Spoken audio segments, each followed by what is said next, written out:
Good morning. I'm Warren. He's Charlie. I can see, he can hear. That's why we work together. Have trouble remembering each other's names from time to time. We're going to introduce the directors. We're going to give you some information on the first quarter earnings. We're going to talk briefly about the David Sokol Lubrizol situation, and then we're going to open it up for your questions. Anything that relates to the Lubrizol matter is going to be transcribed and will be put up on the website, the Berkshire Hathaway website, just as promptly as we can. Maybe this evening, or this afternoon, maybe tomorrow morning, but very promptly, because we want to be sure that all shareholders hear or get to read every word of what has been said here about the matter.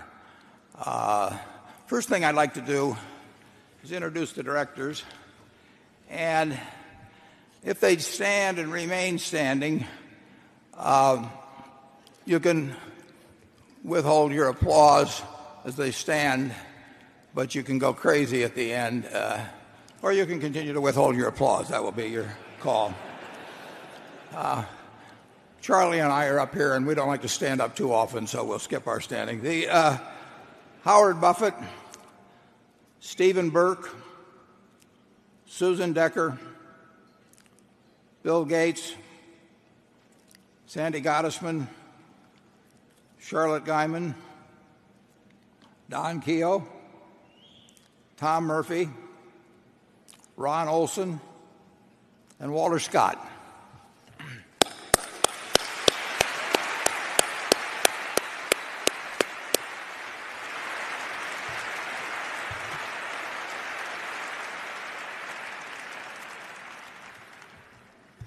Now we have a few slides that deal with the first quarter earnings.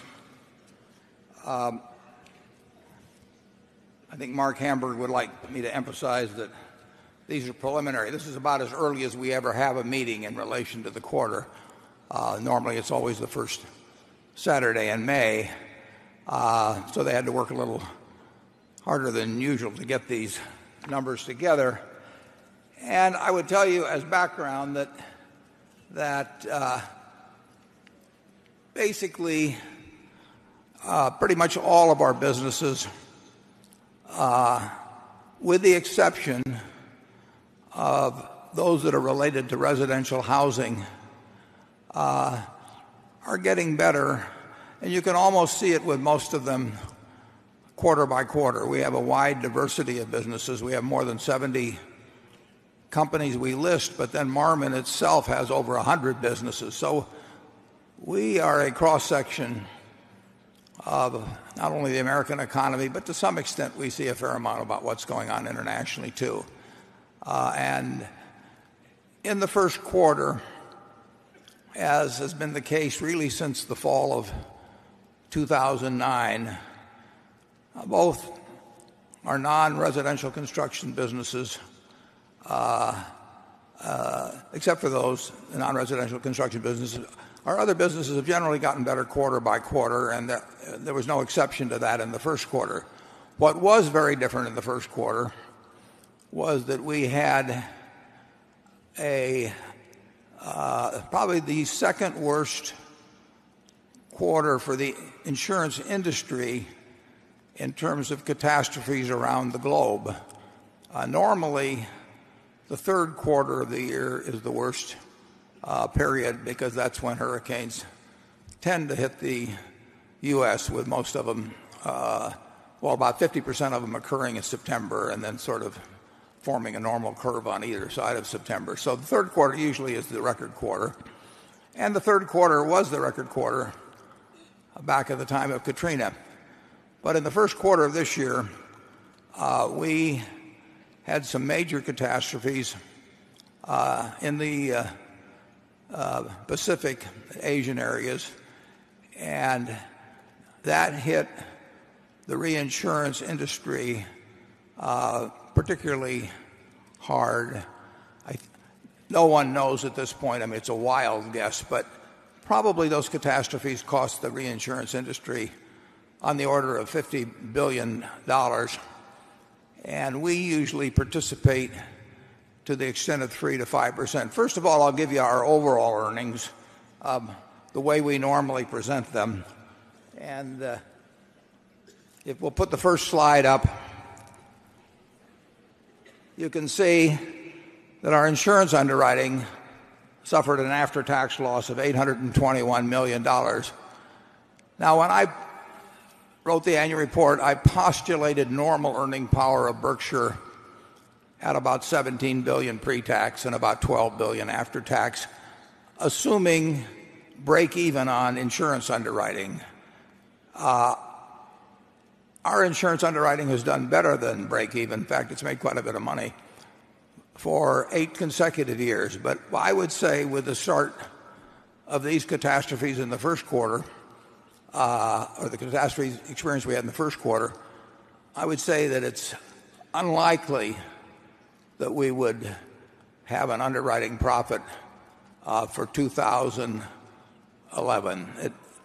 If it was remarkably catastrophe-free from this point forward, including hurricanes in the United States, it's conceivable we would break even or make a tiny profit. But that's an improbable assumption. So I think for the first time in 9 years, we will likely have an insurance underwriting loss this year. I think our record may very well be quite a bit better than certainly most other reinsurers, and it does not change my expectation that over time our insurance underwriting should at least break even. And if you have followed what I've written in the annual reports, if insurance breaks even, we get the free use of float, and that's been enormously valuable in the past, and I would expect it to be in the future. And if you look at the other lines, insurance investment income's down a little. That will go down more because our Goldman Sachs preferred was called in April. Our General Electric preferred is almost certain to be called in October. So we have lost, and we had called a note from Swiss Re that was paying us 12% and came to something over $360 million a year when the Swiss franc went above par. So we have lost or are losing at least 3 very high yield investments which we cannot replace with similar investments at present. So that line will go down. On the other hand, at the end of the quarter, we had $38 billion in cash, and that does not count the $5.5 billion that we were going to receive in April from our Goldman Sachs preferred. So that money is earning virtually nothing now, and I would not expect that to be part of the long-term picture either. So there would, just a few percent on that would be many, many hundreds of millions of dollars. So I think over time, our insurance investment income, even though it will dip throughout this year, I would expect that if we have a similar level of investments to actually grow from the level we show here.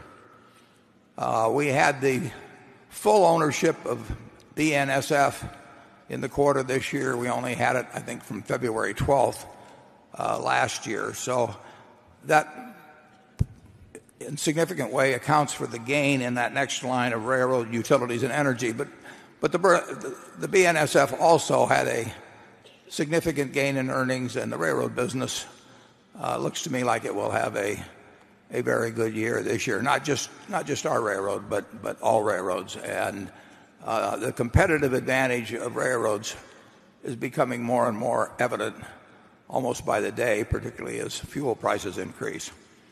And in the remaining lines, we also had gains in most of our businesses. So overall, we got hit very hard in the insurance business. And if we'll move to slide 2, we list the 3 major catastrophes that occurred, which in aggregate we estimate we have a total loss of $1,673,000,000 pre-tax.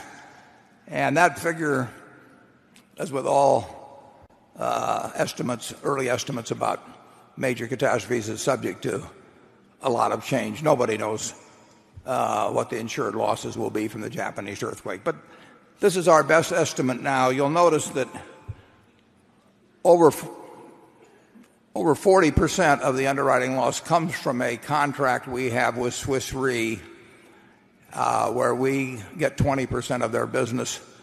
That contract is in the fourth of its 5 years.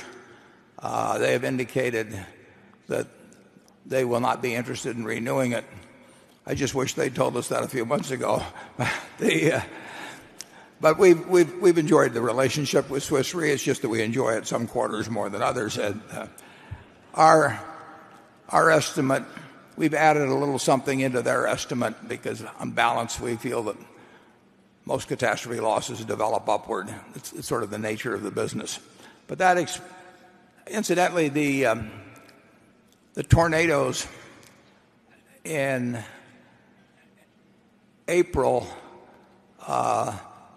just at GEICO, we expect, and all we're talking about is automobiles here, cars, because we don't insure the homeowners. We act as agent in placing insurance for people, but we do not take the insurance risk. We estimate that 25,000 cars will get automobile claims. That's a lot of automobiles when you think about it. Our market share is about 9%, although it varies by state. But it's been an extraordinary tornado season, as you know. That does not hit. I do not believe that hits the reinsurance business particularly hard because there are multiple events, but no one event is anything like, say, the New Zealand earthquake. The New Zealand earthquake estimated at $12 billion of insured damage. Charlie, how many people are in New Zealand? Well, we don't practice these things, as will become evident here. What, about 3 million? 3 million? I'd guess a little more than that. 4? 5, maybe. 5, okay, 5 million people. So that's 1/60th of the population, we'll say, of the United States. And if you take 12 billion and multiply it by 60, you come up with 720 billion, which is 10 times Katrina in terms of the impact on a place like that. So there's been some really extraordinary earthquakes, and as I say, the worst part of the season is, generally speaking, for reinsurers, is yet to come. So this may be a year that the reinsurers will remember, although they might prefer to forget it. There's some good news on the insurance front. On the next slide, I show the growth in policies at GEICO month by month this year versus last year. Now, if you'll remember, in the annual report, I gave an explanation in talking about goodwill value, about how the goodwill of GEICO is carried on our books at about $1 billion. And no matter how successful the business becomes, that goodwill value is never increased on the books. But it does grow. And as I put in the annual report, I estimate its value currently, using the same sort of yardstick we used when we purchased the second half of the company back in 1995. I estimate that value has grown maybe to $14 billion. I mean, every policyholder at GEICO, on average, has a value to us, the way I calculate it, of something on the order of $1,500. And when we add 318,000, and as of yesterday it was up to 381,000, when we add that, we've added something approaching $500 million to the goodwill value. That does not count the earnings from underwriting, which were substantial for GEICO. That does not count the investment income from the float. It does not count the investment income from the net worth we have attributed to it. That is added goodwill value, the same sort of goodwill value that a Coca-Cola has or a Mars has or any company like that. And people think of it differently when they think of most consumer products. But a policyholder to Berkshire at GEICO has very, very significant value. There's a very significant percentage have been there for 10 years or more, and it's something that we do not realize on our balance sheet or income account, but it's an asset that's every bit as real as the numbers that we do put on the balance sheet. So there's good news at GEICO. We are gaining market share every day. As a matter of fact, if you think about it, we have some people in the adjacent room that will be glad to sell you GEICO policies. And if only 66 of you sign up, that's a goodwill value of about $100,000. So it will take care of some of the expenses of this meeting. Not that I care whether you do it or not. Now, there's one more item I want to go through on the earnings picture, just because it illustrates to some extent the capriciousness of accounting and how we value our securities, or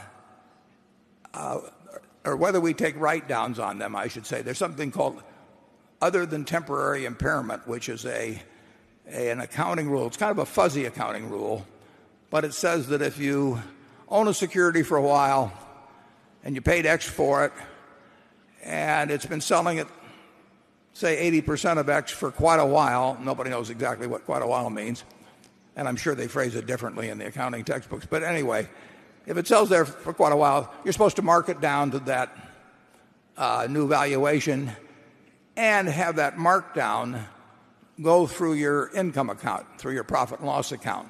Now, we mark it down in any event for the balance sheet, and the balance sheet is what gives you the number for book value and is our reference point. But only when it meets this other than temporary thing does the markdown actually get run through the profit and loss account. Now, on March 31st, as is shown, I believe, on the next slide, we owned some Wells Fargo stock, which had a cost of about $8 billion, and the market value was $11.3 billion. But some of the Wells Fargo stock we bought had been bought at higher prices than the March 31st figure, whereas, as you can see, a lot of the stock, which had a gain in it of $3.7 billion, had been bought at lower prices. Well, under the rules, we were required to mark down the stock we bought at a higher price by $337 million, whereas we ignored in the income account the $3.7 billion of gain. Now, interestingly enough, there's two ways you can account for securities, as I understand it, both fully meeting GAAP accounting requirements. And if we had used the average cost method, we would not have had to mark down, but we used what they call the specific identification method.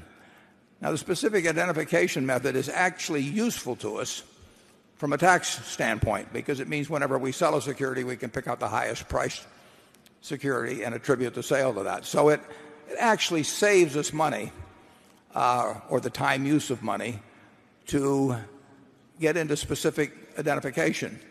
But we could just as easily use the average cost method, and then we would not have a write-down like we have. And that's why one of the reasons I emphasize the fact that you should ignore gains or losses in securities or derivatives on a quarterly basis or even an annual basis. The important thing is what the operating earnings of our businesses are doing and what the gain in book value generally has been. And then on top of that, you have to make your own estimate what intrinsic value is, which would include things like the goodwill value that has been developed at GEICO. I apologize for taking you through the accounting lessons, but the headlines often just say what the final net income is, as if that's the all-important figure, and sometimes it's the all-deceptive figure. I mean, it really bears, if you include gains and losses, it bears really no connection to the reality of whether a quarter has been satisfactory from our standpoint. But it does get a lot of attention in the press, and that's why we spend perhaps an inordinate amount of time trying to explain what really takes place in our financials.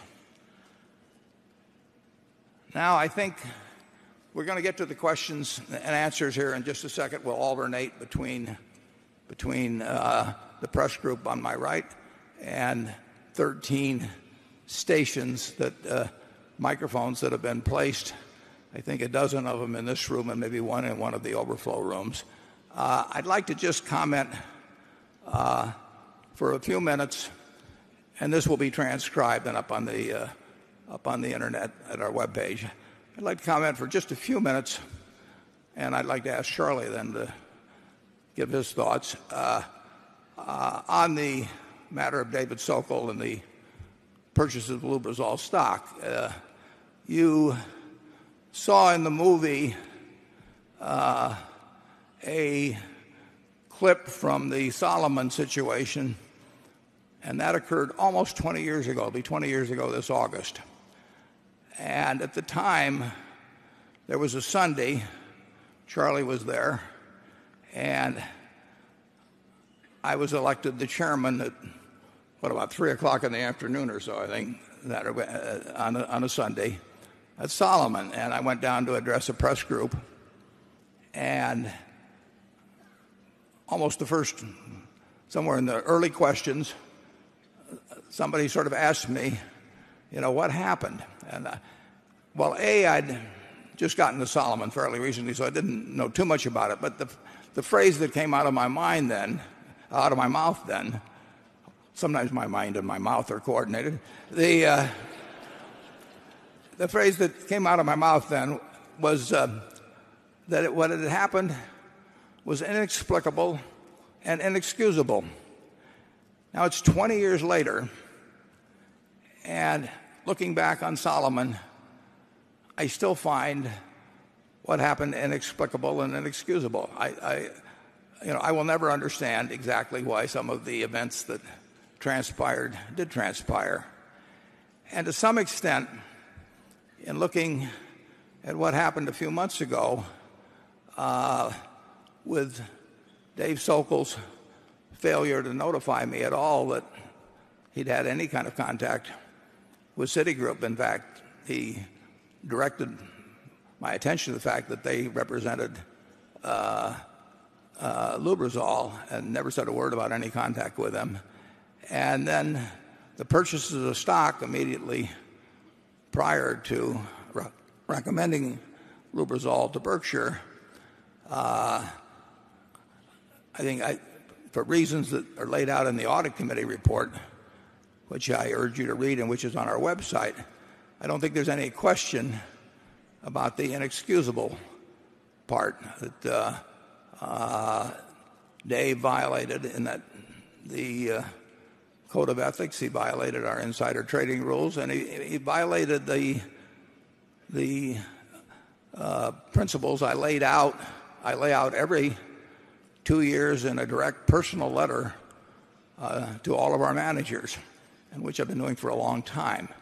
So you can read the audit committee report about that. The inexplicable part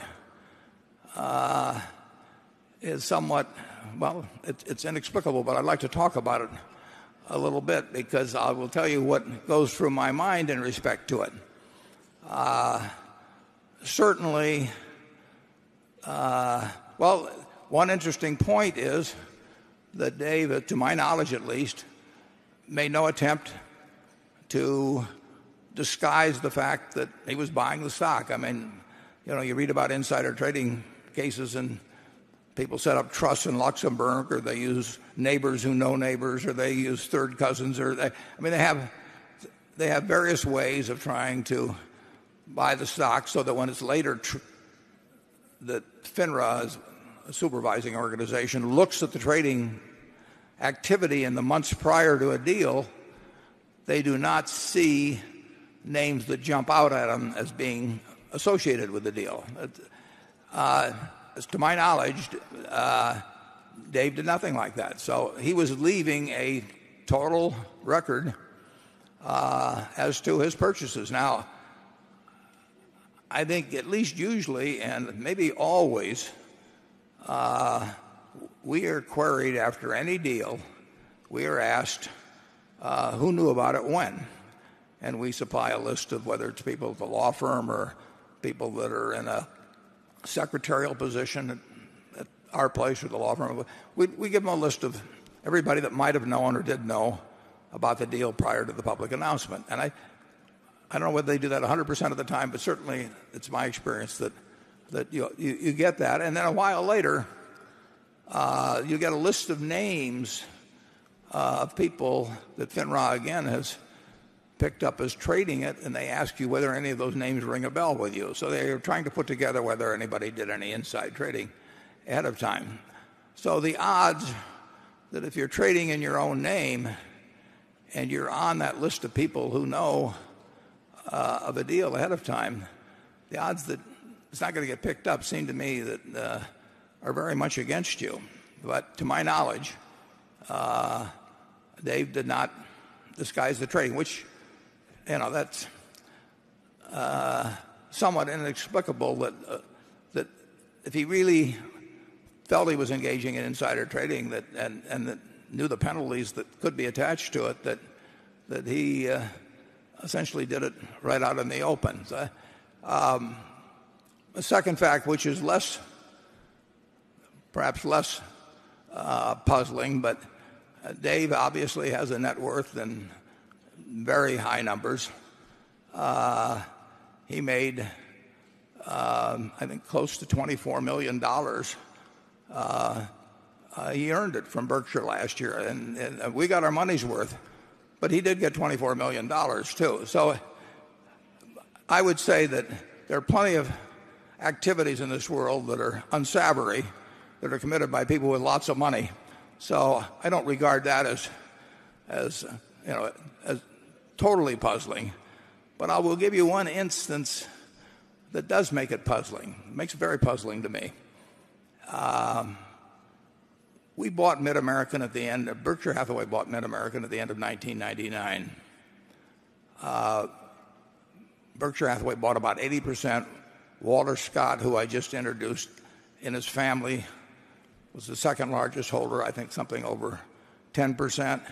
And then two operating people, Dave Sokol, the senior one, owned or had options on a big piece, and Greg Abel, a terrific partner of Dave's, also had a piece.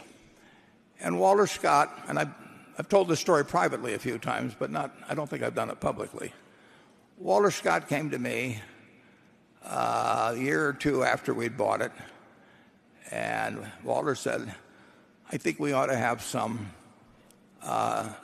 special compensation arrangement for Dave and Greg if they perform in a really outstanding manner.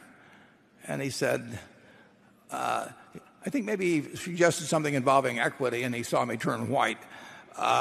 So he said, why don't you design one and let me know? So I just scribbled something out on a yellow pad. It didn't take me 5 minutes. And we called it, sort of in honor of Charlie, although he didn't know about it, we called it the Lollapalooza. And it provided for a very large cash payout, which I'll get to in a second, based on the 5-year compounded gain in earnings. And we were starting from a high base. In other words, this was not from any depressed level. And we set a figure that no other utility company in the United States was going to come close to. But if that figure were achieved, we were going to give $50 million to Dave and $25 million to Greg Abel. And I had Dave come to the office and I said, here's what Walter and I are thinking. And what do you think of this plan? And it had these figures on per share that like I say, move forward at 16% compounded per year. And then I said, here's the payout. And he looked at it for just a very short period of time. And he said, Warren, this is more than generous. But he said, there's just one change you should make. And I said, what's that? And he said, you should split it equally between me and Greg. Instead of being $50 million for me and $25 for Greg, it should be 37.5 apiece. So I witnessed, and Walter witnessed, and he talked to him about it. We witnessed Dave voluntarily, without any. Greg had nothing to do with it. He wasn't there. We saw Dave transfer over $12.5 million, getting no fanfare, no credit whatsoever, to his, in effect, junior partner. And I thought that was rather extraordinary. And what really makes it extraordinary is that $3 million, 10 or so years later, would have led to the kind of troubles that it's led to. I find that is really the fact that I find inexplicable, and I think I'll probably, it's 20 years after Solomon. If 20 years from now Charlie will be 107, and we won't mention what I'll be. But I think 20 years from now I will not understand what causes a man to voluntarily turn away $12.5 million to an associate without getting any credit for it in the world, and then 10 or so years later buy a significant amount of stock a week before he talked to me. And when he talked to me about Lubrizol, it was either the 14th or 15th. He says it was 14th, and I have no reason to disagree with that. The only reason I couldn't say specifically was I had 8 university groups, 160 students in on that Friday. That's the only thing shows, and I spent most of the day with them. And the 10K and the 10Q that got printed out on Saturday had that date on them, the 15th, when I looked at Lubrizol for the first time. Might be interested in knowing. I've been looking up 10Ks and 10Qs for 20 or 30 years, but I don't know how to print them out. So fortunately, Tracy Britt was in the office, and I said, Tracy, would you print this damn thing out? I don't know how to do it yet. But that is why I don't know whether it's the 14th or the 15th. The 10Q says the 15th. But at that time, when Dave called me on it, he said nothing about contact with Citigroup or anything of the sort, and I said, I don't know anything really about the company. He said, well, take a look at it. It might fit Berkshire. And I said, well, how come? And he said, well, and he said, I've owned it, and it's a good company. It's a Berkshire type company. And I obviously made a big mistake by not saying, well, when did you buy it? But I think if somebody says I've owned the stock, it sounds to me like they didn't buy it the previous week. So there we are with a situation which is sad for Berkshire, sad for Dave, still inexplicable in my mind, and we will undoubtedly get more questions on it. We'll be glad to answer them. Charlie, do you have any thoughts on this? Well, I think it's generally a mistake to assume that rationality is going to be perfect, even in very able people.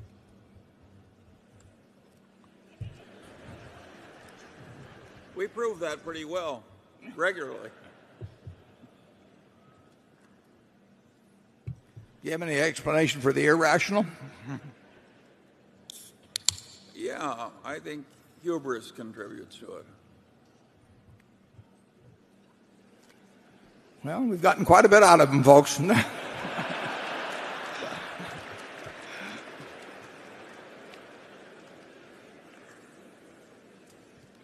Okay, let's go to work. We'll start with Carol Loomis of Fortune magazine. I should introduce our group here. We didn't go alphabetical this time. We've got Carol, then we've got Andrew Ross Sorkin of the New York Times, and we have Becky Quick of CNBC. Now,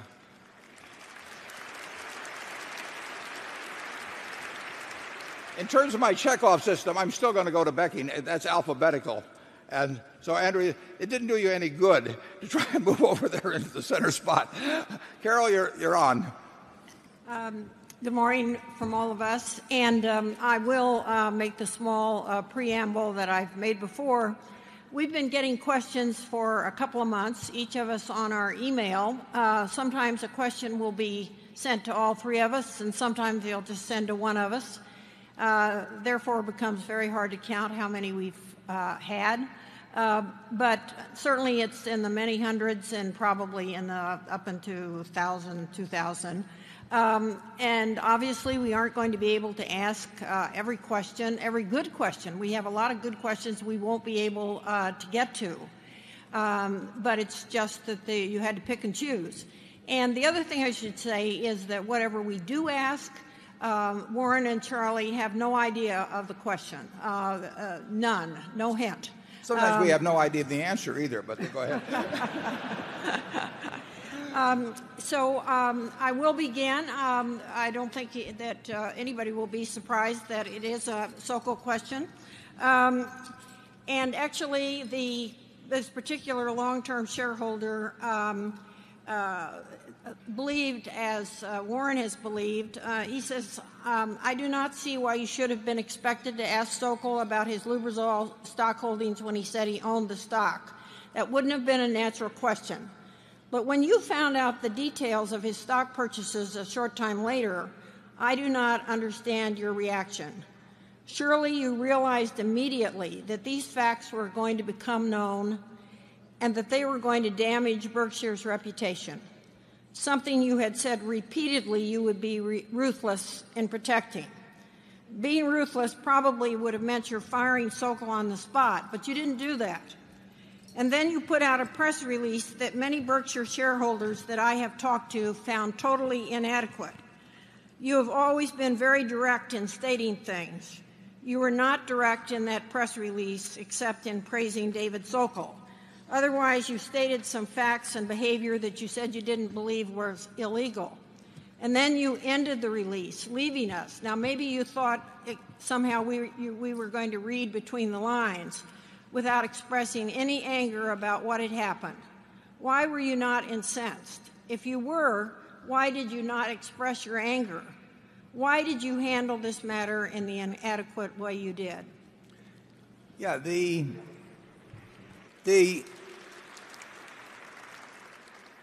it wasn't really immediately thereafter. I learned on March 14th, which was the day we announced, and now bear in mind his first conversation when he said he owned the stock was January 14th. In between January 14th and March 14th, Dave gave no indication that he'd had any contact with Citigroup of any kind. And as we learned later, they met in maybe October or something like that, and talked about possible acquisition candidates for Berkshire. But none of that. He told me at one point, he said Evercore and Citi represent Lubrizol. One of them represents the directors and one of them represents the company, and not a word about any contact.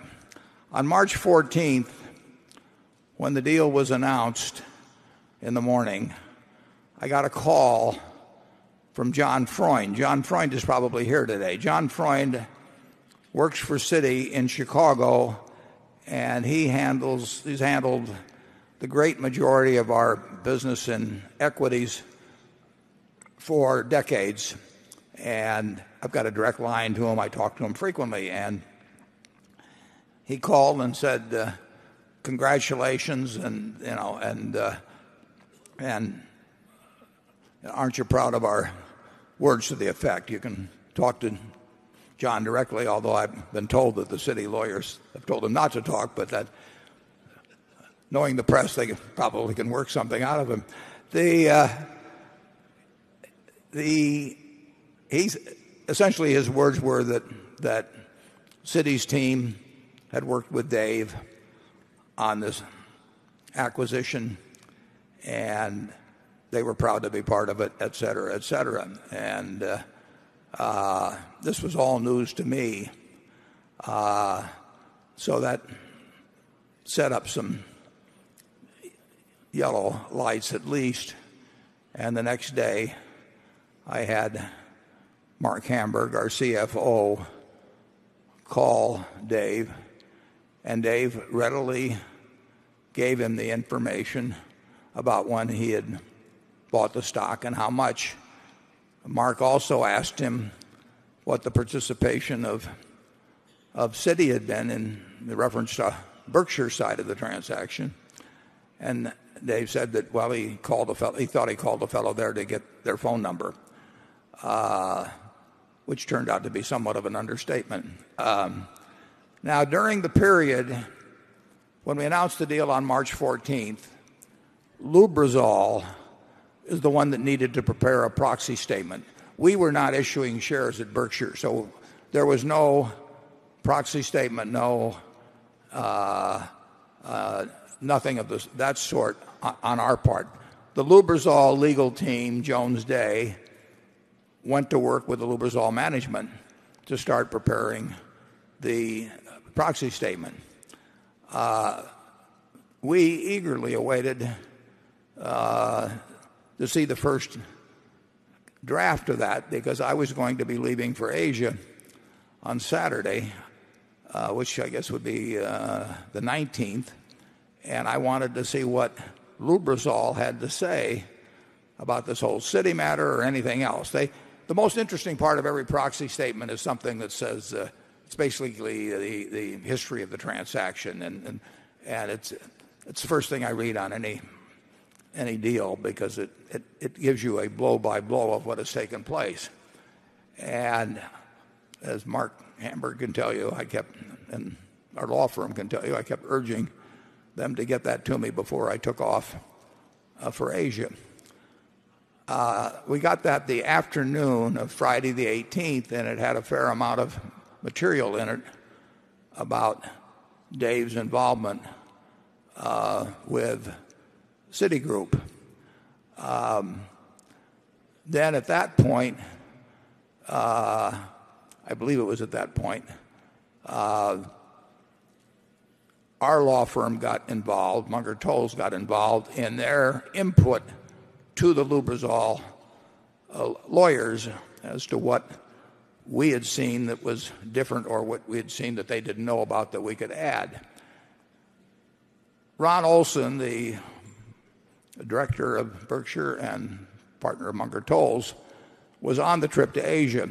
So we got on the plane on Saturday the 19th and traveled over the next week until the 26th. And we knew at that point that his partners at Munger Tolles were interviewing Dave, as maybe some other people too, but certainly Dave. And I believe that he was interviewed at least 3 times about both the stock purchases, the history of things of his relationship with Citigroup, and they were assembling this information. I don't have a BlackBerry or whatever it may be.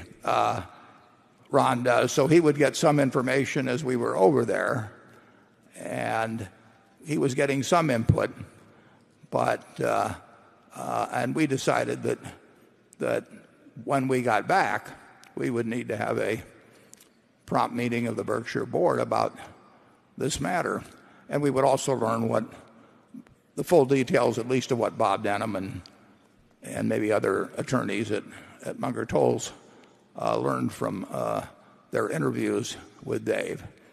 And we got back on, I guess it would be Saturday the 26th, and on the 28th we were going to bring Charlie into it before calling a board meeting, but there would have been a board meeting that week. And then about 5 or so in the afternoon, a letter was delivered by Dave's assistant, which really came out of the blue. And he said to me, he felt he was retiring on a high point, and he gave the reasons why he was retiring, which I laid out and so on. I don't know whether the questioning the previous week had affected his attitude. He would say not. But in any event, we had that resignation. That resignation, as I believe it may have been put in the audit committee report, may have saved us some money. If we'd fired him, the question would be whether it was with cause or not with cause, and we would have said it was with cause, but that might have very well gotten litigated, and a retirement did provide, in effect, the same non-level of severance payments that a firing with cause provided. So I drafted up a press release, which has since been the subject of at least mild criticism. And I laid out the good things that Dave had done, which he had done for the company. He had done many good things, some extraordinary things. And then I laid out some actions which I said, based on what I knew then,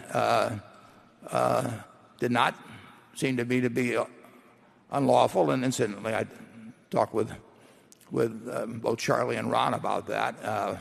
Ron would have been more careful in that wording. I'm not sure Charlie would have been. I'll let him speak for himself on that. And I ran it by Dave on Tuesday morning, just to be sure the facts were accurate. And he said he objected very much to something that I'd put in where I said that I thought that he was, in effect, had his hopes dashed for succeeding me, and that was part of the reason. And he said that was absolutely not true, that he had no hopes ever of succeeding me, and that I, basically, he was telling me what was in his mind, and I shouldn't be trying to second guess what was in his mind. So I took that part out. But he affirmed all of the other facts in that letter, and then I took it out. I sent it to him a second time to make sure that he was okay with the facts, and he said they were accurate. Now, in there was included the fact that Dave had no indication that Lubrizol had any interest in an approach from Berkshire, and that, at least according to the final Lubrizol proxy, is not the case.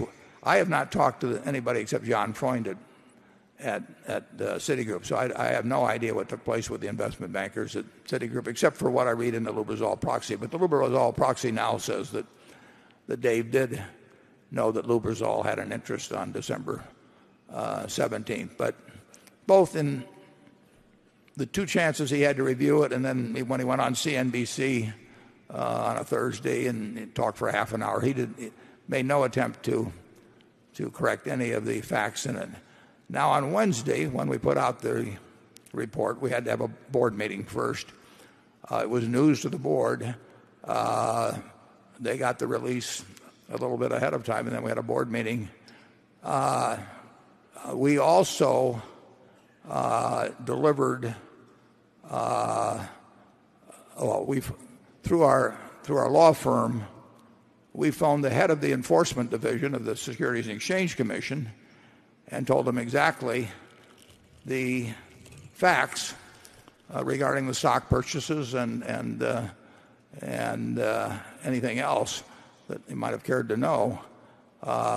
So I think we acted in that case very, very promptly to make sure the Securities Exchange Commission and the top of the enforcement division was well versed on what had taken place to our knowledge up to that point.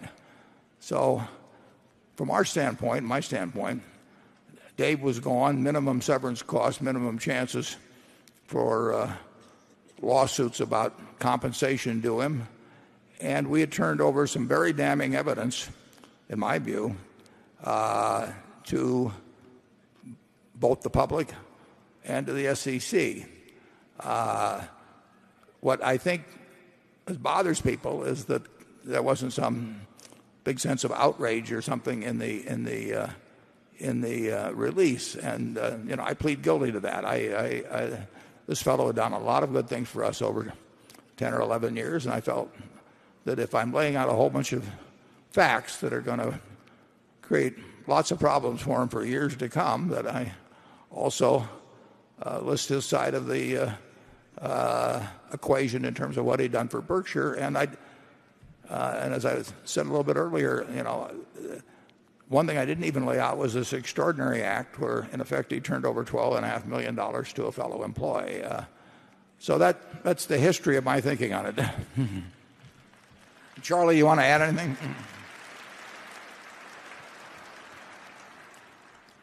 Yes, well, I think we can concede that that press release was not the cleverest press release in the history of the world. The facts were complicated, and we didn't foresee appropriately the natural reaction.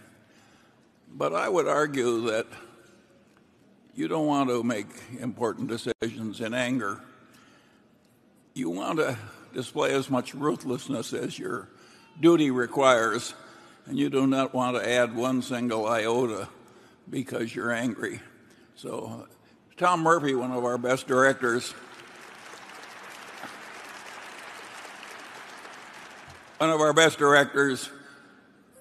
always told the people at Cap Cities, you can always tell a man to go to hell tomorrow if it's such a good idea. And so the anger part of it, and I don't think it was wrong to remember the man's virtues as well as his error.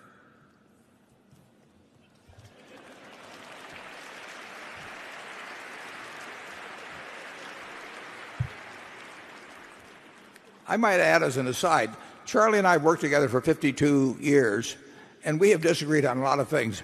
We've never had an argument. I need Tom Murphy's advice to remind myself of it a lot of times on other things, but with Charlie it's never even been necessary, long before I met Murph. Okay, let's go to Area 1. Mary Broderick, Berkeley, California. Good morning, Mr. Buffett. Good morning, Mr. Munger. And a big thank you. You probably aren't aware of this, but you've been my personal financial and investment advisors for years. I would like to know what you think the effect of the government ending the POMO program mid-July this year will have on the stock market and the economy in general. The government ending the, are you talking about QE2 or? Permanent open market operation. Well, you're one acronym ahead of me.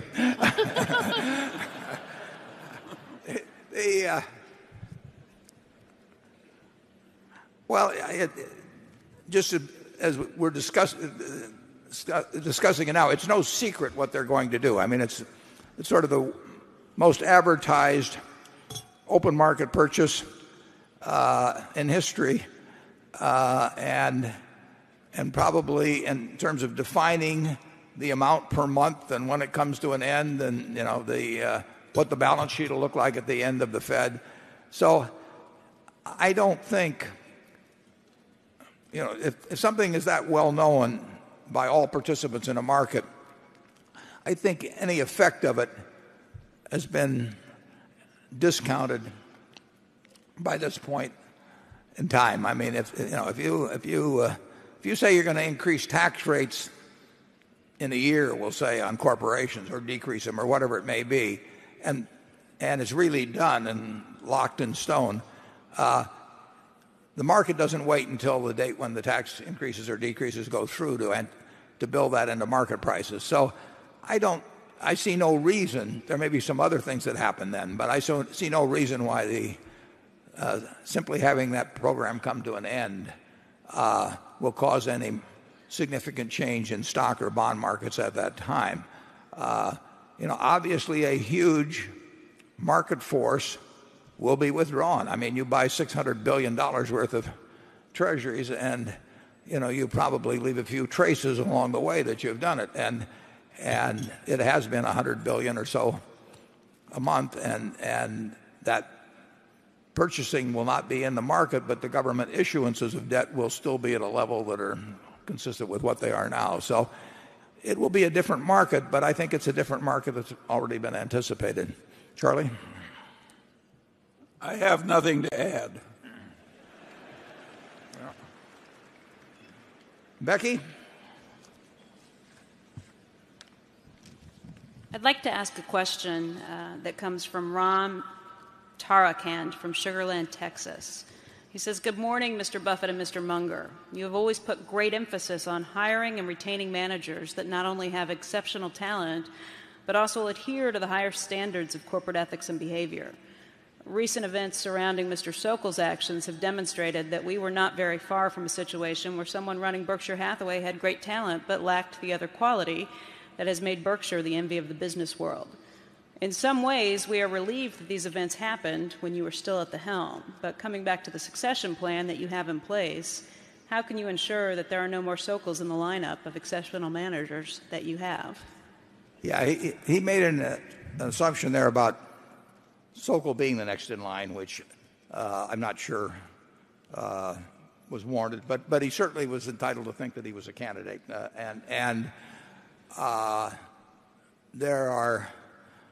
That is one of the reasons that I think it's a good idea if my son Howard Buffett, who would get paid nothing and have no activities in the company, be the chairman after I'm not around, because you can make a mistake in selecting a CEO. I mean, I think the odds of us making a mistake are very, very low. Certainly the candidate that I think is the leading candidate now, I would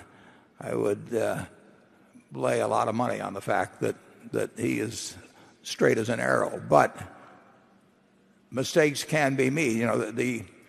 The Bible says the meek shall inherit the earth. But the question is, will they stay meek? And the idea of having an independent chairman who would be voting a lot of stock, because even at my death, because of the concentration of A stock and so on, the executors would have a very significant block of stock. And if some mistake were made, it would be easier to change if not only a very large block of stock were available to express an opinion, but also if the chairmanship was not locked in with the CEO. It's gotten less tough to change CEOs at companies where either their moral or their intellectual qualities are found lacking. But it's still difficult. It's particularly difficult if they turn out to be a mediocre CEO. If the person's really bad, people will rise up sometimes, and particularly if they have meetings without the CEO present. But it's not an easy job to displace a sitting CEO who also holds the chairman's position and controls the agenda and all of that. So I think an independent chairman, particularly one that represents a very large block of stock and has no designs himself on taking over the place, is a safety measure for the possibility, however remote, that the wrong decision is made.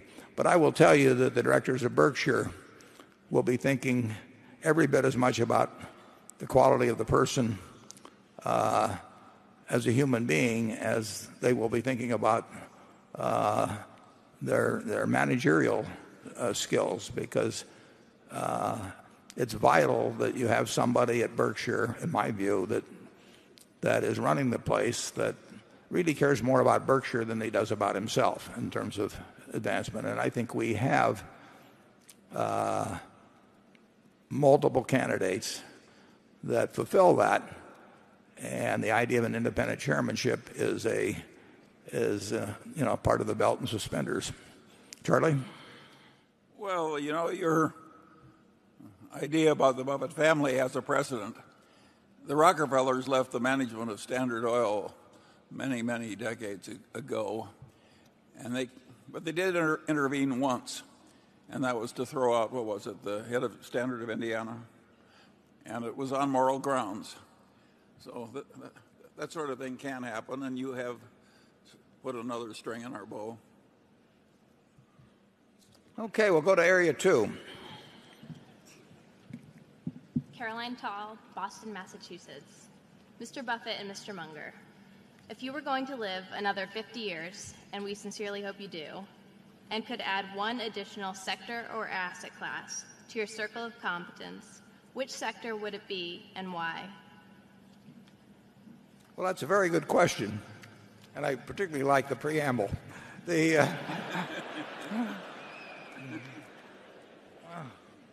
Well, you would certainly pick a sector that's large, because it isn't going to make any difference to Berkshire if we get to be experts on some tiny little industry or business. I would say that it would have to be something in the. This isn't going to happen, but if I could really become expert, and I mean really expert, knowing more than almost anybody else about the subject in the tech field, I think that would be terrific. It isn't going to happen, but it's going to be a huge field. There are likely to be, a few enormous winners, a lot of disappointments, so that the ability to pick the winners, is far disproportionate to the ability to pick the winners, we'll say, among major integrated oil companies, where they're sort of all equated in price. And you're not going to have a big edge in trying to pick Chevron against Exxon, against Continental, and Occidental, and you name it. But the degree of disparity in results among larger tech companies in the future is likely to be very, very dramatic. And if I had the skills where I could pick the winners there, I would do a lot better than if I had the skills to pick the winners in the major integrated oil field. You probably will have better luck with Charlie on this one, because he knows a lot more about a lot of industries than I do. Charlie, what's your answer? Well, it would either be tech or energy. And I think that we're the wrong people to develop the expertise. I think if we were going to do it, it would have already happened. Yeah. Now, I do think we might identify somebody else who has abilities that we lack. That's been very hard for us, but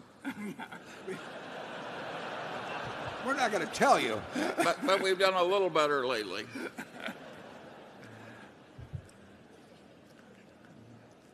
It's a good question. Andrew? This question comes from a shareholder named Ralph Coutant, who asks, in your press release, your original press release, you noted that Dave brought the idea of purchasing Lubrizol to me on either January 14th or 15th. Initially, you said I was unimpressed.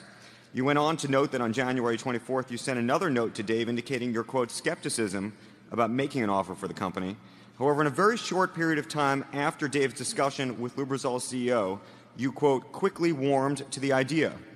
Please clarify what caused you to, quote, warm to the idea so quickly. If this didn't strike you as being a great business at first glance, what changed? And what was David Sokol's role in convincing you? Yeah, it wasn't that it didn't strike. It struck me as a business I didn't know anything about initially. You're talking about petroleum additives. I never would understand the chemistry of it, but that's not necessarily vital. What is important is that I understand the economic dynamics of the industry. Are there competitive moats? Is there ease of entry? All of that sort of thing. I did not have any understanding of that at all initially. As a matter of fact, I suggested to Dave, I said, Charlie's a lot smarter about oil than I am. Why don't you give him a call? Because I just don't know anything about that business. And I talked to Charlie a few days later, and I don't remember whether I asked him whether David called or anything, but I mentioned it to Charlie. Charlie said, I don't understand it either. So when I talked to Dave later, he had not gotten a hold of Charlie. I told him, forget it, he's as bad as I am. What Dave passed along to me after having that dinner with James Hambrecht, and which I later confirmed in a lunch when James Hambrecht came out here on February 8th. But it was the same thing. I thought and I still feel, I thought I got a good understanding of industry dynamics and how the business had developed over time, what the role of oil companies was and would be in relation to a chemicals additive. The oil companies are the biggest customers. They sell base oil to a Lubrizol, but they are the big customers, and they have gotten out of the business to quite a degree, although there's two of them left in it. So this industry had consolidated over time. I looked at the question of ease of entry. Every time I look at a business, when we bought See's Candy in 1972, I said to myself, if I had $100 million and I wanted to go in and take on See's Candy, could I do it? And I came to the conclusion, no, so we bought See's Candy. If the answer had been yes, we wouldn't have done it. I asked myself that same question, can I start a soft drink company and take on Coca-Cola if I have $100 billion?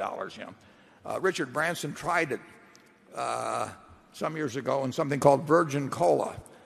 The brand is supposed to be a promise. I'm not sure that that's exactly the promise you want to get if you buy a soft drink, but in any event, I felt after my conversation with Dave, subject to a second conversation with James Hambrecht, but covering the same ground, that it's not impossible at all for people to enter this business, but in terms of the service and the relatively low cost of what Lubrizol brings to the party, and in terms of people trying to break into a market and take them on, and it's not a huge market, it's probably only a $10 billion market overall. I decided that there was a pretty good sized moat around this business. They got lots and lots of patents. But more than that, they have a connection with customers. They work with customers when new engines come along to develop the right kind of additive. And so I felt that I had an understanding, didn't understand one thing more about chemistry than when I started, but I felt that I had an understanding of the economics of the business the same way I felt that when the ISCAR people talked to me. I mean, who would think that you could take some tungsten out of the ground in China and put it in a little carbide tools and that you could have some durable competitive advantage? But I decided ISCAR had a durable competitive advantage after looking at it for a while. That's the conclusion. I have come to the conclusion that, and Charlie as well, that the Lubrizol position as the dominant, or the number one company, not dominant, but the number one company in terms of market share in that business is sustainable, and that it's a very good business over time. It helps, they are helping engines run longer, run smoother. When metal is acting on metal, that lubricants are important, and they're always going to be around. And I think Lubrizol will be the leading company for a very, very long time. And that's the conclusion I came to. And I did not have a fix on that, nor did Charlie, prior to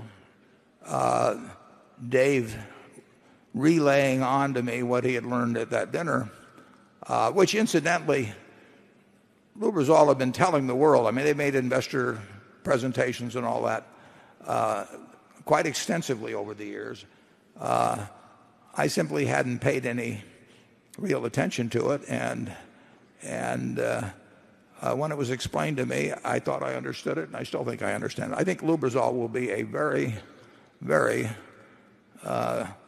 good addition to Berkshire, and I saw James Hamburg just yesterday, and despite the turmoil around this, they are very enthused about becoming part of Berkshire, that they regard it as the ideal home.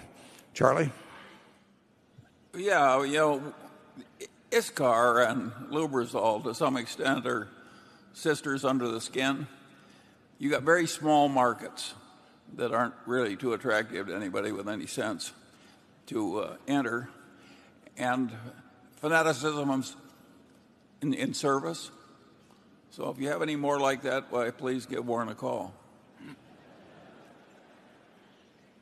Okay, Area 3. This is Sean Shaochu from Ottawa, Ontario.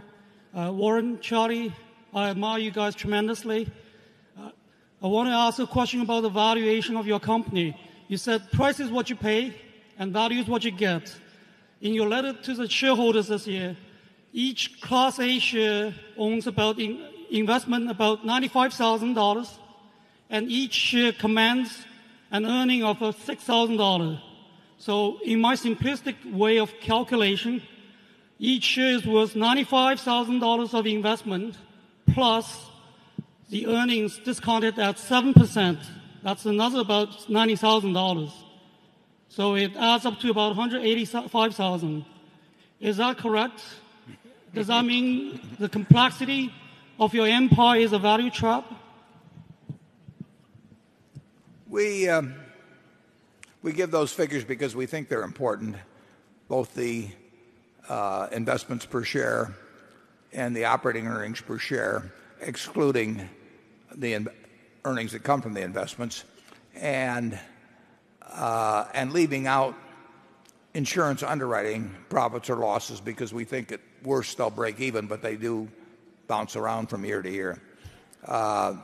Those figures are pre-tax on the operating earnings, so I'm not sure whether you're applying your discount factor to pre-tax or after-tax. But we think they're important. And I would expect, the operating earnings, are almost certain to increase. How much, who knows? But that number is likely to go up. The investments are still about the same as at year end, but that they could go up or down based on whether we're able to buy more operating businesses. Our goal is to build both numbers to some extent, but our primary goal is to build the operating earnings figures.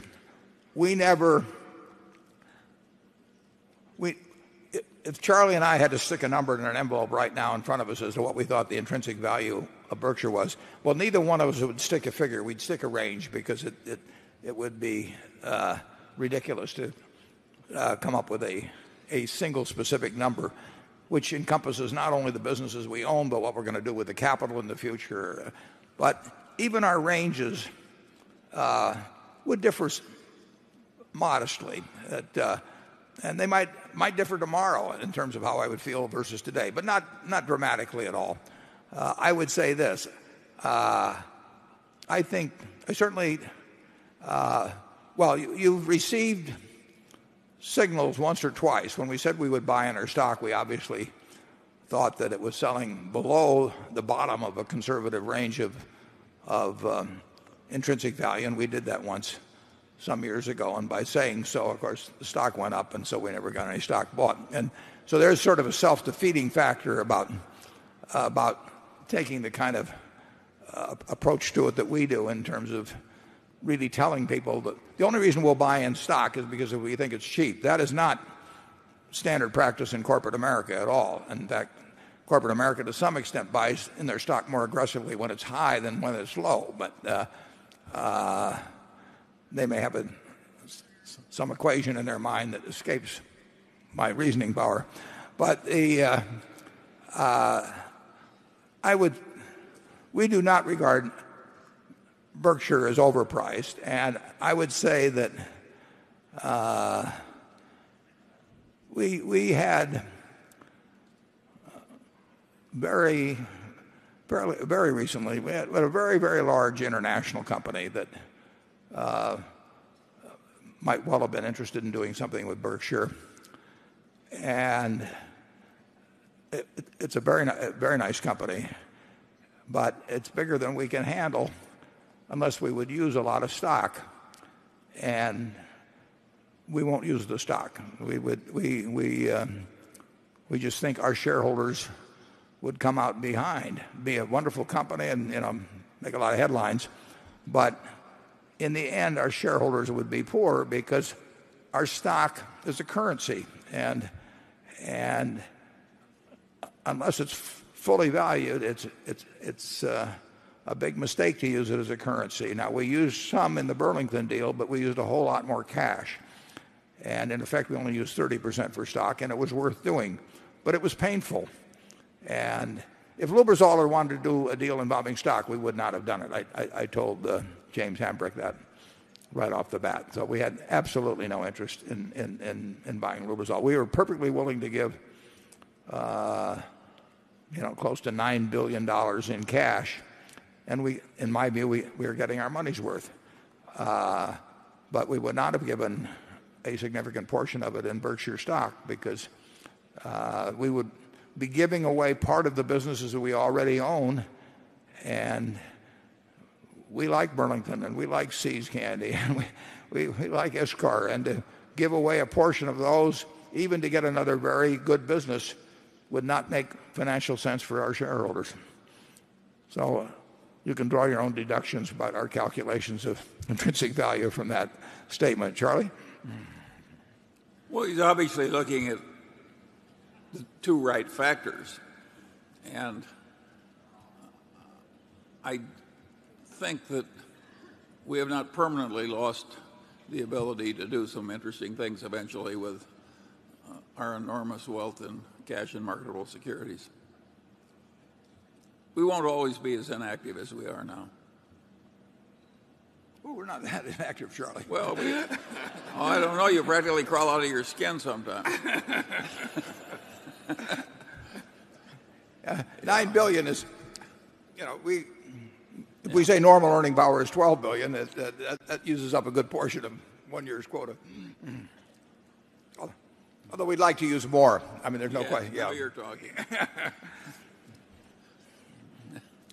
Can you see us using stock in the next few years? If the business were good enough, of course. Yeah. Our trouble is, it's a terrible trouble you people have. And the businesses you already own are so good, it's not wise to part with them to get a business we don't own. Ordinarily. Carol? This is Warren, and Charlie too, from your longtime Omaha friend Dick Holland. Whenever you talk in a general way about America's economic future, your remarks are invariably positive, even glowing, despite the severe problems of growing public and private debt, the huge budget imbalances that result, and no real policies to solve these problems. Some experts believe that we may reach the point where future bond offerings to cover the rising debt might fail. Many wonder if we are not entering a time of national decline. How can a lousy, long-term U.S. economy make you so happy? And why do you see gold nuggets where others see salt? Now, that's from Charlie's good friend as well, Dick Holland, who we both have known for 60-plus years. I don't see how anybody can be other than enthused about this country. If you look back to 1776 or 1789, whichever one you want to date it from, it has been the most extraordinary economic period in the history of the world. In fact, if you go back, I was born on August 30th, 1930. Now, if somebody had come to me in the womb and said, let me tell you what it's like outside now. The stock market has just crashed, but you haven't seen anything yet. 4,000 banks are going to fail. The Dow Jones average is going to go down to 42. It was 381 back just a little bit before you were conceived. And it's going to go to 42. They're going to close the banks for a while. We're going to have 25% unemployment. We're going to have the Dust Bowl in the Midwest. The grasshoppers are going to take over. It would be like in that Woody Allen movie where he says, go back, go back. All that's happened since August 30th, 1930 is that the standard of living of the average American has increased 6 for 1. 6 for 1. That's absolutely incredible. I mean, if you look at centuries where nothing happened for the average person. I mean, century after century. So we have a system that works magnificently. It gets gummed up periodically, and it always has troubles. I mean, my father was very anti-New Deal. So my sisters and I sat around a dinner table from the first we can remember hearing how things were going to go to hell. As a matter of fact, my father-in-law told my wife-to-be and her mother that he wanted to have a talk with me before we got married. And he was very much on my side, so I was not in a panic about this or anything. But I went down to his house shortly before the marriage, and this wonderful man, Doc Thompson, sat in a chair for a couple of hours. And he said, Warren, he said, I just want to tell you that you're going to fail, but it's not your fault. And he said, you and Susie, my daughter, if you starve, she would have starved anyway. I mean, it is not your fault. It's because, it's because the Democrats are in, and they're going to take the country down the road to communism, and just don't worry about the fact you're going to fail. And this went on for quite a while. And then he blessed me and we got married. It was a happy ending. But ever since, when I got out of school in 1951, the two people I admired the most in the world, my dad and Ben Graham, both said, you've got a good future, but don't start in stocks now, because there's never been a year when the Dow Jones average has not ended up below 200, and it's above 200 now. It's much too high, and if you start now selling stocks to people, they're going to have bad experiences. And so why don't you go wait a while and go work in the Omaha National Bank or do something, park yourself on the sidelines. There's always negatives. The country always faces problems. I mean, this country went through, it went through a civil war. It's gone through all kinds of things. But what happens? We have a few lousy years from time to time. I mean, we've had probably 15 recessions since the country started. And we will always have a list of 10 or 15 things at the start of the year that will tell you why, this country can't possibly work well. But all I can tell you is that it doesn't do it in a straight line. But the power of capitalism is incredible. I mean, that's what is bringing us out of this recession. I mean, monetary and fiscal policy have some utility, and certainly in the fall of 2008, the government was needed in a huge, huge way. It was the only one that could do what was needed. But if you look at the history of the United States, probably half of our recessions have occurred during, we'll say, in the 19th century, when people didn't even know what fiscal or monetary policy was. I mean, what happened was that excesses would come in, and then the resuscitative power of capitalism would set the country back on the right, on a stronger growth pattern. And that's happened time after time after time. And the game isn't over. I mean, it is not like the potential of America has been used up. What has happened is the rest of the world has caught on to some extent. So you're seeing, some state capitalism in places like China, and they're turning economies loose that have been dormant for centuries. But it's not because the people are smarter. It's not because they work harder. It's just because they have tapped into a system that works marvelously over time. And I will tell you, in the next 100 years, you're going to have probably 15, maybe as many as 20 lousy years, but we will be so far ahead of where we are now that will be unrecognizable. Charlie?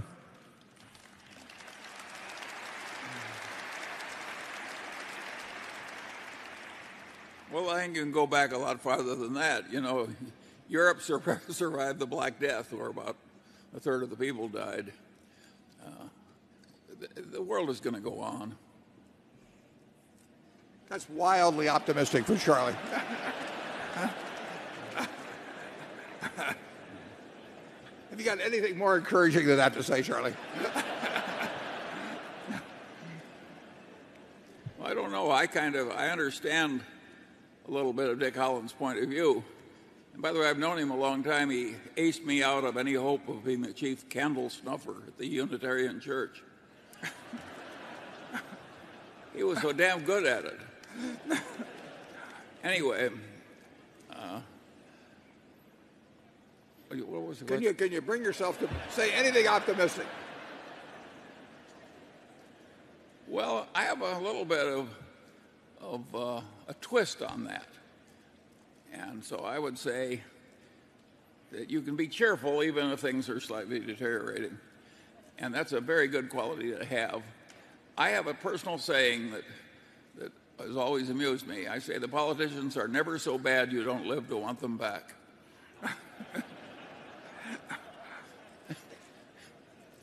Well, on that note of wisdom,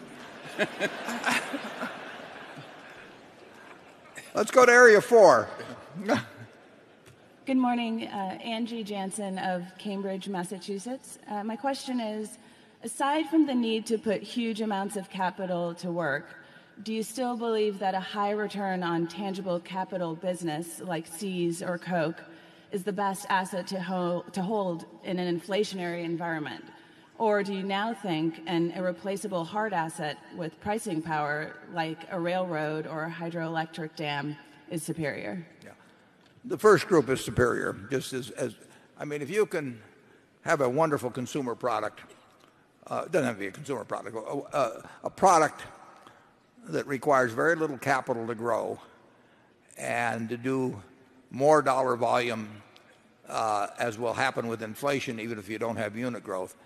And it doesn't take much capital to support that growth. That is a wonderful asset to have in inflation. I mean, the ultimate test of that is your own earning ability. I mean, if you're an outstanding doctor, lawyer, whatever it may be, teacher, as inflation goes along, your services will command more and more in dollar terms, and you don't have to make any additional investment in yourself.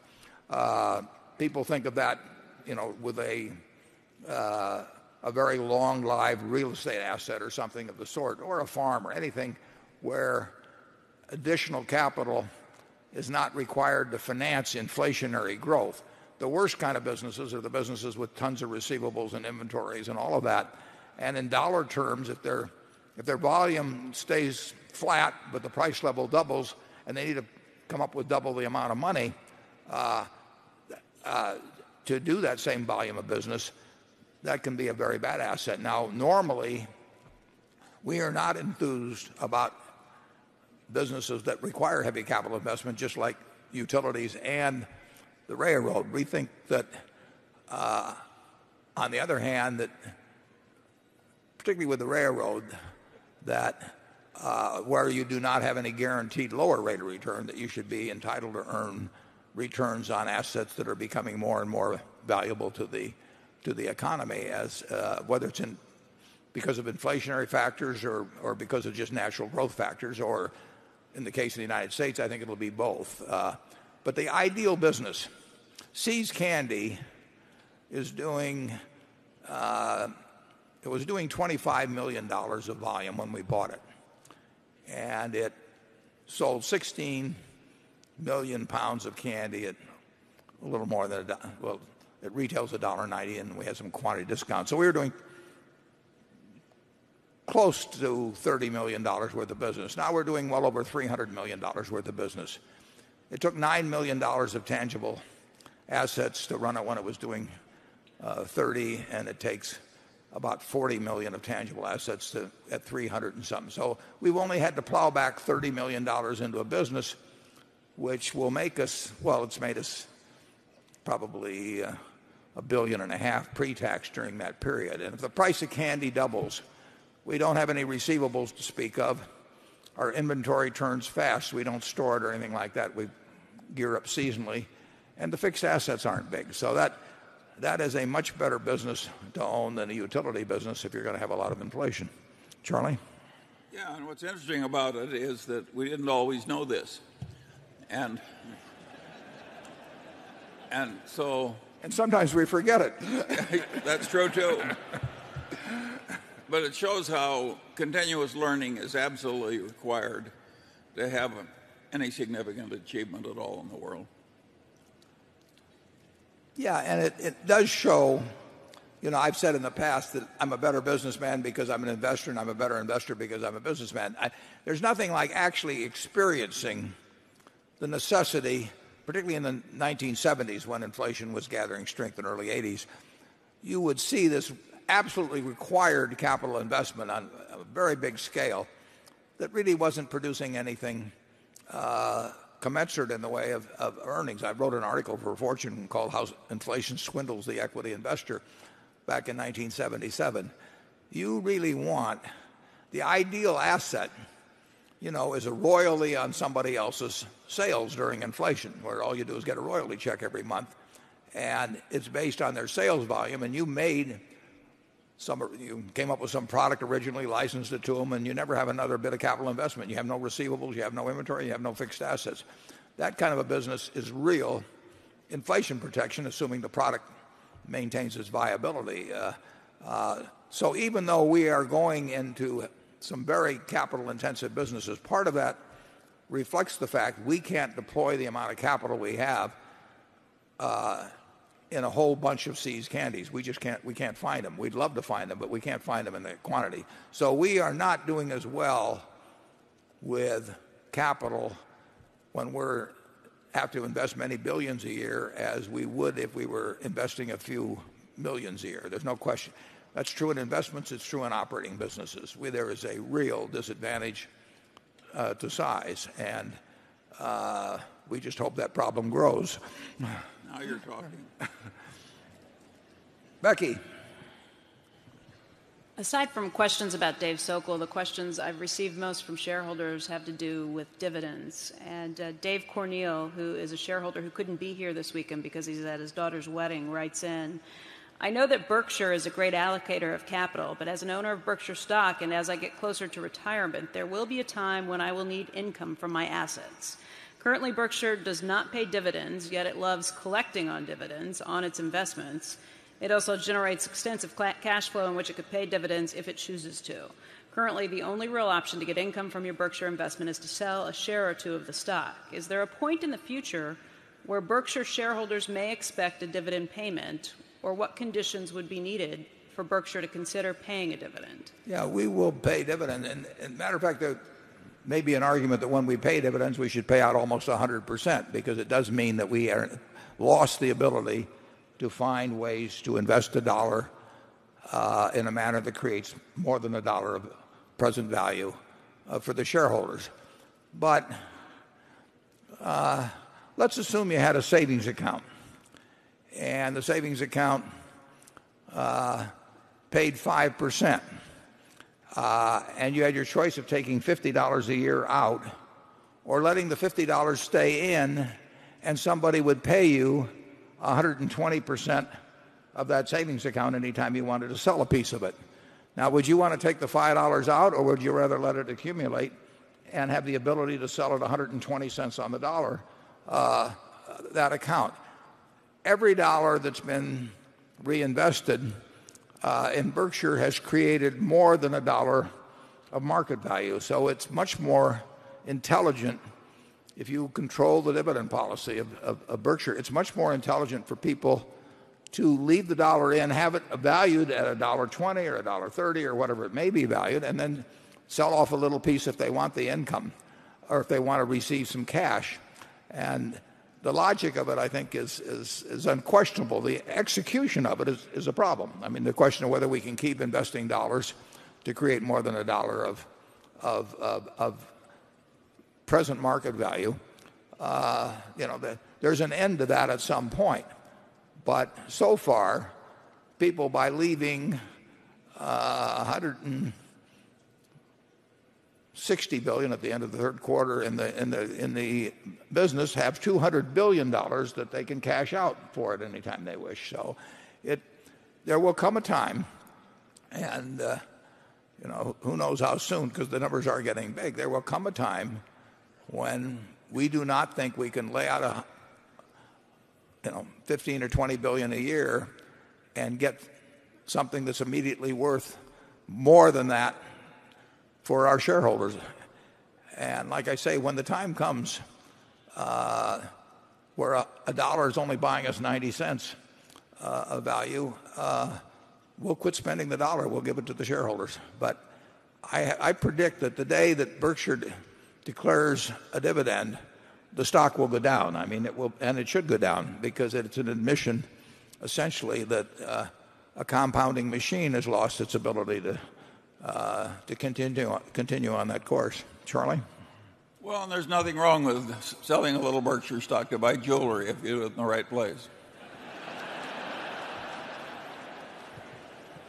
I would like to announce that my niece Cynthia visited Borsheim's yesterday around 3 o'clock, and she was there with her boyfriend, and he proposed, and they bought a ring. And congratulations.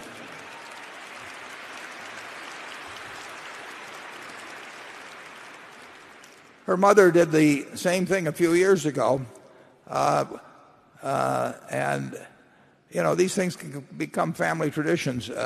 So go out there, and who knows what will happen. Okay, number 5. Jeremy Posen, Newton, Massachusetts. Mr. Buffett and Mr. Munger, Berkshire Hathaway has had large investments in Wells Fargo and U.S. Bank.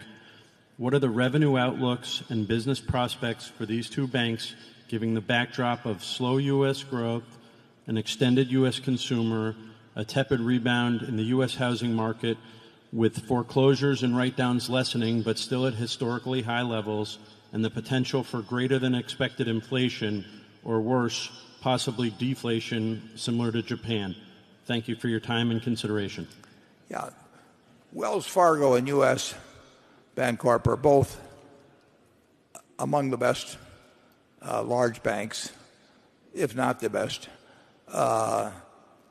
in the country. And they're different than what you think of in terms of some money center banks, but they're very large. Wells is 4 times as large as USB. Banking as a whole, U.S. banking profitability will be considerably less, in my view, in the period ahead than it was, say, in the early part of this century. And a very important reason is that the leverage will be reduced. And that's probably a good thing for society. It may be a bad thing for individual banks that could use leverage intelligently, but the trouble was that they all thought they could use leverage intelligently, and the actions of one or more that were unintelligent about it had consequences for everybody, which you can see if you view HBO on whatever it is. Is it May 26th then?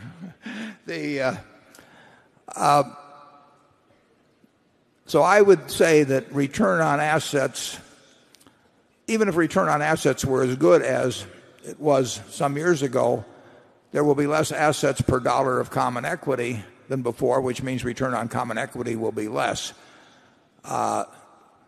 We still think that Wells Fargo and U.S. Bank are very good operations. We think they're very decent businesses. They're not as attractive as when leverage ratios could be higher. In terms of the troubles in banking, I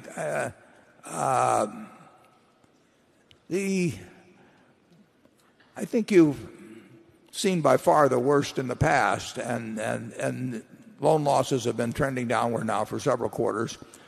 And I think the expectation is that will continue. And I think banking is a very fundamental business. But as John Stump said a few years ago at Wells Fargo, he said, I don't know why we keep thinking of new ways to lose money when the old ones were working so well. And banks periodically go crazy. It's always on the asset side. I mean, here you've got cheap money. You've got the federal government behind, although the federal government has never had to pay out anything in terms of the FDIC. The FDIC has handled 3,800 since it was established in January 1st, 1934. The FDIC has paid out probably 3,800, 3,900 by now institutions, 250 of them or so in the last couple of years. And that has not cost the U.S. taxpayer a penny. I mean, that has all come from FDIC assessments on other banks. It's been a mutual insurance company.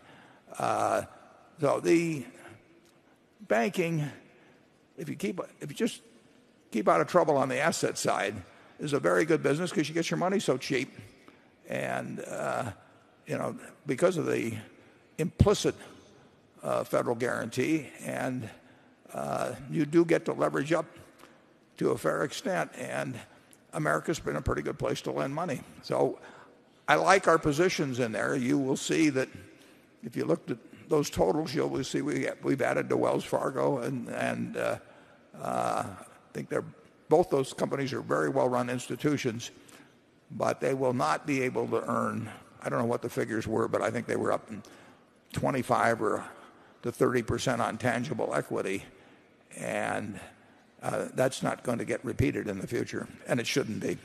Charlie? Well, yeah, we might add that M&T Bank, which most people never talk about, is headed by a really sensible fellow. And it's been a wonderful investment for us. Yeah, as a matter of fact, if you'll get the M&T annual report, it's written by Bob Wilmers, the letter. The first part of it's about M&T specifically, but the second part is about particularly the American financial economy. And I would really recommend you read that. Bob is a very smart guy, and he has a lot of good observations.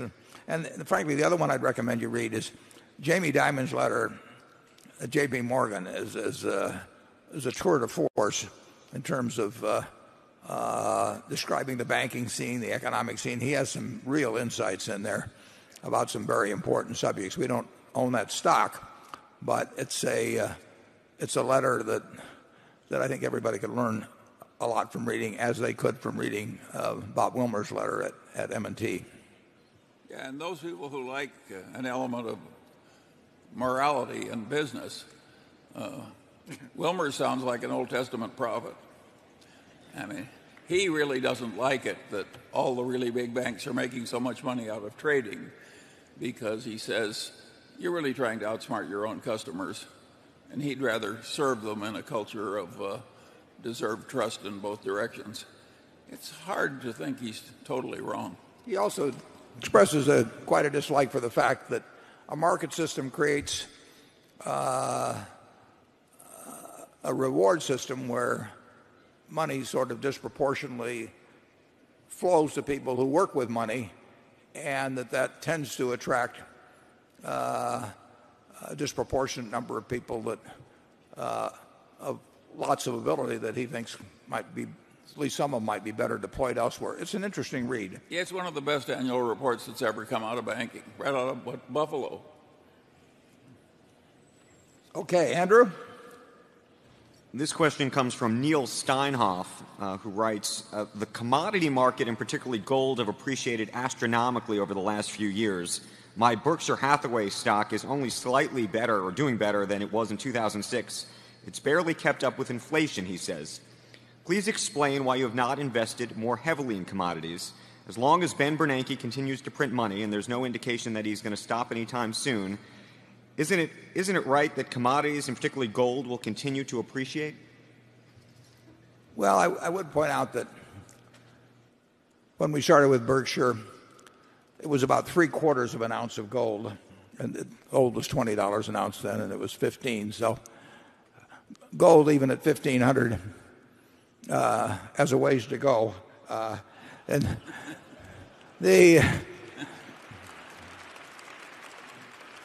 I think he's right about inflation. But if you think about it, there are three major categories of investment.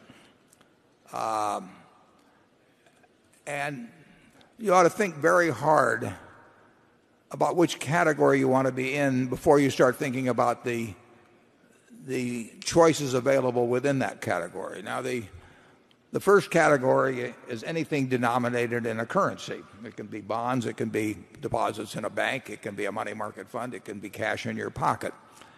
And if you will reach in your pocket, I don't like to do this, but and pull out your wallet. You're watching an historic event. If you look at this, and I might point out this is a 1. Charlie carries on the back of it, it says, "In God we trust." And that's really false advertising. If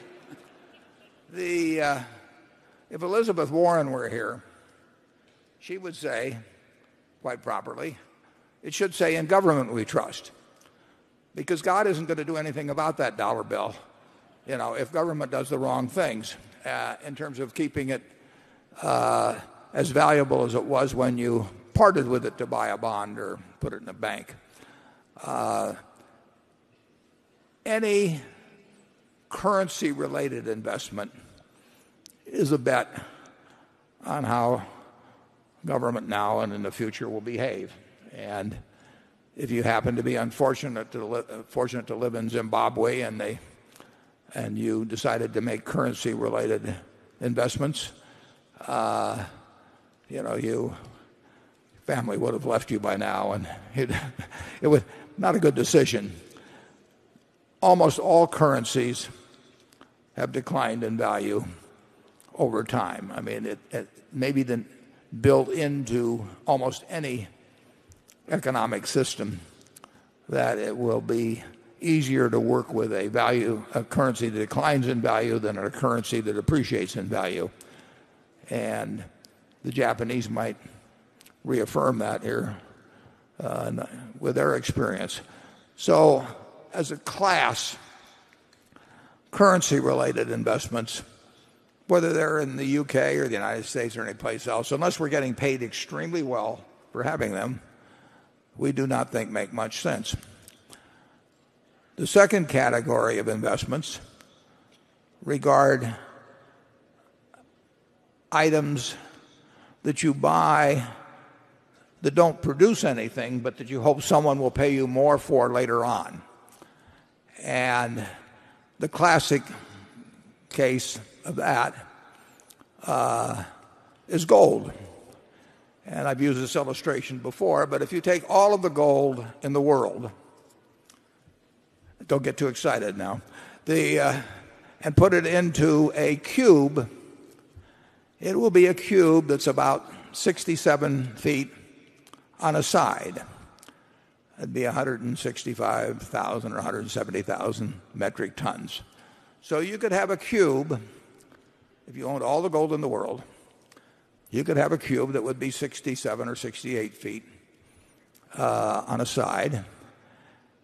And you could get a ladder and you could climb up on top of it and you could say, I'm sitting on top of the world, and think you're king of the world. You could fondle it, you could polish it, you could do all these things with it, stare at it, but it isn't going to do anything.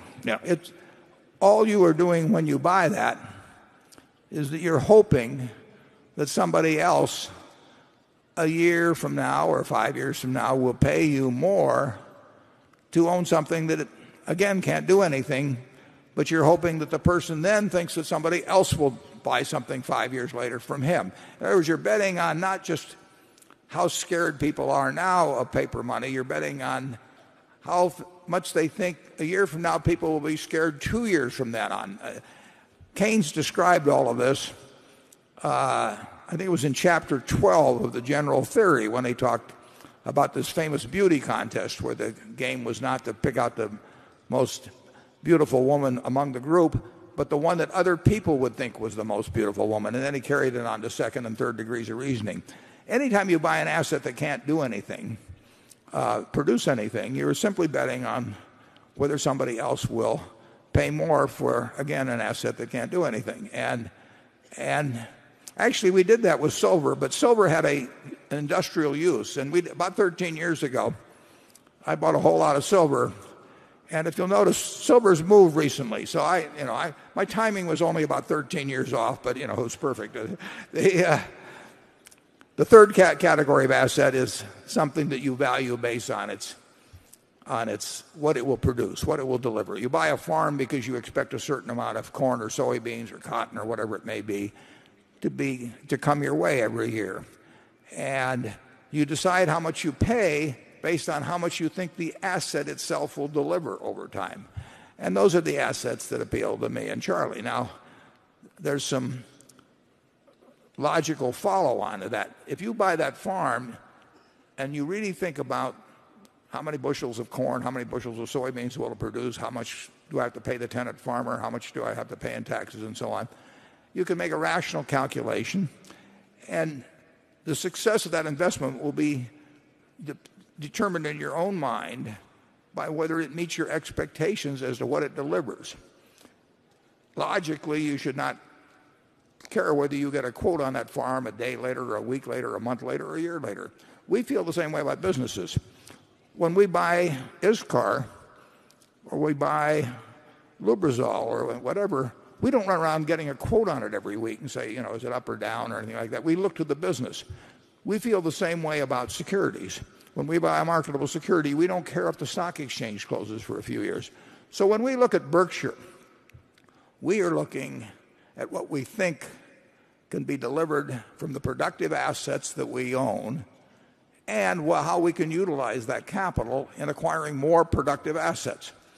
And there will be times, cotton doubled in price, much to our chagrin at Fruit of the Loom, but if you own cotton for the right 6 or 8 months in the past year, you came close to doubling your money.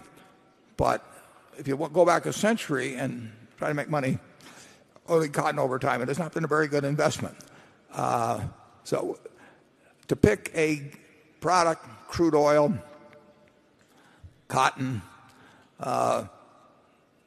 gold, silver, anything that, and of course cotton has utility. Gold really doesn't have utility. I would bet on good producing businesses to outperform something that doesn't do anything over any period of time. But there's no question that rising prices create their own excitement. So when people see gold go up a lot, I mean, if your neighbor owns some gold and you think you're smarter than he is and you didn't own any, and your wife says to you, how come that jerk next door is making money, and you're just sitting here, it can start affecting behavior. And people like to get in on things that have been rising in price and all of that. But over time, that has not been the way to get rich. Charlie? Well, I certainly agree with that. And besides,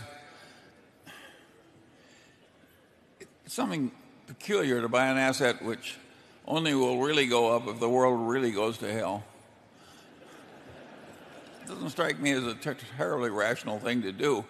I think you ever figure on leaving the country because the country is going to kill you.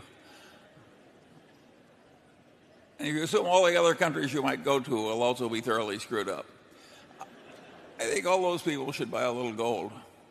But I think the rest of us would be better off with Berkshire Hathaway stock.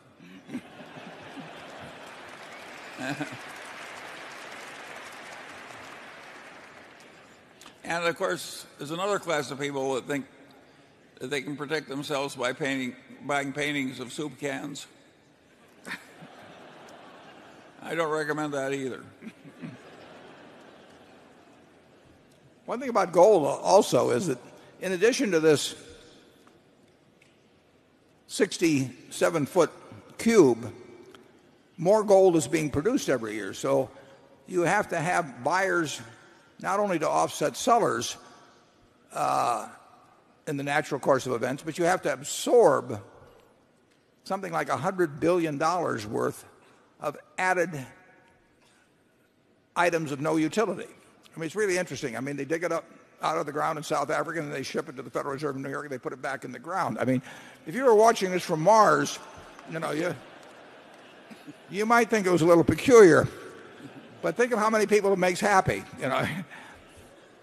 I might mention that the value of that cube, all the gold in the world, is now about valued at 1,500 plus. It's about $8 trillion. And there are 1 billion acres roughly of farmland in the United States. That's a little over 1.5 million square miles. And that's valued at something over $2 trillion. And if you take 10 Exxon Mobils, you get up maybe another 4 trillion. And maybe not that much even. And so you could own all of the farmland in the United States, every bit of it. And you could own 10 Exxon Mobils and you could stick $1 trillion or so in your pocket for walking around money. And you could have your choice of that or this 67-foot piece of gold that you could fondle. And that may seem like a close choice to some people, but not to me. Well, you would also need an army to defend the gold. And it's really not a very good spot. Okay, number 6. Yeah. Bill Miller, Dallas, Texas. Mr. Buffett, Mr. Munger, when you were raising your first investment funds, how did you go about attracting investors? And once you had your first funds and your first investors, how did you go about growing them? Sounds to me like a man that's about ready to start a hedge fund.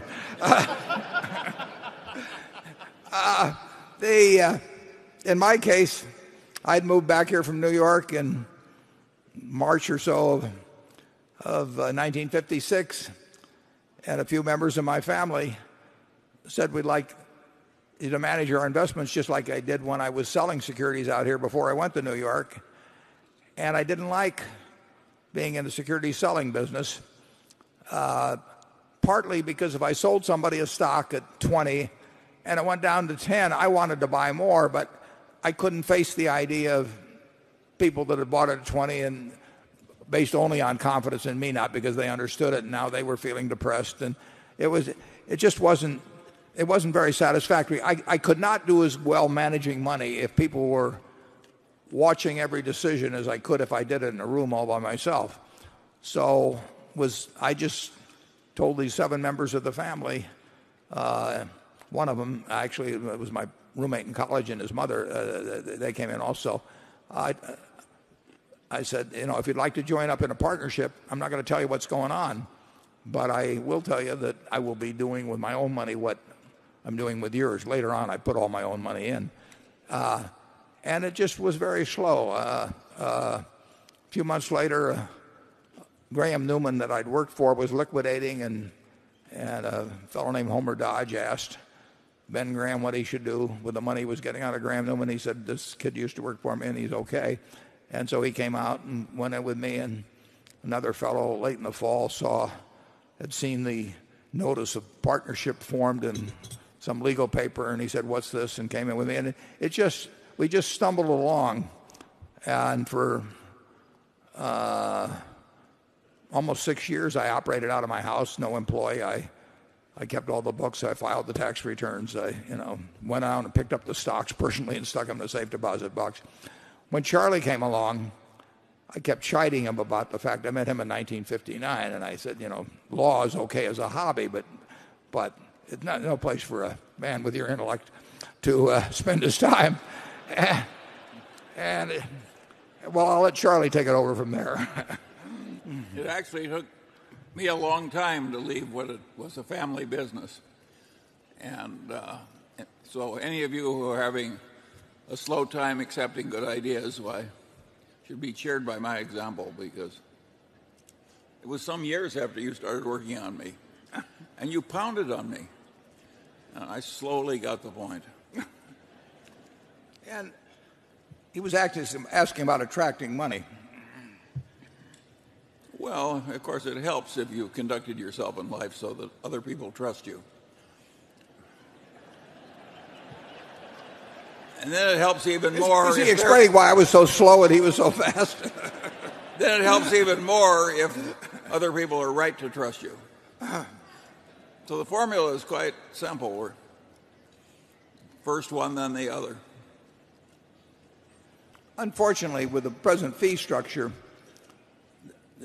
just attracting money rather than performing with it can be enormously lucrative. So the skill of attracting money may be, at least in the short run and maybe the intermediate run, it may be a more important quality than the ability to manage money.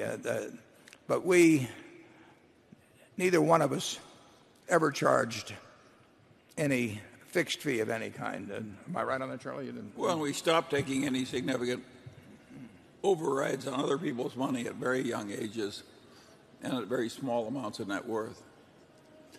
I wish our example were more common, but I like our compensation practices too, and they're spreading slowly. We get a new company every, 5 years? Yeah. Okay, Carol? This is from Jeff Cunningham of Directorship. Berkshire's corporate strategy resembles that of the go-go conglomerates of the 1960s, Janine's ITT, Teledyne, Textron. Small corporate team, tight financial controls, sector neutrality, and little involvement in subsidiary operations, and ultimately not fully valued for the sum of their parts.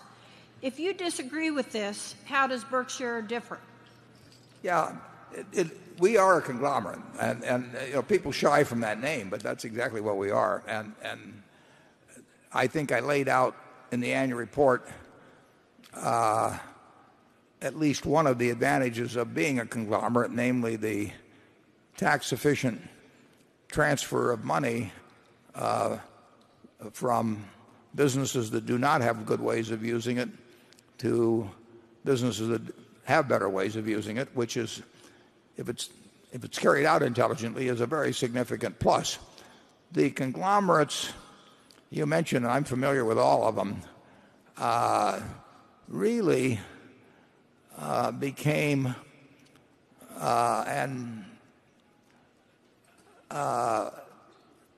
sort of stock issuance machines where the idea was to get your stock to sell at a very high multiple and then trade it for something else that was selling at a lower multiple, and voila, earnings per share went up, and then people said you'll do it again.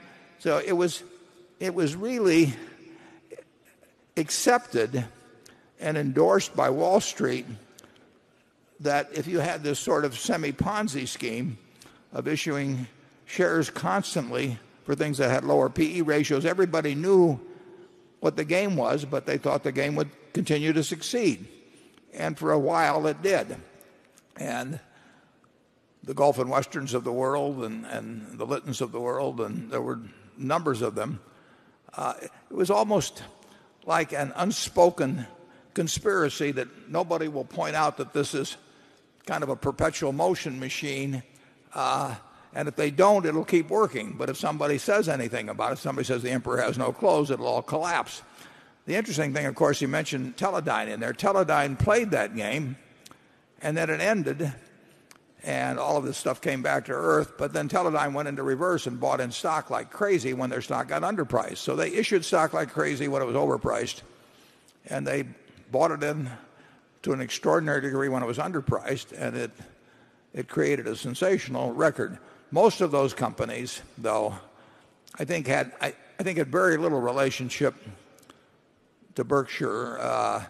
It's true that I think some of them are pretty decentralized, although I remember, didn't Harold Janine have some famous room that he brought in everybody and chewed them out, monthly for not making their projections, so they learned to make them whether they were actually really making them or not. And the managers were, if you took Charlie Bluedorn at Gulf and Western, or take the group, they were primarily thinking about how Jimmy Ling at Ling Tem LTV, and they were primarily thinking about how they could pump the stock up to a level where they could buy big established businesses that were selling at lower PE ratios and sort of have this perpetual motion game going. And it came to an end. I don't think there's at Berkshire, we are not in that game. We are in the game of trying to buy very good businesses that we're going to keep forever, and having them grow their earnings and have them to also throw off cash that we can use to buy more similar businesses.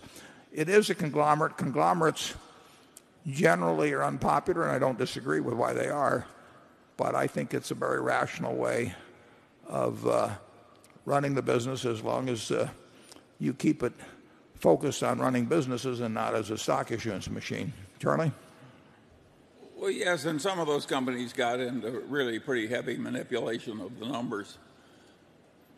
One of them said, I know what I'm going to report, I just don't know how I'm going to do it. That's not the attitude around this place. Yeah, we don't know what we're going to report. No. And sometimes we don't know how to do it either. Okay, number 7. Good morning, Warren and Charlie. John Norwood from West Des Moines, Iowa. I have a question on legacy.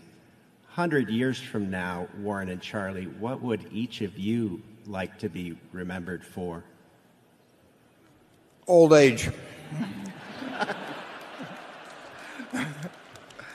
Yeah, I've heard Warren say that what he once said at his funeral is, that's the oldest looking corpse I ever saw.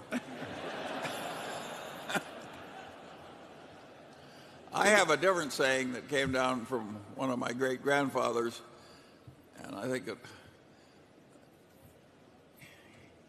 he wanted to be remembered for a fortune fairly won and wisely used. That's a pretty good system. Yeah, I would.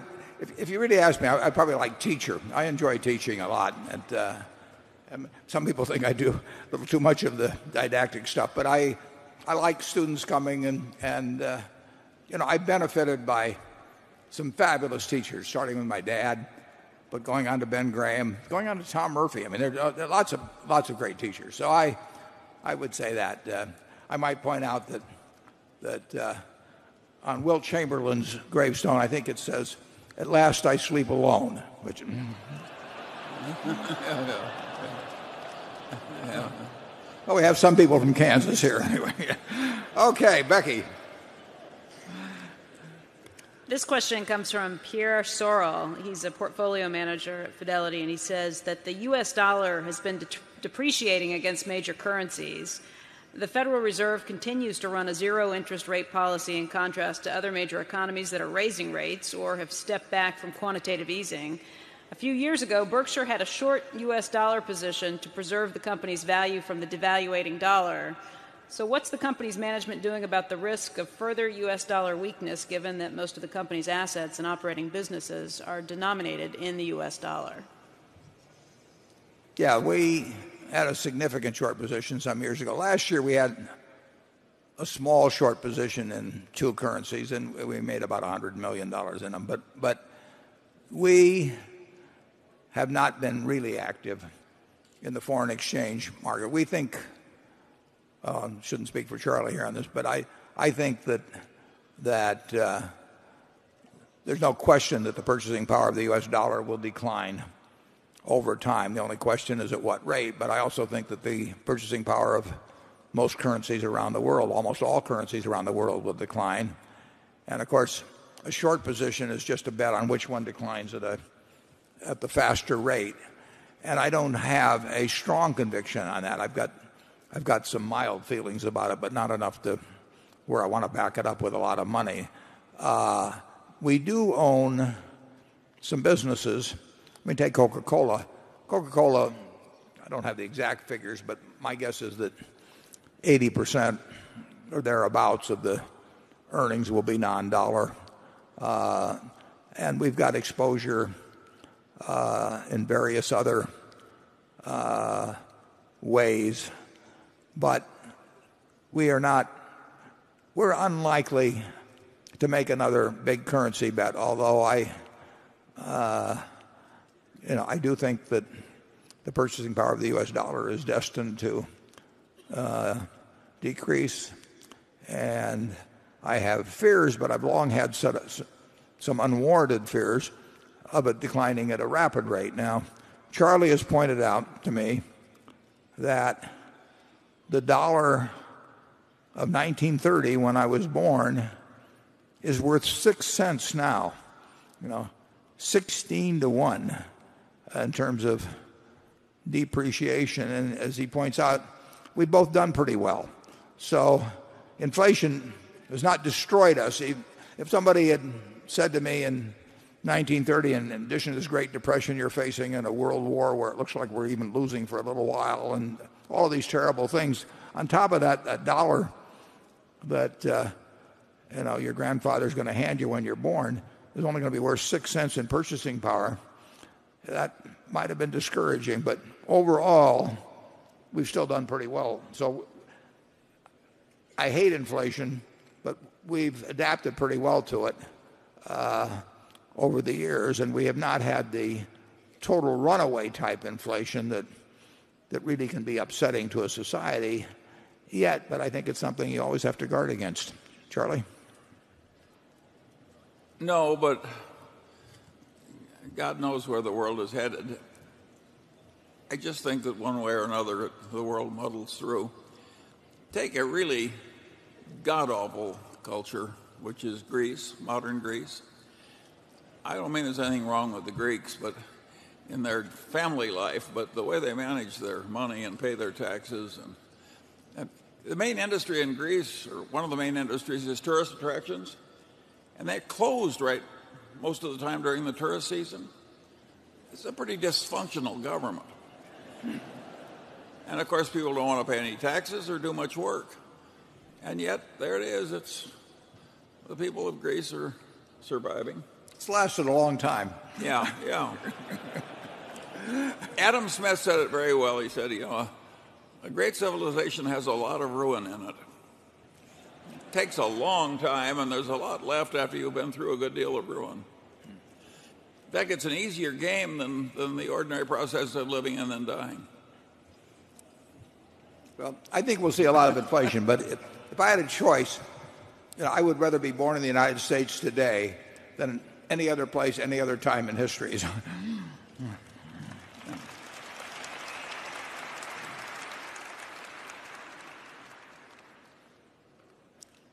Okay, Area 8. Good morning, Mr. Munger and Mr. Buffett. This is Mary Bundrick from Rochester, Minnesota.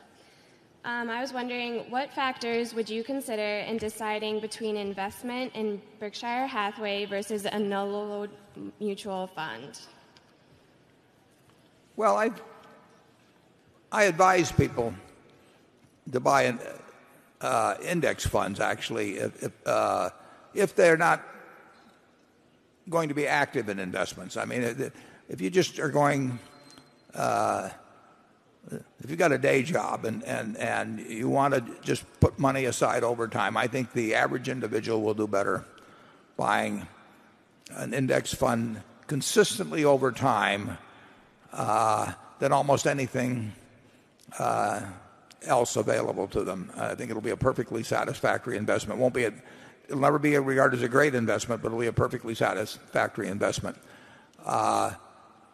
If I personally had a choice between an index fund or Berkshire at present prices, I would rather own Berkshire. But I wouldn't be unhappy if you told me I had to leave all my money in an index fund for the rest of my life.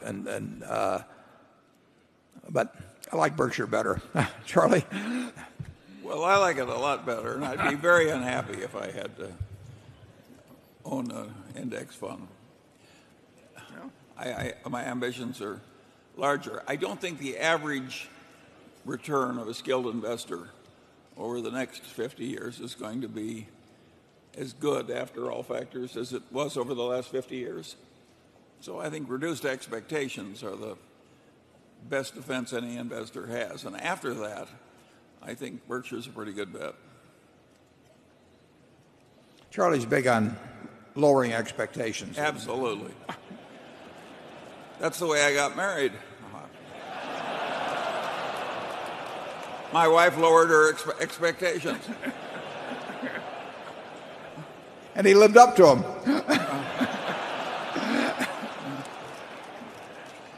Okay, Andrew. The question is, can you explain the company's policy for your own personal investing outside of Berkshire and that of your other managers? And why aren't all trades and investments first cleared through a compliance department like that at most other companies? Well, I don't think it is true of most other companies. We have 260,000 employees, and we have one company that's a subsidiary of General Re called New England Asset Management, but that's the only company that advises other people on investments or operates in the investment field. At Berkshire, there are presently 3 people that can execute trades, and then there are a few other clerical people that would see what was done. But we are not a investment advisory firm. We're not a mutual fund or anything of the sort. So if we have some, I think, pretty clear rules. They're going to be looked at, again, I can assure you, by the audit committee. But in terms of the code of conduct, code of ethics and insider trading rules, which go to the managers, I don't think there's anything ambiguous in those. Now, to extend those beyond, I don't know, Mark, how many people those go to, but whether 60 or 70 or something, I'm not sure the number. The problem with rules, is, you've got to have them, and we emphasize not only the letter of them, but the spirit. That's why I write that letter every couple of years. I was on the audit committee, for example, of Coca-Cola. And Coca-Cola has about 1/5 as many employees, or did then, had about 50,000, had about 1/5 as many employees as Berkshire. And each time the audit committee met, we had 8 or 10 code violations. I mean, people... if you take Berkshire at 260,000 people, that's about the number of households in the greater metropolitan Omaha. And perfect as we like to think we are in Omaha, I will tell you there's a lot of things going on in Omaha right as we sit here that do not match the rules. So it's a real problem. Now the problem obviously with the Sokol thing is that it hit very, very high up, but we had a case some time back where a fellow that was a friend of mine, vice president of one of our subsidiaries, and like I say, a personal friend, and we supplied the evidence that sent him to jail. It has happened. We had as I remember, some years ago, I think it was in Woodbury, New York, we may have had a woman arrested in the offices just because we want to make very clear, that we mean business. And as the audit committee said that this is not public relations, this is reality. Here's a letter that went out from Johns Manville. I didn't know anything about it till Todd Raba gave it to me the other day, but it describes what dated April 27th. And it said the audit committee clearly found that Mr. Sokol compromised the integrity-related values of both Berkshire and JM have worked so hard to ingrain in the fabric of both companies. This should serve as a tragic lesson learned for every employee in JM. And then in boldface, there are no gray areas when it comes to integrity. And it goes on. So we hope to get some value out of this experience that will help us reinforce with not only the 60 or 70 managers, but with 260,000 people that we do mean business on this, and we've showed them we mean business when we have sent more than one person to jail. But there will be, if we can have all the records in the world, and if somebody wants to trade outside them or something, they're not going to tell us they're trading in their cousin's name. I mean, it just doesn't work that way. And we will have occasions in the future when people do wrong things. Usually they get handled at the subsidiary level. I mean, it's somebody doing something, whether it's getting a kickback from a vendor or stealing out of a cash register or whatever it may be. And then, we get the occasional mega one, which is very painful. But we will, if there's anything we can do in the rules that will make it even more explicit or get across further the idea that rules are not made to be danced around, but rather that the spirit of them extends beyond them, we want to be sure we do it. Charlie?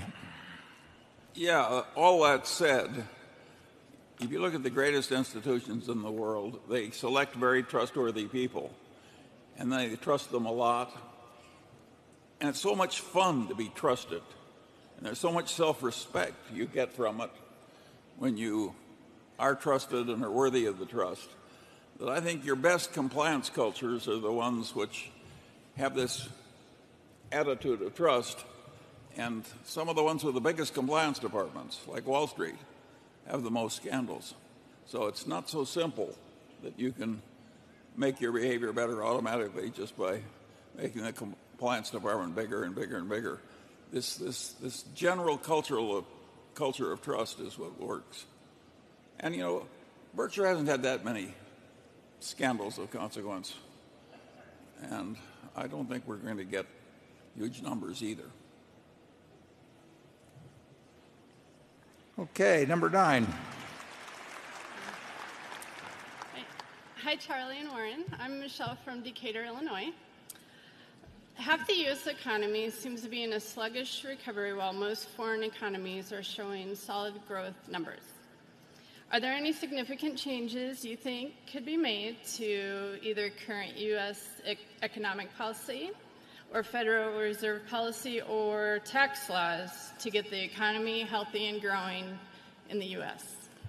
Yeah, we've really had our foot to the floor in both monetary and fiscal policy.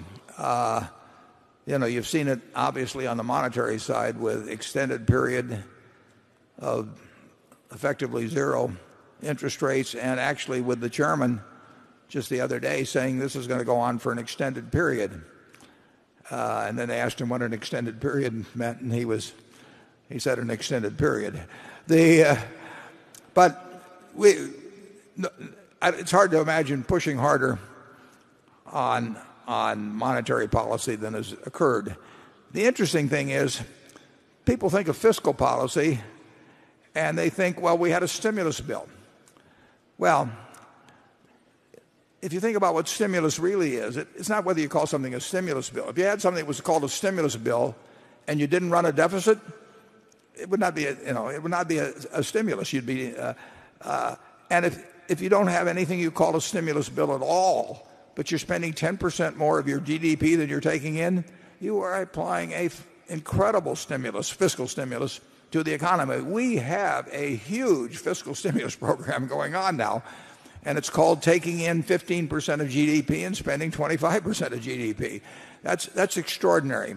So I think that we have used those levers in a way that's almost unprecedented. And I think it's been wise in general to do what's done. And I think it was particularly wise what was done in the fall of 2008. But I think generally we have followed the right policies. I think they're less important than most people think they are. I think if you did the wrong policies, it could really screw things up. But I think the natural resuscitative powers of capitalism will be the biggest factor in taking us out. And I think you've seen that over the last 2 years, and we're seeing it month by month. I would say this: residential construction is flatlined at 500,000 or so units per year. I think when it comes back, and it will, but it takes working off a crazy excess inventory we had, and there's no way to do that except through creating fewer residential units than you create households. That's how you reduce the oversupply. When that part comes back, I think you're going to see much more of a pickup in employment than you might think just by looking at construction workers. I mean, we have Shaw Carpets, I'm sure they're not counted as construction jobs, but we have thousands fewer people working there because residential construction is where it is. And we have people at the Furniture Mart and how much carpet they're selling or houses. So I think there's a lot of indirect as well as direct reservoir of jobs that will be drawn upon or utilized when residential construction comes back. I don't think I'd measure it just by the number of construction workers that are being employed currently versus, say, 4 or 5 years ago. And I think it will come back. I don't know. I don't know when. I said in the annual report I thought you'd be seeing it by the end of the year. I may or may not be right on that, but that would be my best guess still. We are creating households faster than we're creating housing units. And, we lose housing units. Just, you can look at the tornadoes recently. And so that problem will get cured. And I don't think, when you mention we're progressing more slowly than other places, certainly in terms of Asia, there's no question about it, or Brazil. But actually, I think our pace of coming out of this, while it's been slow compared to the hit we took in 2008, the American economy was paralyzed. It's come back quite a distance, and we see that in our businesses. Now, our peak on rail car loadings were 219,000 one week, I believe, in 2006, and our bottom was 150 or 51,000. We'll probably run 190,000 or thereabouts currently, and that'll pick up more as the year goes along. So it's come back a significant way. We have certain companies that are setting records that serve basic industries. If you look at TTI, which distributes electronic components, has thousands and thousands of customers all over the world, and it's setting new records, and it's way up in the first quarter, and it set a record last year. If you look at ISCAR, which supplies nothing but basic industry, I mean, nobody buys little carbon cutting tools, to put in their recreation room or anything. This stuff is used, for making big things, and their business is going up and up and up, month by month. So the economy is coming back, and when residential construction finally gets this huge overhang largely eliminated, I think you'll see a lot of improvement in the employment picture. Charlie? Yeah, the one place that I feel we're making a huge mistake is not learning enough from the big mess that came from wretched excess in our financial system. I don't think we throttled the sin and folly out of that aspect of the economy nearly enough. And I think if you look at all the panics and depressions of the United States, they all came from financial collapses, usually preceded by perfectly asinine and greedy behavior. And I think there would be a lot to be said for taking an axe to our financial sector and whittling it down to a more constructive size. Well, tell us more about how you use that axe. Well, Warren, I'll make myself ridiculous, but I guess I'm so old I'm entitled to do that. I would have the tax system discourage trading. I would have various kinds of Tobin taxes. I would have securities trading more with the frequency of real estate than the trading by computer algorithms where one person's computers outwit another person's computers in what amounts to sort of legalized front running. I don't think we need any of that stuff. And I think making heroes out of the people who succeed at it is not good for the fiber of the country either. I hate the idea that 25% of our best engineers are going into the financial sector. So I think it's crazy what we've allowed. And I think the lack of contrition in our financial sector after the disgraceful stuff they got us into is perfectly awesome. It makes Dave Sokol look like a hero.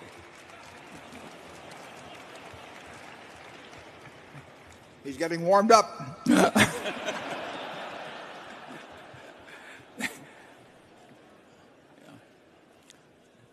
Just as a sidelight, how many of you know that if you trade an S&P future contract, 500 S&P 500 contract, and you hold it for 10 seconds, and you have a profit that 60% of the gain is long-term gain and 40% is short-term gain.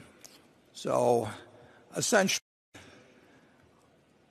our Congress has said that this activity should be more lightly taxed, than cleaning washrooms or doing all the things that you people do every day.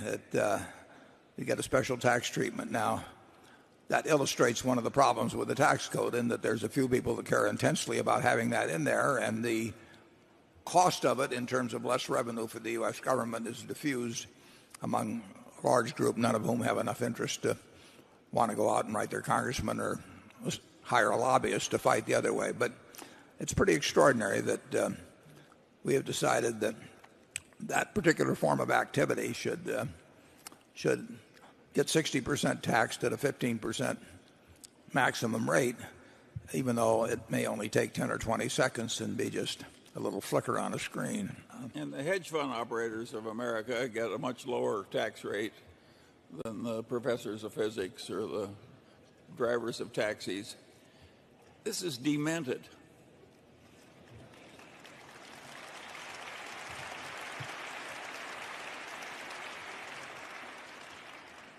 Well, with that, we're getting to our break at noon, and I made a bet 3 years ago with some fellows that run a fund of funds, and I promised to put the figures up every year as to how we're doing. It's a 10-year deal, and if we can put up the slide, what number would that be?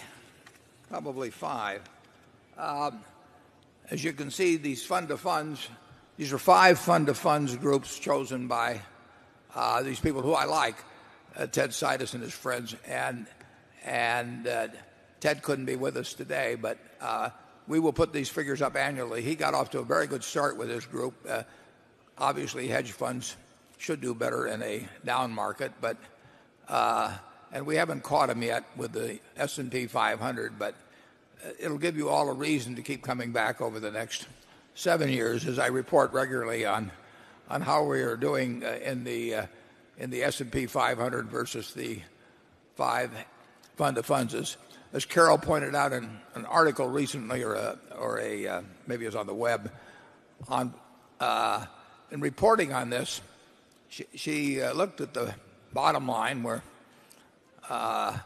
the investors in the S&P 500 are behind for the 3 years, and the investors in the fund of funds are behind, and the only people that are ahead so far are the investment managers. They're doing very well at this point. So we'll keep you up to date on that. We're going to take a break. We're close to an hour for lunch. We'll be back here, and we'll take up the questioning where we left off. Thank you.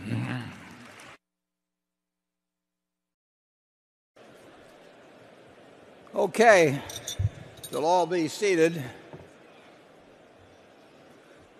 I can't see whether Ron Olson is in the front row or not. Ron, are you here? Okay. Ron wanted to... well, we'll get you a mic. Because we're transferring, we want to get it all corrected.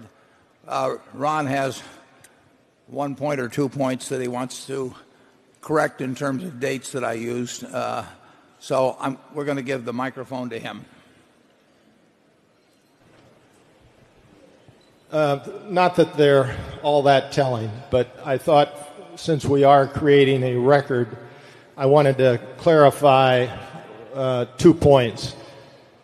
The Berkshire law firm, namely Munger, Tolles & Olson, worked with the Lubrizol Council in pulling together what Warren described as Lubrisol's proxy, describing the background of the transaction. We, as counsel for Berkshire, started to work on that, gathering the facts pertaining to Berkshire's involvement, essentially David Sokol's and Warren's, during the week of March 15. Warren, in speaking to you about the facts this morning, I believe, placed the beginning of that work in the subsequent week. So I simply wanted to clarify that as we gathered the facts, and though gathering included several interviews of David Sokol during that week.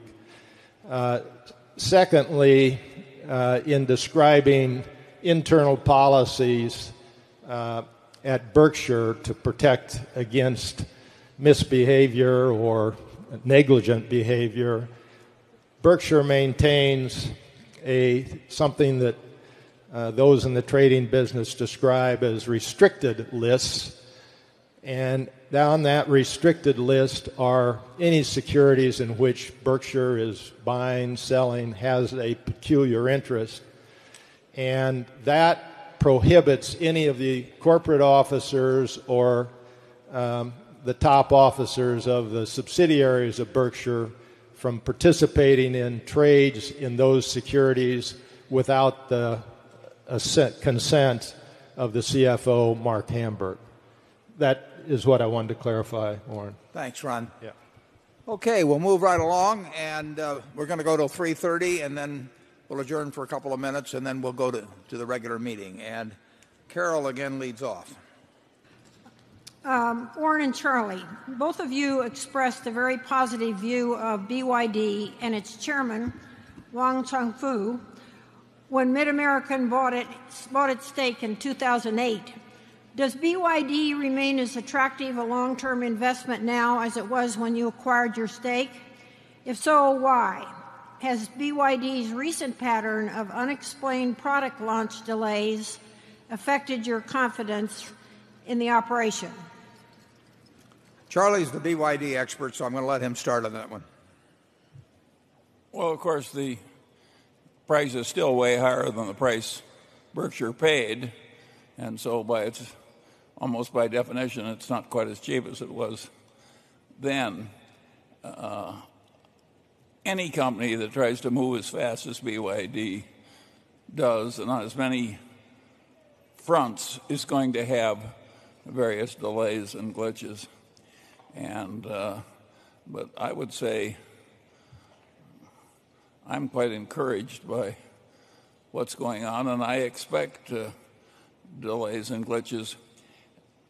They got in trouble in the auto distribution, but they tried to double auto sales every year for 6 years, and it worked the first 5 times. Yeah. I have nothing to add.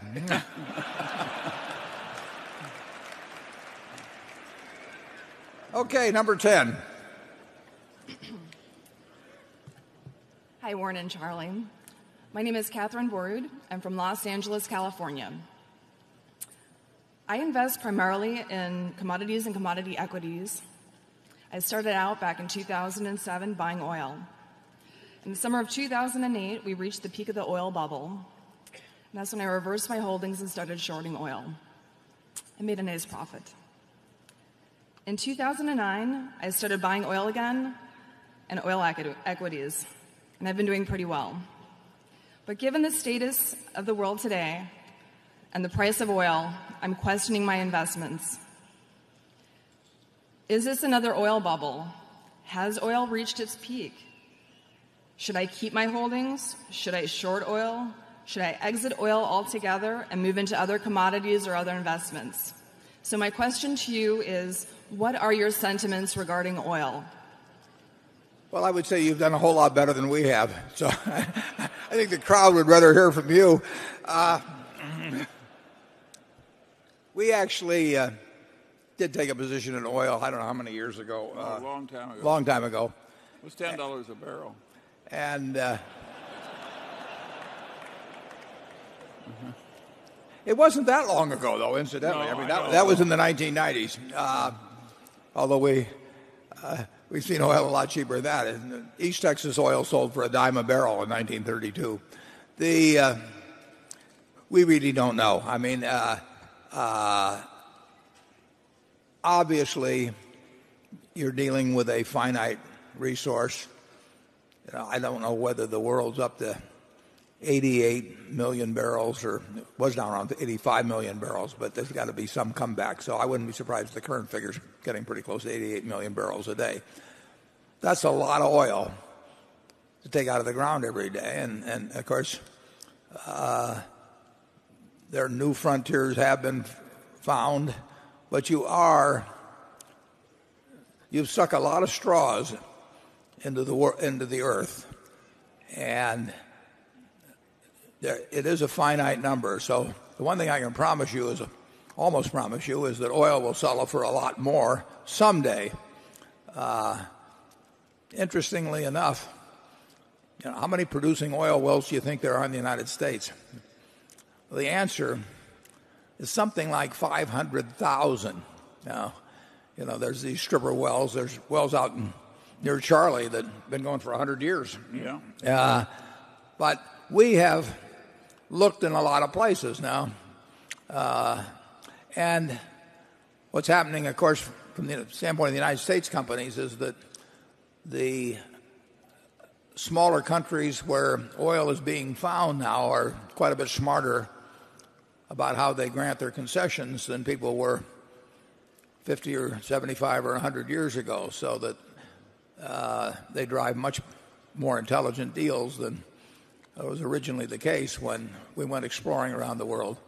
But I have no idea. We traditionally, BNSF had hedged a certain amount of oil, and because they obviously use huge quantities of diesel, and I suggested to them, although how they run the BNSF is up to them, but I really didn't think we could guess the price of oil. And I thought if we could guess the price of oil, we didn't need to run the railroad. I mean, it took a lot of effort, time to run that railroad. And if we knew how to make money just sitting in a room trading oil, why not do that instead? So we don't hedge.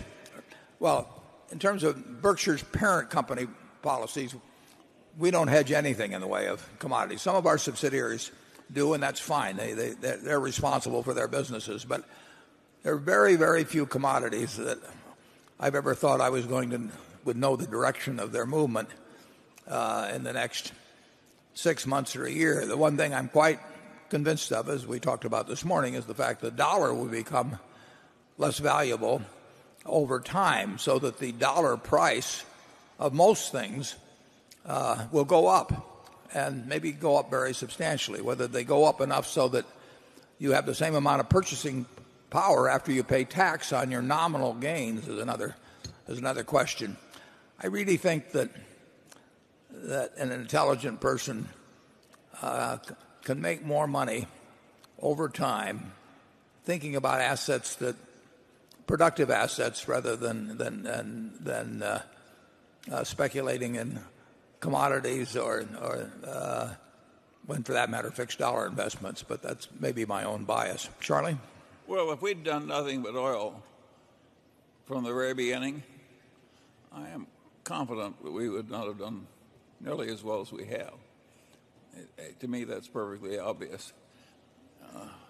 So I think what we've done is much easier than what you're trying to do. And we like easy. Yeah, we're not trying to make it any more difficult than we have to. I really don't know any way to have an edge in that sort of activity. I mean, if you are going to try and figure out when to be long or short oil or natural gas or copper or cotton or whatever,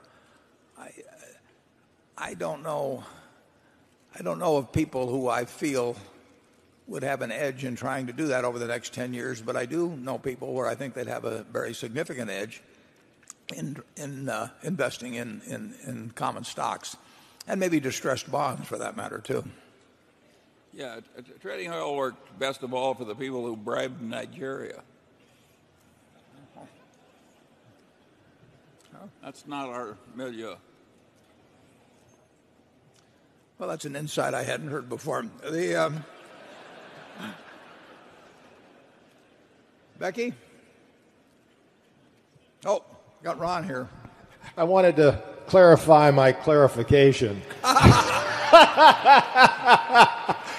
Sounds like a lawyer, doesn't it? It sounds like a lawyer. Mark Hamburg was concerned that when I spoke of our insider trading policy and mentioned that we had a restricted list, that somebody may interpret that as suggesting that Lubrizol was on that restricted list. It was not. What goes on our restricted list are securities that we have a position in that we publicly reported. So I just simply wanted to clarify that point. Lubrizol was not on the restricted list. Yeah. Okay, Becky? Charlie, I got several variations of this question, but this one comes from Peter Kerr in Waterloo, Canada. He says, could you please let us know a couple of the most important things you learned during the last year? I'll let Charlie go first. Well, I hate to admit this because I've ignored high tech all my life, but I actually read that book In the Plex about Google, and I found it a very interesting book. And so here I am at my advanced age, and I find it interesting the way people have created these engineering cultures, which are quite peculiar and different from most of what we have at Berkshire. And will I ever make any use of this? I doubt it. But I certainly enjoyed learning it. And if I enjoy learning it, I regard it as important because I think that's what you're here for, is to go to bed every night a little wiser than you were when you got up. I'm just trying to hold my own, actually. No, what I learned in the last year is that I'm going to have Charlie write the next press release.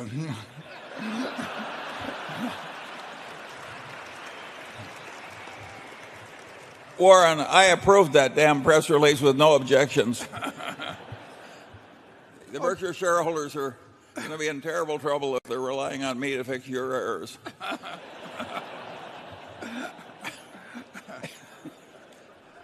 Okay, let's go to number 11. Yeah. Getting too close to confession time up here. Good afternoon, Warren and Charlie. My name's Phil Drew, and I'm here with my wife Tina and our good friends Grummies and the Hendricksons. We're all from Indianapolis, and we're all small business people. So we are not too big to fail. And our question basically is simply this. Do either of you gentlemen think that we might be headed down the the same type of path years from now when we get into a situation as taxpayers that we might have to bail out a company on Wall Street that is too big to fail? And if so, have we done anything to avert that? There are institutions around the world that I think governments should properly, although people won't like it, but I think that there are institutions around the world that governments would properly I think bail out has got a little bit of a pejorative term on it in the sense that stockholders should not be saved, managers should not be saved, but certainly the institutions in some cases should not be allowed to collapse immediately. I mean, right now we're continuing to follow that policy, for example, with Freddie Mac and Fannie Mae. I mean, they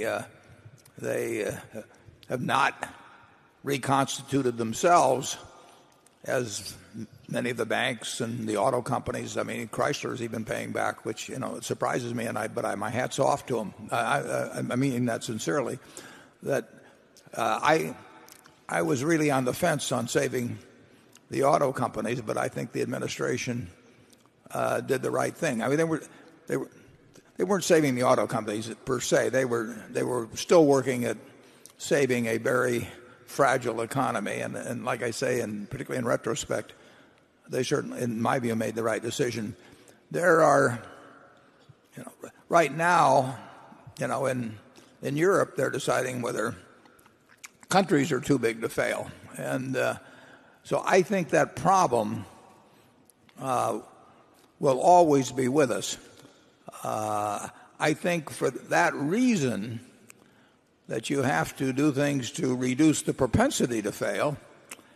And among those things, I think you have to make it so that the CEO and to some extent the board, but not to the draconian degree that I'll suggest for the CEO, I think that any institution that requires society to come and bail it out for society's sake should have a system in place that leaves their CEO basically and his spouse dead broke. Because I think that the upside and downside incentives are vastly different. And I think the board of directors of those institutions should suffer severe penalties, nothing like that. But they certainly, you know, should give back the last, say, 5 years of directors' fees or whatever it may be that they've received. Because if you run an institution that actually needs society can suffer such a blow if you fail, the society needs to come in and save you. You ought to have somebody running that institution, and you ought to have incentive practices in place that make it very, very, very painful to the people involved for the failure if it indeed happens. And you also ought to reduce leverage in the system, and I think we've gone to some degree in that direction. But there will be too big to fail institutions 10 years from now or 20 years from now. Right now, Freddie Mac and Fannie Mae are sort of too big to figure out. You know, we just sit there and incidentally, there's nothing wrong with that. It's more important to come up with the right solution than it is to come up with an immediate solution on those. But particularly, I would say in Europe, there are banking institutions in countries that people are facing the question of whether they are too big to fail. Charlie? Well, my answer is that the past panics and depressions, by and large, started on Wall Street or in stock brokerage. They tended to involve great waves of excessive speculation and bad behavior in the people who were profiting from those waves as salesmen or market makers or promoters or what have you. And I think that this last mess, which created so much danger, should have caused something like happened in the aftermath of the 30s, where we prevented a new mess for a long, long time. But, of course, it hasn't done that. And so I think you can confidently expect a new mess or two before your career is over. And I think it is really stupid for our country to have allowed this. Partly the failure is not one of evil, it's one of stupidity. And part of the stupidity is in our great academic institutions, who believe a whole lot of things that aren't true. And that is a really hard problem to solve. You're talking about particularly in finance. Yes, of course. Right, yeah. And economics, too. Yeah. No, those are not hard sciences, finance and economics. And finance really attracts people who should have gone into snake charming or... If there's anybody we've forgotten to insult, just pass the note up and we'll get to you. Yeah. Okay, Andrew? This question comes from a shareholder based in Washington, D.C., who's asked to remain anonymous. This person says, Warren, in the past year, you and Melinda Gates resigned from the board of the Washington Post. What does this say about Berkshire's intention to hold the Washington Post stock over the long term?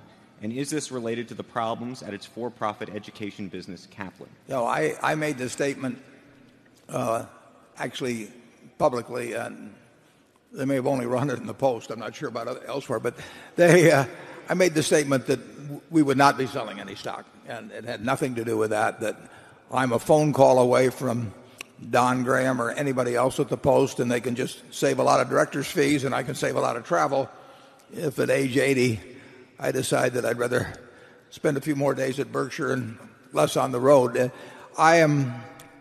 We will not be selling any Post shares.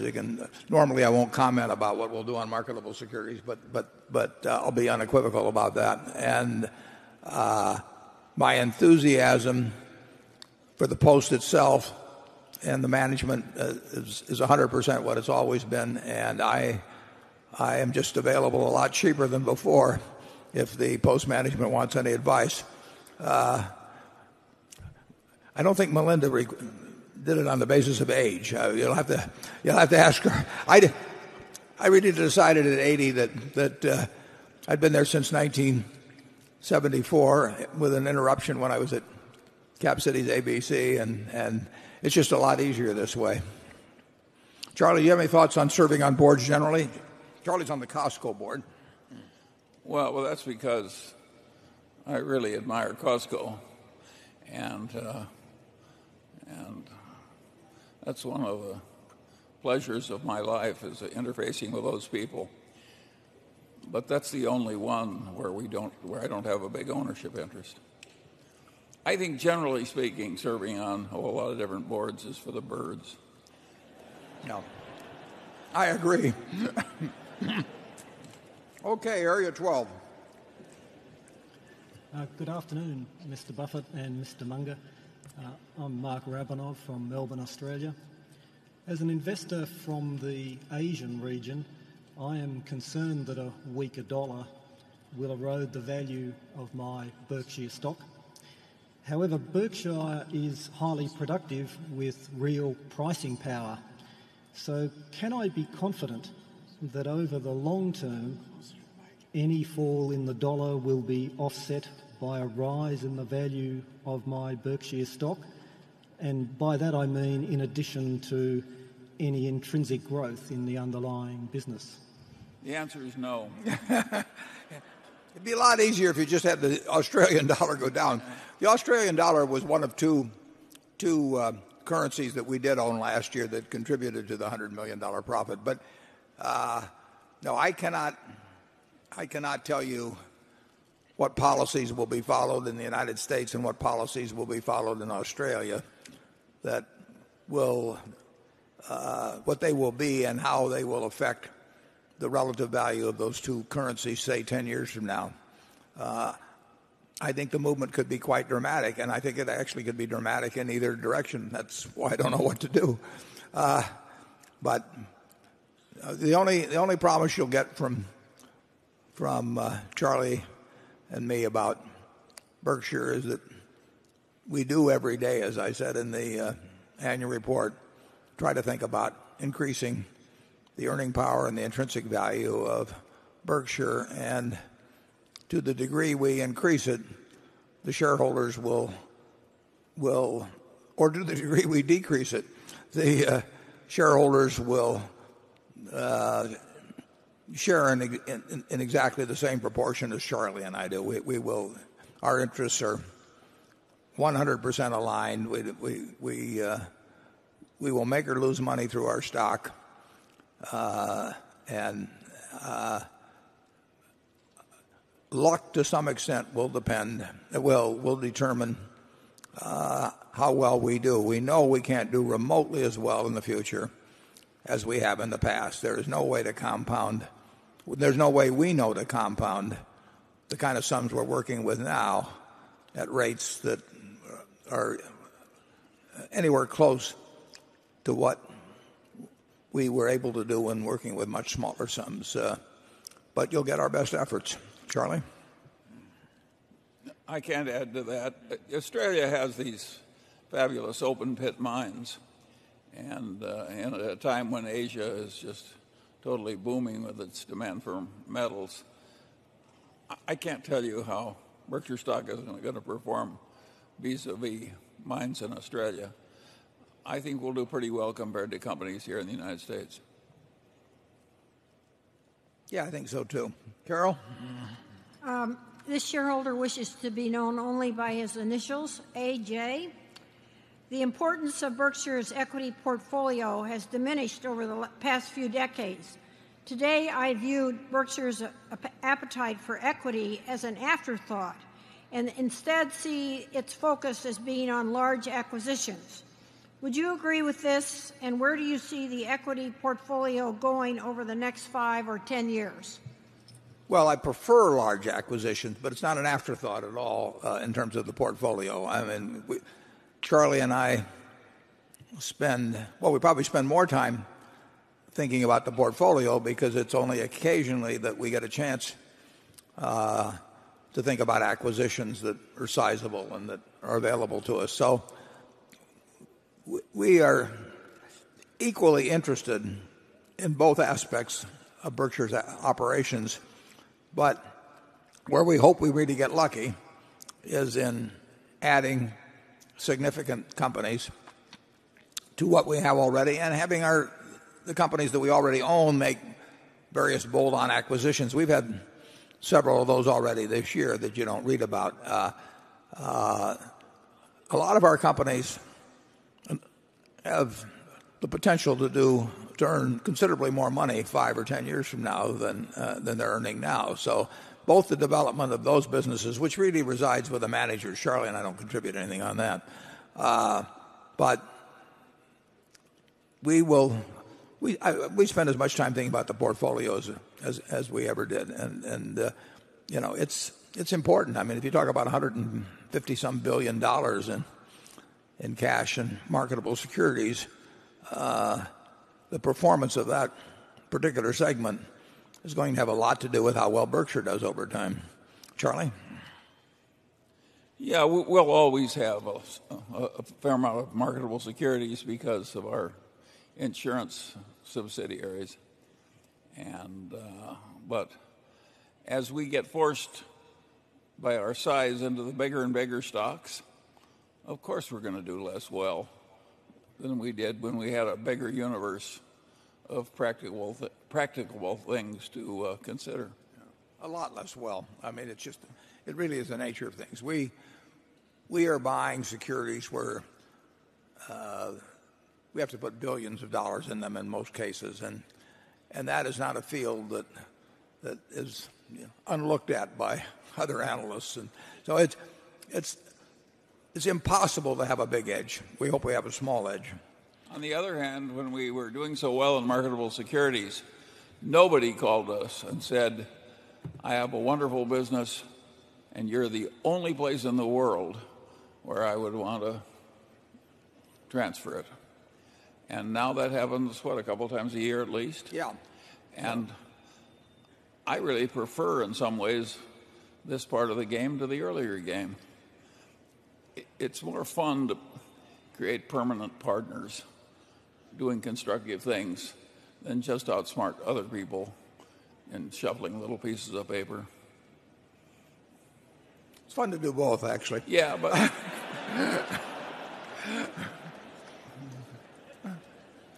Well, I don't see you holding back. Okay, let's go to the other room, 13. Hi, I'm Whitney Tilson, a shareholder from New York. Thank you for including in your latest annual letter such complete and clear valuation information regarding Berkshire. You stated that the operating earnings of the insurance businesses are excluded from your earnings table, and I know you said this morning that 2011 is going to be a break-even year at best, but in light of the disclosure in the annual report that Berkshire earned $17 billion in profit over the last 8 years without a single money-losing year, are you being overly conservative? Don't you think the intrinsic value of your insurance businesses is more than just their float, especially GEICO, for the reasons you discussed this morning? Yeah, I'd agree with that, Whitney. But it's very hard to estimate, what the normal underwriting profit might be over the next 20 years or something of the sort. And so I agree with you. I don't know whether I'd call it overly conservative. I would say it's conservative to assume break-even underwriting.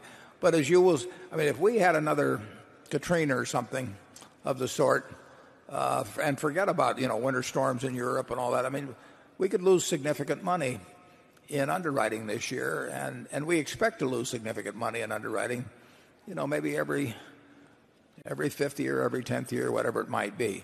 But I think you're right in saying that it would not be inappropriate to include some normalized underwriting profit in addition to the calculation that I made in the annual report. Whitney, let me help you by asking another question of Warren. Is there any other large casualty insurance operation in the world that you know of that you would trade for ours? Well, not remote. No, nothing close. I mean, however we lucked into it, we have an unbelievable insurance operation, and I mean, GEICO, is fabulous, and if you think about since 1936, the idea has been out there, but with all the strength that all the other companies had and the agency plants and everything else, GEICO has now moved to where it's the third largest in the United States and gaining ground every day on the two ahead of them and doing it very profitably. GEICO's combined ratio, GEICO had an underwriting profit of close to 8 points, as I remembered in the first quarter.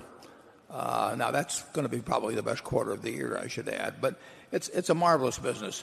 Ajit has built a business from scratch in the reinsurance business that in many respects, he operates all alone. He may not see a lot of transactions in any given period of time, but there are certain things where if somebody wants huge amounts of insurance and a quick answer or even a slow answer sometimes, we'll give them a quick one, there's really nobody else to call. It's a little like Charlie mentioned on acquisition opportunities. So he's done it. I mean, it didn't exist when he got there. Tad Montross has got a magnificent operation at Gen Re. I mean, it had to get shaken out to quite a degree, but Tad has got a very, very disciplined business there. And then we have a group of smaller companies that some of them have some very unusual franchises. So they're really, I didn't have anything to do with it, so I can brag about these people. But they have really done a job in building an insurance company that I don't think there's anything like it. Yeah. Some of you people that have been around a long time, you invested with an Omaha boy, and you ended up owning part of the best in casualty insurance business in the world. Yeah, if you go to 30th and Harney, you'll see a building there of National Indemnities. We paid $7 million for National Indemnity, $1.4 million for its sister company, National Fire and Marine, and that's the same building that we operated out of in 1967. We're operating out of it today. The only difference is that today it's got more net worth than any insurance company in the world. Yeah, so it's not that great a business as a business, casualty insurance. It's a tough game. There are temptations to be stupid in it. It's like banking. But if you're in it, I think we've got the best one. Okay, with those modest statements, we'll move on to Becky. This question comes from Mark Jordan in Charleston, South Carolina. He writes, in a period of high inflation, which particular businesses owned by Berkshire Hathaway will perform the best, and which will perform the worst, and why? Well, the businesses that will perform the best are the ones that require little capital investment to facilitate inflationary growth and that have strong positions that allow them to increase prices with inflation. And we have a candy business, for example, and the value of the dollar since we bought that candy business has probably fallen at least 85%, I would say, 80 to 85%. And that candy business sells 75% more pounds of candy than it did when we bought it, but it has 10 times the revenues, and it doesn't take a lot more capital. So that kind of a business, any business that has enough freedom to price to offset inflation and doesn't require commensurate investment or huge investment to support it, will do well. Businesses like our utilities, which get, in effect, a bond-like return, but require, if you're going to build a generating plant, it costs twice as much per kilowatt hour of capacity, and all you're going to get is a fixed return, and yields on bonds go up, perhaps dramatically if you get high inflation, is not going to do that well in an inflationary period, just because it has certain aspects of a bond-like investment, and bonds generally are not going to do well in inflation. Charlie? Well, but like our insurance operations,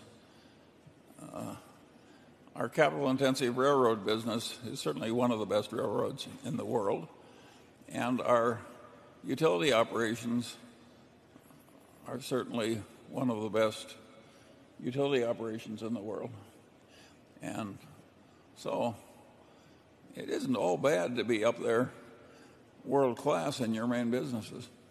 Our railroad, the government's talked about building a high-speed rail system in California. I think they're talking about 800 miles of track. And their estimated cost was about $43 billion. And estimated costs on constructions of things like that go up dramatically, much more often than they get reduced even by a minor amount. And of course we paid $43 billion, counting debt assumed, for a rail system which has 22,000 miles of main track and 6,000 plus locomotives and 13,000 bridges if you ever want to buy a bridge. So that the replacement value of that asset during inflationary already is huge, and it would grow dramatically, and the world, our country, will always need rail transportation. So it is a terrific asset to own. I'll just leave it at that. Okay. Area 1 again. I'm Martin Greenberger, UCLA Anderson School, where I work in disruptive technologies, not finance. You're forgiven. Go ahead. My friend Walt would like to know if Berkshire has been considering splitting its Type A shares like it did its Type B shares. And if so, what are the pros and cons in your opinion? And what would be the short-term and longer-term effects? Yeah, well, in effect, we've already split it, 1,500 for one by having to be available. And, we have a situation where the company will never be sold. But if any transaction involves the A stock, the B shares are going to get treated exactly the same. So there's really no disadvantage to owning the B stock, except it has somewhat less voting power than the A stock. But in every other way, it's the same instrument. And so we already have a split stock available.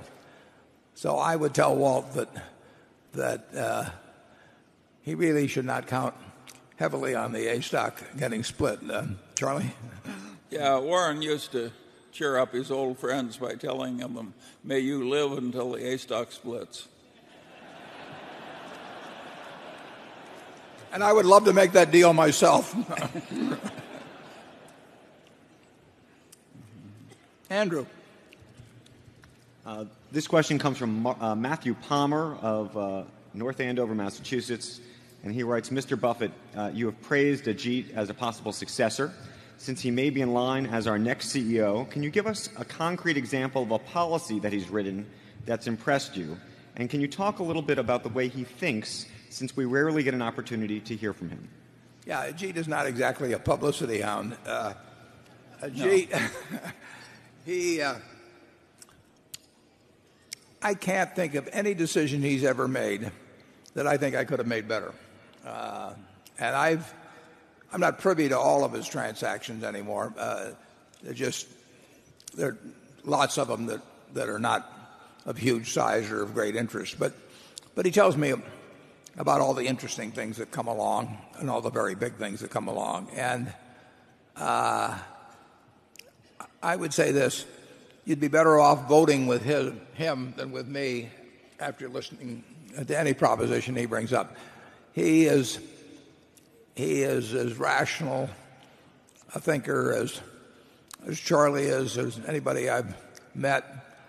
He loves what he does. He's creative. He's very creative.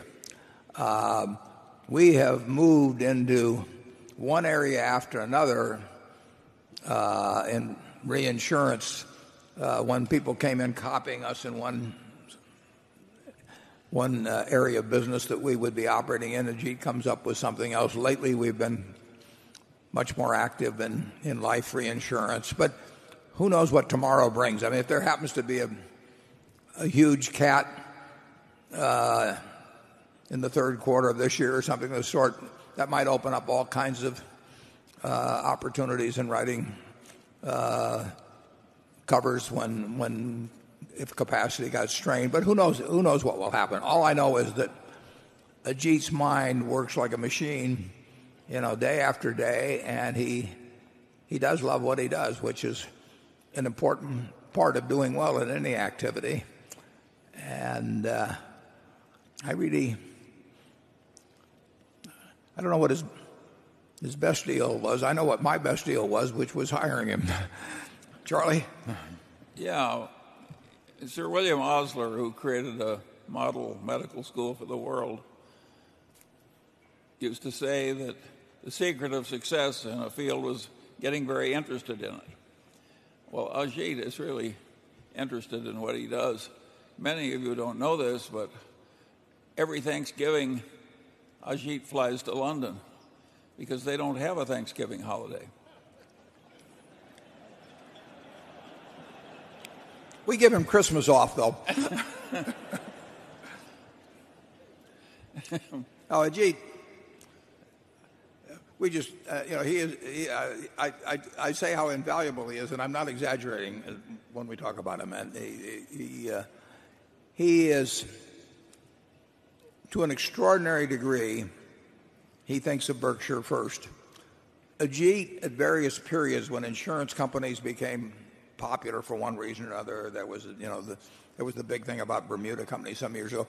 Ajit could have monetized himself to an incredible degree. He still could do it. I mean, people would hand him a significant percentage of any company being formed with lots of money, so that immediately he could create, I would guess, in the hundreds of millions of wealth without lifting a finger, just by somebody putting up, a couple $1 billion and saying you've got 20% of it or whatever it may be. And and listen, he's smart. He knows that, and it doesn't cross his mind to do anything like that. In comp, he always thanks me for what I do at the end of the year, and I feel I've left off a zero, when I get all through. He's just a remarkable human being, and we are very, very lucky that I think he has a lot of fun in what he does at Berkshire. He's got a cadre of about 30 people that work with him. There's many more that are settling claims and doing that sort of thing on runoff business, but you won't find anything like it, in my view, not only in the insurance world, but really in almost any part of the business world.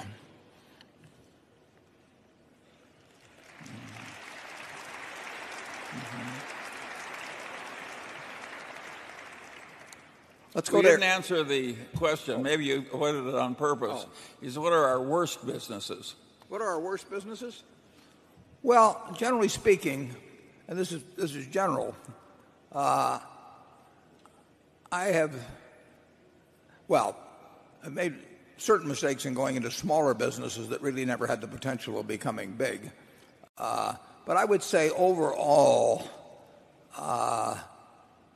probably I would call retailing, Dexter was our worst business, but I have the Furniture Mart obviously is a terrific operation, but we have not made, despite being in numerous quite a few retailing businesses for quite a while, we have not created major earning power there. Wouldn't you agree on that, Charlie? Yeah, but luckily it's a small part of the operation.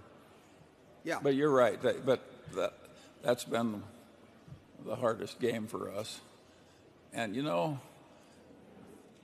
if we were a little smarter, we could have figured that out better. Well, if we were a little smarter, we could have done a lot of things. Yeah, right. Yeah. Of course, Sears is a retailing business to some degree. Yes. And we had enormous success there. So maybe we started thinking we were geniuses. We were like the duck on the pond when it was raining, and we thought we were rising in the world because of merit, and it was just because it was raining. Yeah. Okay, we'll go to number 2.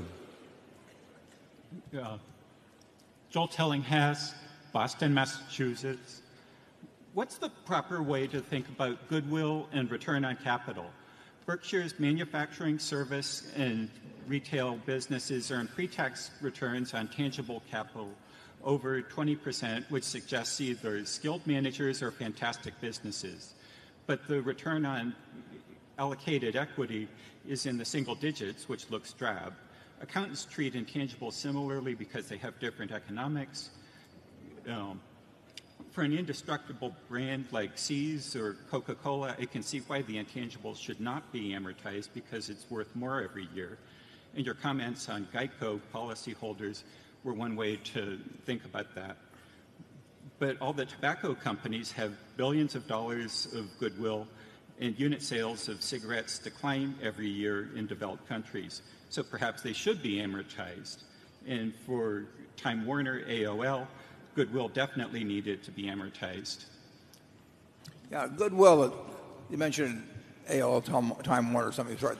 It should be written off, actually. It wasn't, it was just a mistake in purchase price. The goodwill should not be used in evaluating the fundamental attractiveness of a business. There you should look at return on tangible assets, and even then there's some other adjustments you may want to make. But basically, in evaluating the businesses we own, in terms of what the management are doing and what the underlying economics of the business are, forget about goodwill. In terms of evaluating the job we're doing in allocating capital, you have to include goodwill because we paid for it. So if we buy, Coca-Cola goes back to 1886 and John Pemberton at Jacobs Pharmacy in Atlanta, and there was not a whole lot of goodwill put on the books when he sold that first Coca-Cola. if you were to buy the company now, the whole company, you would be putting a figure, of $100 billion or something like that on it. You shouldn't amortize that. And you shouldn't, in judging the economics of the business, look at that. But in terms of judging the economics of the business that purchased it, we'll call it Berkshire, then you have to allow for the goodwill because we are allocating capital and paying a lot for it. I don't think the amortization of goodwill makes any sense. I think write-offs of it, when you find out you've made the wrong purchase and the business doesn't earn commensurate with the tangible assets employed and plus the goodwill, I think write-offs of it make sense. But when looking at businesses as to whether they're good businesses, mediocre businesses, poor businesses, look at the return on net tangible assets. Charlie? Well, I think that's right. But as the gentleman says, when we buy a business, a whole business, we never get a huge bargain. And of course, we may get down toward 10% pre-tax earnings on what we pay. That isn't so awful as you think when a lot of the money comes from insurance float that costs you nothing. In other words, if you have $60 billion afloat and God gives you $6 billion a year of earnings, it's not all bad. Well, on Lubrizol, we're paying close to $9 billion for the equity, and it earns. And you should make adjustments for debt, but it's not an important factor there.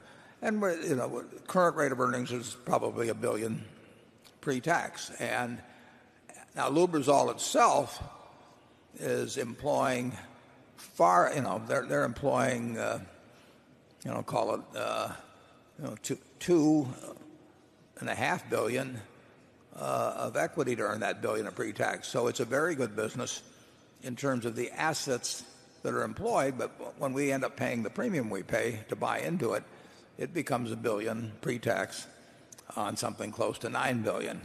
You have to judge us based on close to a $9 billion investment.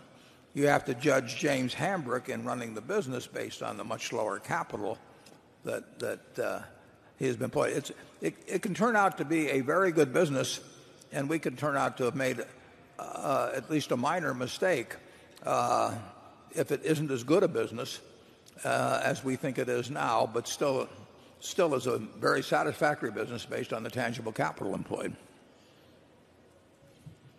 Charlie, can you make that clearer? Well, it's just we are not going to buy, in the climate we're in now, operating businesses that are all decent for low prices. It's just not going to happen. Carol? In the book about Charlie, Damn Right, by Janet Lowe, Charlie talks about his view on teaching finance.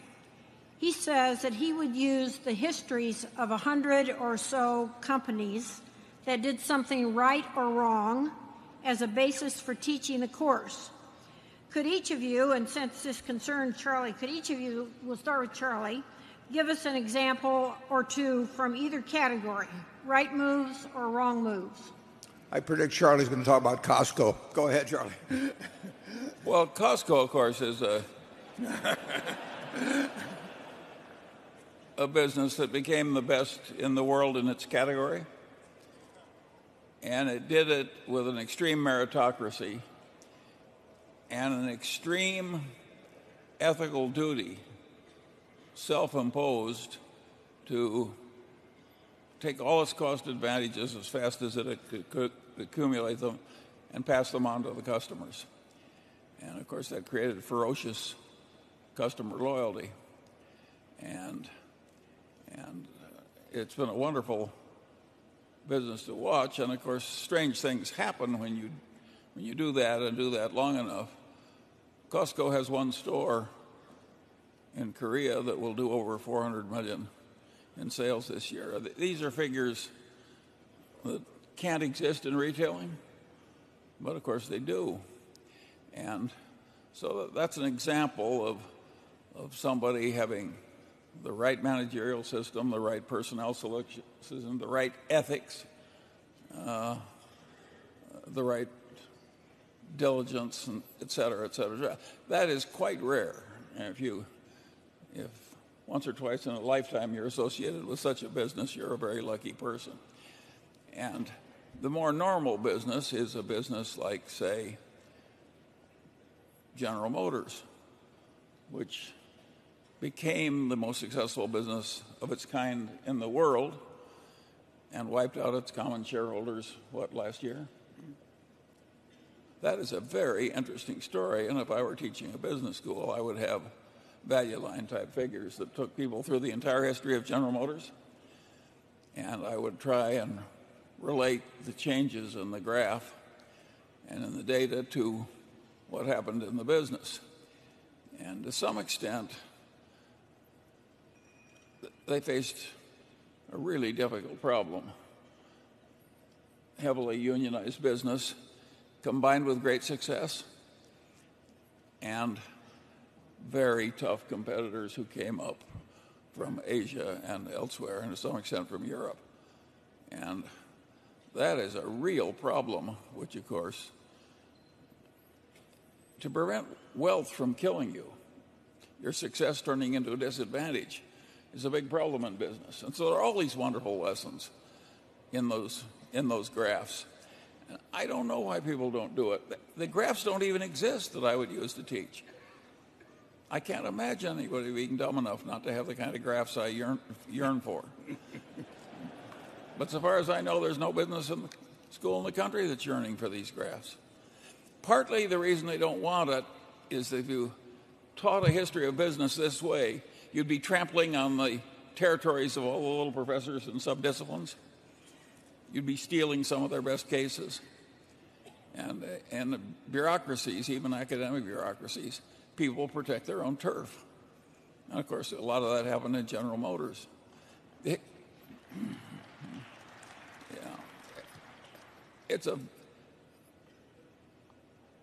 I really think the world, that's the way it should be taught.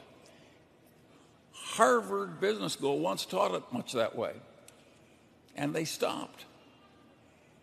And I'd like to make a case study as to why they stopped. I think I can successfully guess. It's that a course in history of business trampled on the territory of barons of other disciplines, like the baron of marketing, the baron of finance, the baron of whatever. And this IBM is an interesting case. I mean, there's just one after another that are utterly fascinating. And I don't think they're properly taught at all because nobody wants to do the full sweep. Charlie and I were on a plane recently that was hijacked. With what? It was hijacked. I'm telling about our experience on that hijacked plane when the hijackers picked us out as the two dirty capitalists that they really had to execute.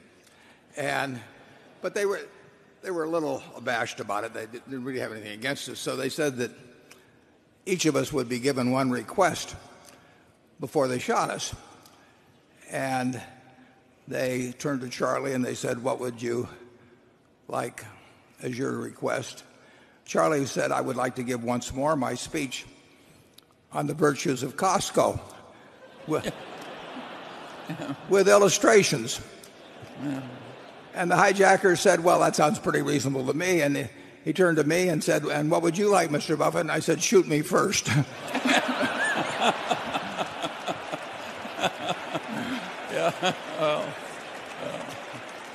Anyway. Okay, number 3. Sumit Mehra from Kashmir in India. Mr. Buffett, hope you enjoyed your first trip to India. I sure did. Here's my question. One of the most important things that drive people are incentives. But if you live in a rich society, it's very hard to get your kids to work hard and reach their full potential because they just don't need to. So if you or Charlie decide to have a kid in the next 5 years, there'll be a star in the east. It will take more than a decision.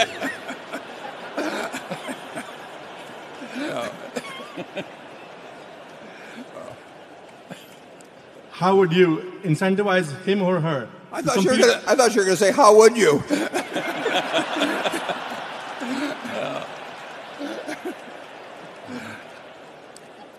No, it's a good question. I apologize for interrupting.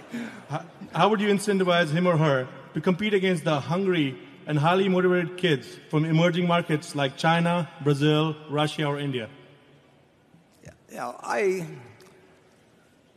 think certainly that if you are very rich and you bring up your kids to think that they are more important in society or that they have some special privilege simply because they came out of the right womb, that's just a terrible mistake. But Charlie has raised 8 children that I know quite well, most of them, and I don't think any of them have that sense. But if you really are going to raise your kids to think that other people should do all the work for them and that they will be entitled to sit around and fan themselves for the rest of their lives, I mean, you will probably not get a good result.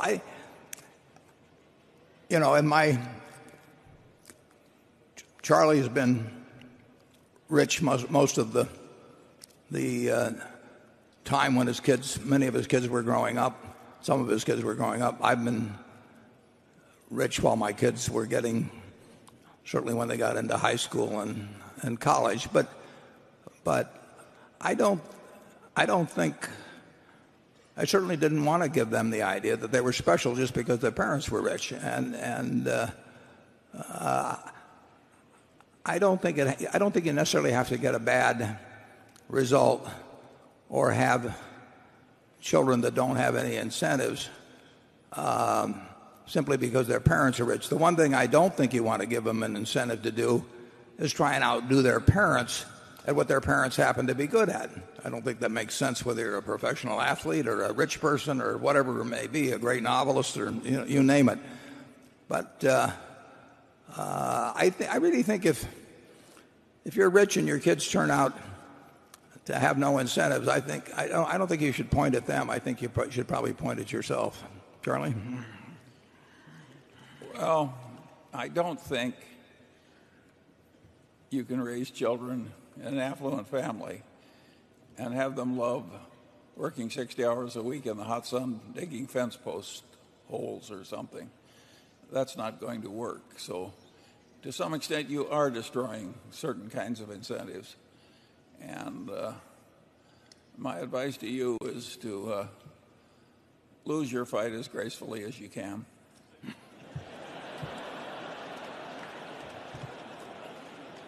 I'm not sure if you're poor, if you can get your kids to love the idea of working 60 hours a week. They may have to, but the kids that really get interested in something will work no matter how rich they are. But it's rare to have an Ajit-like intensity of interest. If you were a proctologist, you might not like your day as it went on and on. I think we better move along. Becky? This question comes from a shareholder from Central Iowa who asks, Berkshire Hathaway does well in part because its managers want to be there for non-pecuniary reasons, but it seems likely that the next operations CEO will best be filled by someone who insists on a salary of more than $100,000. What kind of compensation structure do you expect for the next generation of Berkshire leadership? Well, I think the next CEO will make a lot of money and should make a lot of money. I mean, the responsibility for running a company with a couple $100 billion of market value should pay well. I think that whatever the level the board decides then in terms of a base salary should be supplemented by probably an option system that incorporates a couple of things that are perhaps unusual. I don't think the option price, the original strike price, should be less than if the company were for sale, the assets would bring. So the idea of giving somebody an option during some depressed part of the stock market at the market price, I think, is crazy, because you wouldn't sell your business at that price, and why sell part of it on that basis. So I think the base price should be what the business is worth at the time you start. And then I think if because of the compounding feature of leaving money there,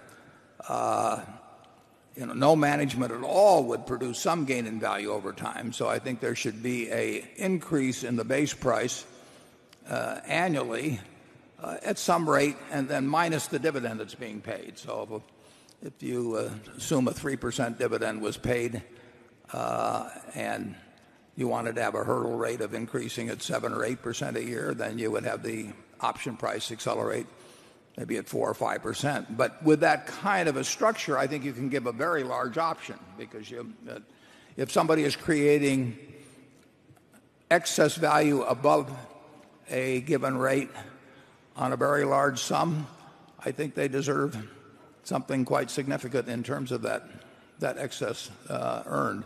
Now, the present compensation system has no relevance at all to what my successor should earn. The main thing is getting the right person with the right values who interacts well with the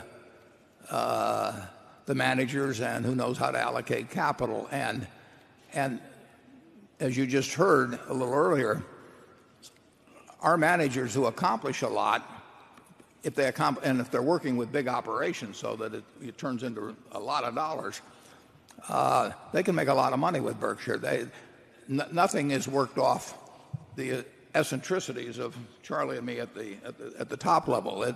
So people make well into 8 figures sometimes at Berkshire, but they earn it, and they don't get it because of any phony targets or anything of that sort. They get it because they really deliver incredible, in some cases, excess value to Berkshire. Charlie?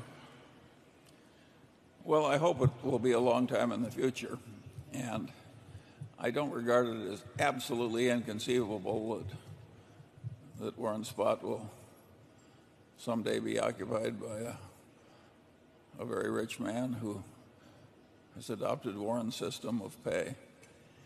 I think somebody in America has to be the exemplar for not grabbing all you can. I think it's a very important part of the whole scheme.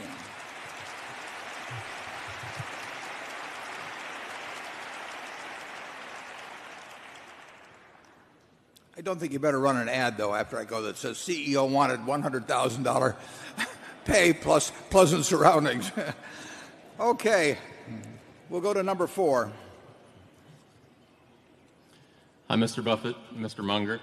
My name is Vern Cushenberry, and this question is on behalf of a group of investors that made the trip up today from Overland Park, Kansas.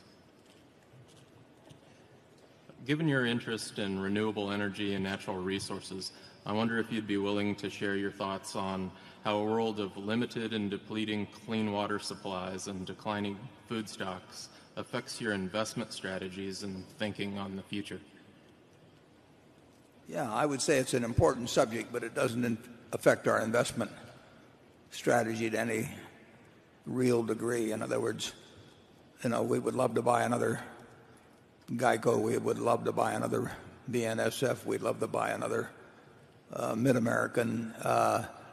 And we look at those businesses over a long time frame, but we are looking at what we expect their earning power to be 3, 5, 10, 15 years down the road compared to what we are paying. So I would say that there are a number of societal issues that really do not enter into our investment or purchase of business type decisions. Charlie? Well, I would advise not paying too much attention to the clean water issue. If there's enough energy, you can always get enough clean water. Israel sometimes goes month after month making half its water from seawater. With enough energy, well, you have the water problem goes away, and And that's very helpful in considering the future.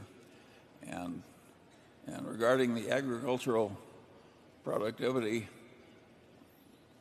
I think one of the main reasons for being restrained in the use of hydrocarbons is that modern agriculture won't work without them. So I'm a great believer in being conservative in terms of blowing all the hydrocarbons on heating houses and running cars. I think of how happy we'd be if we'd taken a bunch of that dollar oil in the Middle East and just carted it here and put it in salt caverns. I mean, you can argue we really screwed up the past, and you can argue all the people who think that our main solution is to drill. They're all nuts. It's probably quite wise to use up the other fellow's hydrocarbons while preserving our own. It's not going away because we're not drilling it now. But you can see that this will lead into unproductive discussion.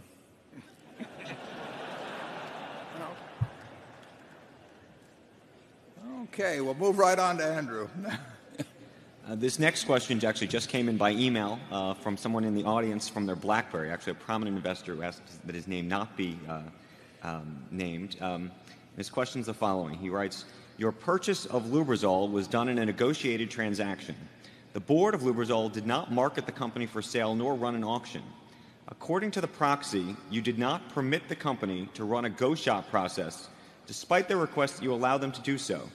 Did the board of Lubrizol breach its fiduciary duty by not running a more competitive process to sell the company? And if not, why not? Let me do this. Okay, Charlie will. He volunteered. No, the board at Lubrizol did not breach its duty because we were not going to participate in the transaction if they didn't do it our way. Yeah, we basically don't participate in auctions, and actually just very, very recently we were asked to participate in one, and we're just not interested. They may end up getting less money than they would have gotten from us, but if they want to auction it, the one thing I can guarantee them, is that when they get all through, we will not pay them what we would have paid them originally if they stepped up. So they get a very certain deal. They got a very significant price, in my view, and in the view of two advisors. And if they had said we want to conduct an auction, we would have said good luck, and we'd have looked at something else. Has anybody else got an easy question? Okay, number 5. Hi, Charlie. I think I have an easy question. Give it to me then. My name is Stuart Kay from Materan Capital Management in Stamford, Connecticut. And Warren, you have often described a big part of your job as allocating capital. Going forward, by just looking at Berkshire's financial statements, how can we determine how good of a job you have done at allocating capital? Well, the real test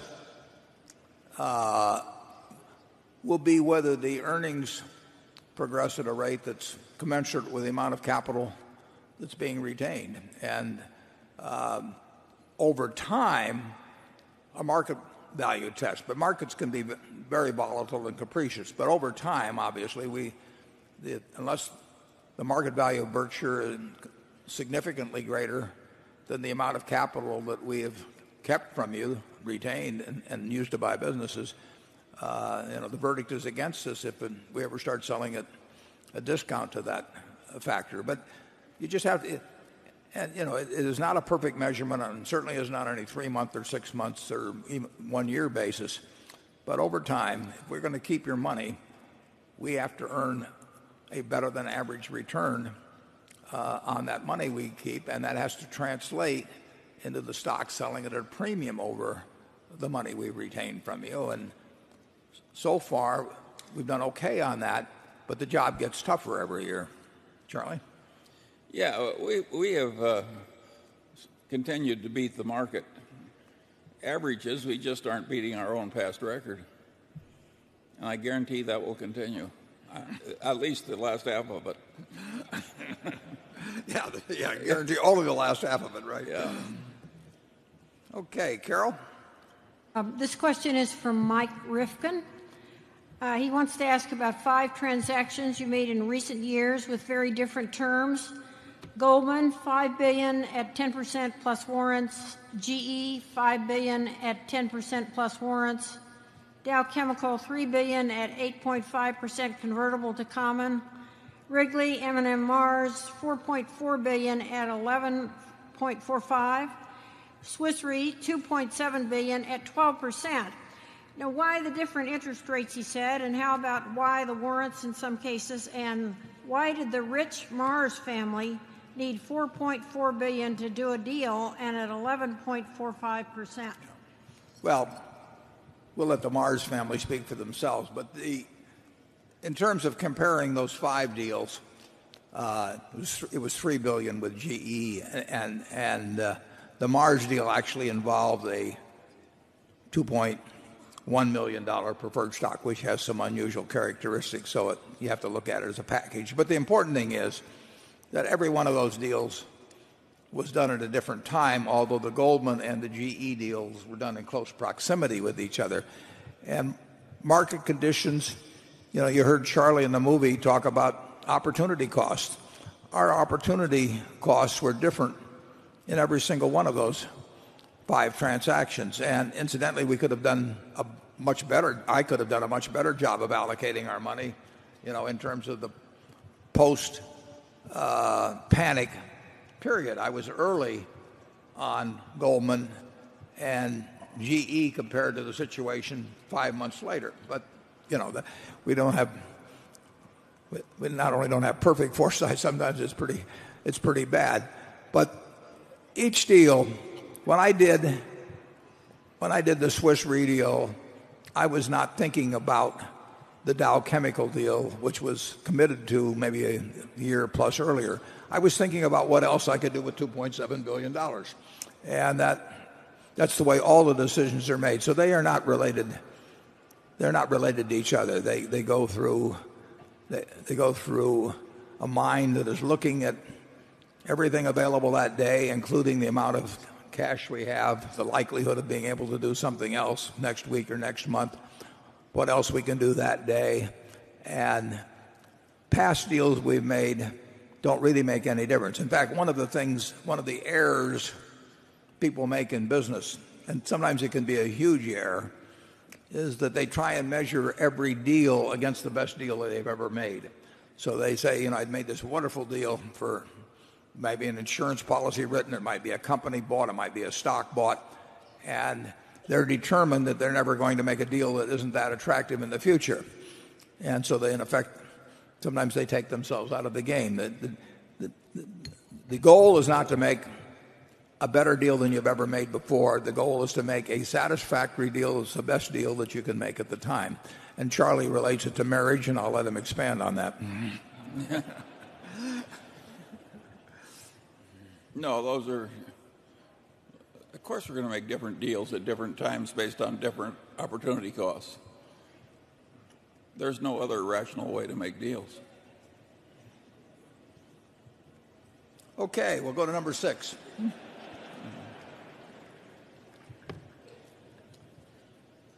Keith McGowan, Norfolk, Massachusetts. Thank you, Mr. Buffett and Mr. Munger. Thank you for being a role model.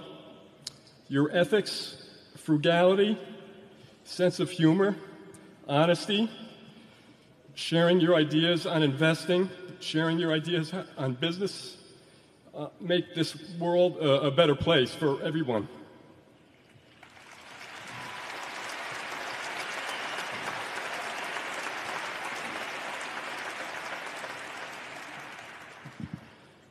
Charlie mentioned in a prior answer about continuous learning. Mr. Buffett, you read about 5 newspapers a day. You also read many annual reports and other business-related reports. You have the ability to read much faster than the vast majority of people. Reading is a fantastic thing. What advice would you give to children in high school, college, or adults who want to increase their ability to read faster? Well, that's an interesting question because I do read, as you described, the 5 papers and lots of 10Ks and 10Qs. Unfortunately, I'm not a fast reader, and I'm not as fast as I used to be on reading. But I don't know how effective various speed reading classes may be, but if they are effective, I would really suggest anybody that can improve their speed. I wish I could read a lot faster than I can. Charlie can read faster than I can, and it's a huge advantage to be able to read fast. And there's that old Woody Allen story about how he took the speed reading course, and he met somebody who was telling how wonderful it was, and the guy said, "Well, give me an example." He said, and Woody Allen said, "Well," he said, "I read War and Peace last night in 20 minutes. It's about Russia." Man. That's the problem I have when I try and read fast. I get all through reading the book and I say it's about business. So I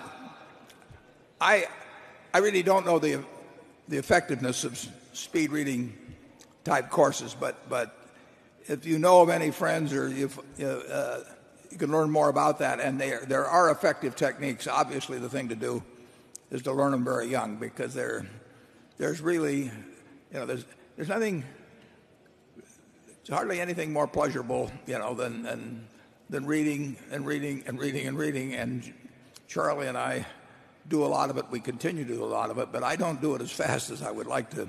Charlie? Well, I think speed is overestimated. I had a roommate at Caltech who had a very distinguished mind, and I could do problems faster than he could, but he never made a mistake, and I did. So I wouldn't be too discouraged if you have to go a little slower. What the hell difference does it make?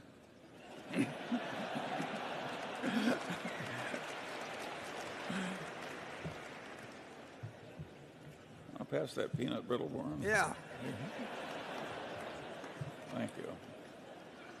Thank you. You may have noticed we have a 15-pound box out for sale in the other room, but Charlie was looking for a 25-pound box. Becky? This question comes from Eric Weissman, who asks, are you worried about Congress playing politics with the raising of the debt ceiling? What would this do to Berkshire Hathaway stock and to the overall economy? You mean if they didn't raise it? If they didn't raise it. Yeah. Well, it would probably be the most asinine, act that Congress which ever performed. At one time in Indiana, back in the 1890s, I think they passed a bill. I know it was introduced. You can look it up on a search engine. They passed a bill to change the value of pi, the mathematical term pi, to an even 3, because they said it would be easier for the school children to work with. Well, that's the only bill I can think of that would give competition to a refusal to raise the debt ceiling. I mean, it's extraordinary. I mean, it really is extraordinary that with our deficit running, well over $100 billion a month, and all kinds of items that can be changed. I mean, having a debt ceiling to start with is a mistake. I mean, it doesn't. The United States of 2011 has a different debt capacity than the United States of 1911, and it's going to be a growing country, and we're going to have a growing debt capacity. That doesn't mean I think it's a great idea at all to have debt growing as a percentage of GDP, but to stick debt ceilings on so that these games get played and all the time that gets wasted and everything, and the amount of number of silly statements that you hear, and it just seems such a waste of time for a country that's got a lot of things to do. But in the end, they won't, in my view, there's no chance that they don't increase the debt ceiling. And I would love to see them, I'd love to see them eliminate the idea, because it results in these periodic kind of stalemate operations where everybody uses it for posturing purposes and everything of the sort. But the United States is not going to have a debt crisis of any kind as long as we keep issuing our notes in our own currency. The difference between being able to borrow in your own currency and having to borrow in another currency is night and day. The only thing we have to worry about is the printing press and inflation. And if you're a member of the European Monetary Union, you have to worry about, you can't print money. You can go and get your co-members to try and help you out. But giving up the right to issue debt in your own currency is a huge step, and the United States has not done it. I don't know whether we've ever issued U.S. bonds in any other currency, but we certainly haven't made a habit of it. And the Japanese, incidentally, which have a very high ratio of debt to GDP, also have consistently borrowed in their own currency. And believe me, when it's time to pay somebody back, and you have a choice of paying, and you're forced to pay in somebody else's currency versus paying in your own, it's an entirely different proposition. Matter of fact, Charlie and I, we were trying to buy that bank back in Chicago. Yeah, in Chicago in the late 1960s. And this was a time of really tight money, and tight money was different then than tight money is today. I mean, tight money meant no money. And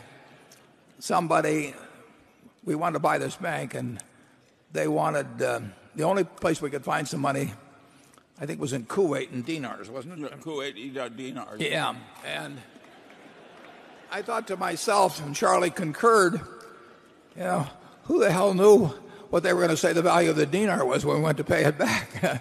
I mean, it was not something over which we had a lot of control.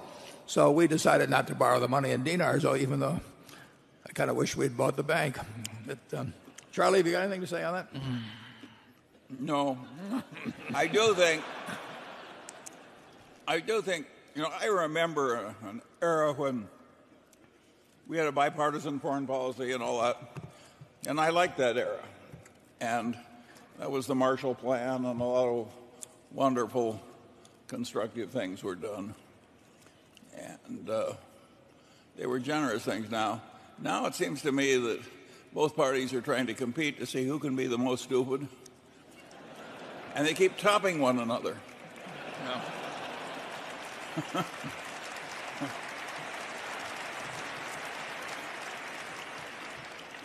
You can tell Charlie is a fellow who's always filed an accurate income tax form. Not worried. Number 7. Okay, good afternoon, Mr. Buffett and Mr. Munger. I'm John Gorey from Iowa City, Iowa, where I'm a happy customer of Mid-American Energy.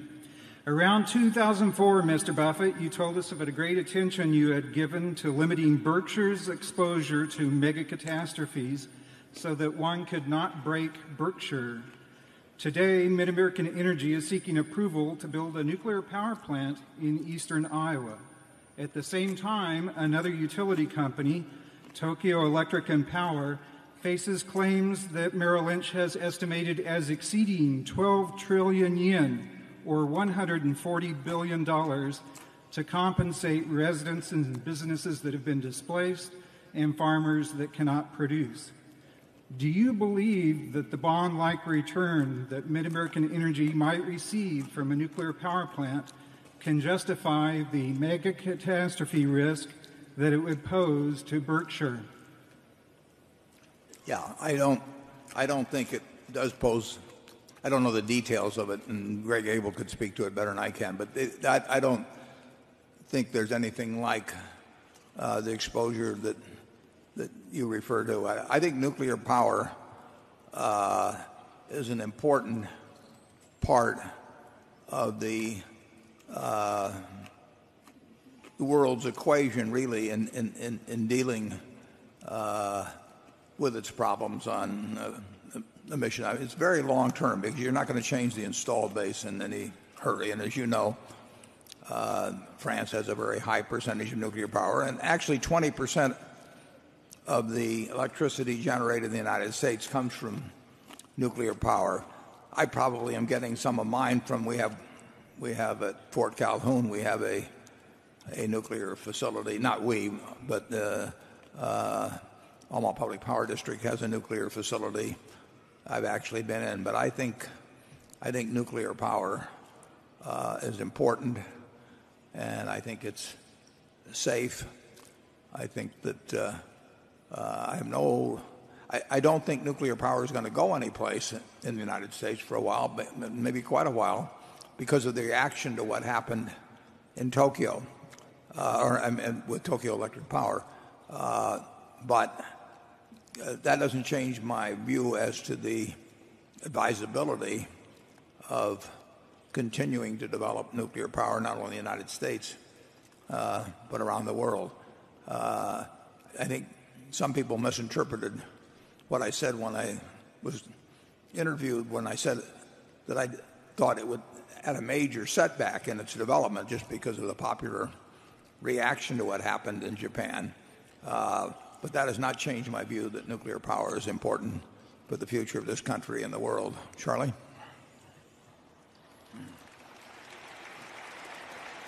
Yeah, we can't be so risk averse that things that have a very tiny chance of making a big dent in one subsidiary are unendurable for us. We have to have a certain reasonable amount of courage in operating this company. Yeah. We have pipeline. We have gas pipeline. You can dream of all kinds of worst case situations. We have to carry toxic materials on. We're required by law to carry those on the railroad, and you can picture the wrong place, the wrong time, the wrong everything. But we are not bearing any risks, in my view, ever, that threaten the enterprise. I mean, that is one thing I think about all of the time. I regard myself as the chief risk officer of Berkshire, and that is not something to be delegated to a committee, in my view, at all. So I think about whether I think about derivative positions, whether I think about leverage, whether I'm thinking about nuclear power plants or anything. I mean, we are not doing anything that I know of that pressing my imagination as far as I can threatens me losing a night's sleep over Berkshire's well-being. Yeah, I think you could also count on any new nuclear plant built in Iowa will be a hell of a lot safer than the ones we already have. We are learning as we go along here. Yeah. And obviously, more people have lost their lives by far in coal mine accidents, than ever in the United States. Have suffered no losses from anything involved nuclearly, with it producing 20% of the electricity used by 309 million people. And if a tsunami gets to Iowa, it will be a hell of a tsunami. Yeah. And our railroad won't do so well either. Andrew? This question comes from Mary and Jim Beaumont from Springfield, Illinois. They've been Berkshire shareholders since 1971. And I should note that we received several questions from some long-term shareholders along these lines. And this one reads, would Berkshire ever consider reinstating its shareholder-directed charitable giving program now that you have a big cash position and are urging people to give away their wealth to worthy causes? When you had that program, we were able to support many local schools and charities over the years. Yeah, I love that program, which we had for maybe 20 or so years. Charlie loved it. A lot of the shareholders loved it. And it was interesting because it was a tax-efficient way to let shareholders give away some money to whatever they chose, as long as it was a 501c3. and they could pick up to 3 charities. And some families, for example, use it as a learning device. When they would get the form from us, they'd get their kids around the table and they'd talk about philanthropy and why they were choosing what they did. And two things. Well, one thing that was very interesting about it is nobody else copied it. I mean, the rest of corporate America was not interested in having their shareholders direct contributions. They were much more interested in having the CEO direct contributions. So it did not catch on, despite a fair amount of publicity. We always had a small backlash of sorts from people who didn't like the charities that our shareholders were choosing. So Berkshire's name was on the check. The shareholders would tell us, we want $20 a share, let's say, and they own 10 shares so they can direct $200. They'd say, we want our $200 to go to more churches and synagogues. Actually were number one, but there were schools and there were all kinds of things. And we would always get some letters where Berkshire would be contributed to, say, Planned Parenthood of California, and people would say, well, we're not going to buy See's candy because Berkshire is supporting Planned Parenthood in California. And sometimes I would write to people a letter and tell them that when See's bought almonds or milk or anything like that, we didn't get into the charitable preferences of the person who supplied us, but it never really amounted to anything. Then we bought the Pampered Chef, and that was a different situation because with the Pampered Chef we operated through 50,000 plus independent contractors. These are women, largely women, who sometimes to supplement their income. We have at least one in the office, a woman that sells Pampered Chef's products. Sometimes as a main source of income were these 50,000 were independent contractors, and a campaign developed where people said that because Berkshire Hathaway gives money probably primarily to pro-choice organizations, and that was the direction. We had other people giving them to pro-life organizations. I mean, these were reflected the views of our shareholders, not of Berkshire management, but that they were going to boycott these independent contractors. And these were people who depended on the income, who had nothing to do with Berkshire's policies, and they were being hurt in terms of their livelihood. And in some cities, it became a radio campaign, and in some cities, people regularly started interfering with the parties arranged for our Pampered Chef consultants. And it was hurting a whole lot of innocent people who had nothing to do with Berkshire's policies, who had nothing to do with Berkshire. And at that time, reluctantly, we decided to end the program. I didn't mind at all losing some See's candy business or whatever to some people, but when we start affecting individuals, most of these people are not high-income individuals, and we're cutting off their livelihood because of something Berkshire is doing. It just became apparent to me that it was unfair to continue it, and reluctantly we stopped it, and I think it's too bad. We don't want the parent company involved in distracting arguments about the social issues of the times. Well, we certainly don't want it where it affects people who are just bystanders, basically, who have counted on us over the years to work with them. And it was literally affecting the income of thousands, primarily women, concentrated in certain communities around the country. Okay. But a lot of Berkshire stock is given away every year. It isn't like we've lost the flow of charity totally. No, a huge amount is given away.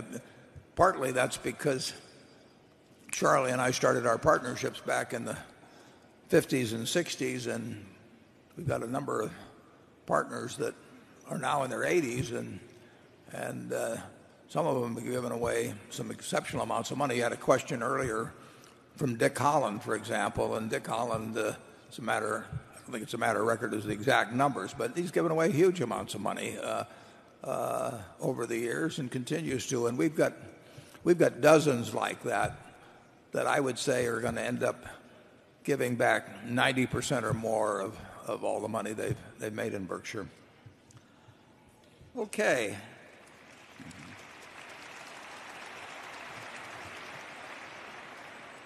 Number 8. Tanya Leneva, Boston, Massachusetts. When you think about long-term cash flows, do you try to forecast growth or do you just think about certainty? If you have an indestructible company like Coca-Cola or Burlington Northern, do you try to estimate growth? Well, we think. Are you finished on that? Yes, yeah. Thank you. Growth is part of the investment equation, and obviously we love profitable growth. So we would love to figure out a way to, say, take a See's Candy, to move it geographically into new areas, all kinds of things. I mean, if we could find areas for growth with See's, it would be likely to be very, very profitable. If Coca-Cola, which is in 200 countries, I mean, they have pursued that policy successfully now for 125 years. And some products travel way better than others. But when we look at a business and we're looking out in the future, obviously if we see growth in that picture and it's growth which produces a high return on incremental capital involved, we love it. But we do not rule out companies where we think there'll be little or no growth if the price is attractive relative to the earning power. There will be some growth over time in something like lubricants, at Lubrizol, but it won't be dramatic growth. And would we love it if it were going to grow 10% a year in units or something of the sort? Sure, but it isn't. That's not going to happen. So it's a factor in every investment decision because we're really looking out to the future as to future earning power, but also future capital requirements. And we think plenty about whether any business we go into is likely to grow profitably. And sometimes we're right and sometimes we're wrong. But we don't rule out companies that have very slow growth or no growth possibilities. Charlie? Yeah, well, the interesting thing is that in our country, the business schools teach people to make these projections way in the future, and they program these computers to grind these projections out. And then they use them in their business decision-making, et cetera, et cetera. I've always regarded those projections as doing more harm than good, and Warren has never prepared one that I know of. And where an investment banker prepares one, we tend to throw them aside without reading them. We turn them upside down, actually. What? We turn them upside down. Yeah. And I think an enormous false precision gets into things when you program computers to make forward projections for a long period of time. We make rough projections in our head all the time. Sure. And we don't do any of those formal projections because the fact that they're there in paper and came out of a computer makes some people think they must be significant. I really think they do more damage than they do good. When we bought Scott Fetzer, which was back in about 1985, it had been shopped by First Boston to more than 30 parties. They never got around to calling us. So after shopping it to 30 parties, Scott Fetzer finally was working on a deal with an ESOP after something else had fallen through. I forget the exact details. And I sent a letter to Ralph Shea. I'd read about it in the paper. I never met him, never talked to the guy. But I sent him a letter. I figured I'd gamble 21 cents or whatever the first class rate was then. And I said, we'll pay $60 a share if you like the idea. I'll meet you in Chicago Sunday. And if you don't like the idea, tear up the letter. So that took place, and Ralph met me. And we made the deal. And we paid the $60 a share or whatever it was. And Charlie and I went back to sign up the deal. And the fellow from First Boston was there. And he was a little abashed since he had not sent us contacted us at all when they were looking for something, but naturally he had a contract that called for a few $1 million of commission, even though he not bothered to ever contact us, and we made the deal by ourselves. So in a moment of exuberance, while he was collecting his few $1 million, he said to Charlie, he said, well, we prepared this book in connection with Scott Fetzer, and since you're paying us a couple $1 million and have gotten nothing so far, he said, maybe you would like to have this book. And Charlie, with his usual tact, said, I'll pay you $2 million if you don't show me the book.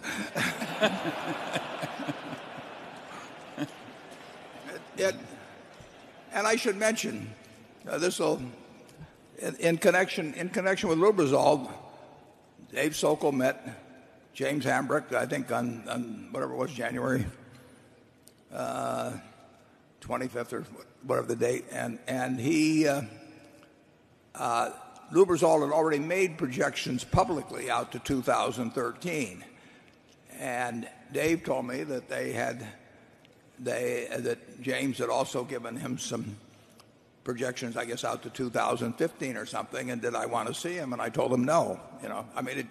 I don't want to look at the other fellow's projections. I've never seen a projection from an investment banker that didn't show the earnings going up over time. And believe me, the earnings don't always go up over time. So it just, it's the old story. Don't ask the barber whether you need a haircut. You do not want to ask an investment banker what he thinks the earnings are going to be in 5 years of something he's trying to sell. So I pay no attention to that sort of thing. But we do, as Charlie says, we are doing projections in our head, obviously, when we look at a business. I mean, when we look at any company to buy or any stock to buy, we are thinking in our mind. We've got a model in our mind of what that place is likely to look like over some period of years. And then we also have some model in our mind of how far off we can be. I mean, there's some things we can be way off on. There's other things we're likely to be in a fairly narrow range on. So all that is taking place. But we sure don't want to listen to anybody else's projections. Those of you who are about to enter business school or who are there, I recommend you learn to do it our way, but at least until you're out of school, you have to pretend to do it their way.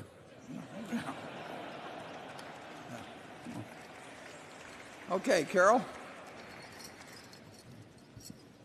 On Berkshire's quarterly 13F filings with the SEC, 3 stocks are held only by the entity recorded on the form as Warren E. Buffett and not by a Berkshire subsidiary company. Please clear up some confusion on this matter. Are these holdings your own personal investments outside of Berkshire, or do they belong to Berkshire Hathaway? Well, you'd have to tell me what the names are.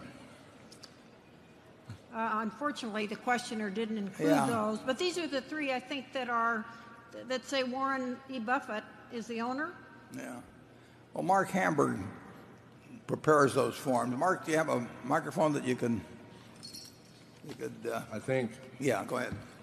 Well, those are securities that are owned by certain employee benefit plans, and so that Warren is directed into those plans, but they're not owned by Warren, or there's no indication that they're owned by Warren. Warren's part of the filing because he's considered to be a controlling shareholder of Berkshire.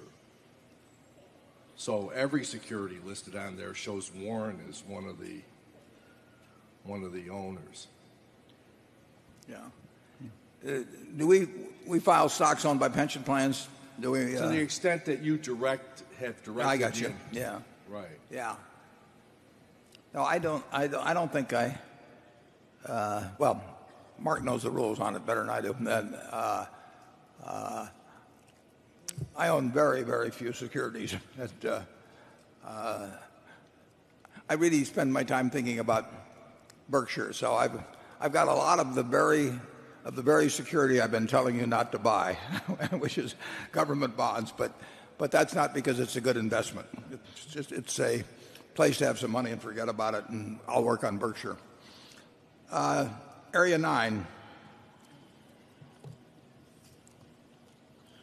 Mr. Buffett, Mr. Munger, it's an honor and a pleasure. My name is Ben Anderson. I'm from Los Angeles. When you're looking at an investment in China, where the business culture is a lot different than it is here in the U.S. And successful business practices are, again, very different than they are here. What are the characteristics you look for when placing an investment in that company? And is that any different than the general principles at Berkshire?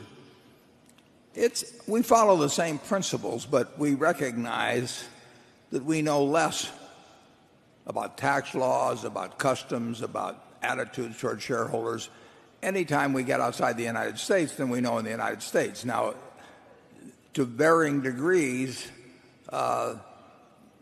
we weigh in that uncertainty. At the time I bought PetroChina stock, which I don't know, it's probably 2003 or thereabouts, it was extraordinarily cheap in relation to any calculation of reserves or refining capacity or cash flow or you name it. And at the same time, Yukos in Russia was similarly very, very cheap. And they were both huge. And I am no geopolitical expert or anything of the sort, but I decided I was more comfortable buying PetroChina than I was buying Yukos. Now, was I as comfortable buying PetroChina as I would have been buying, some domestic company of similar size? No, because I don't know as much. I didn't know then, and I don't know as much now about all the intricacies of Chinese tax law and what the policies might be. But I was fairly impressed, quite impressed, when I read the report of PetroChina. For one thing, they said they were going to pay out 45% of, as I remember, 45% of their earnings and dividends. That's more than any company in the oil company in the United States would tell me. So I regarded that as a plus and an indication of intent that I thought would be fulfilled, and it has been fulfilled. So we do make allowances for our lack of understanding as well as we might in the United States, various key factors. But the basic principles of trying to value the business, trying to find managements in which we have confidence in both their ability and integrity, and then finding an attractive purchase price, those principles apply wherever in the world we would be investing. Charlie? Well, we make so few investments in China that trying to draw general lessons from us would be hard. It reminds me of the time a professor went west for the summer and he came back to his faculty and he said, I've learned that Indians always walk single file. And they said, how did you figure that out? And he said, I saw one and he did.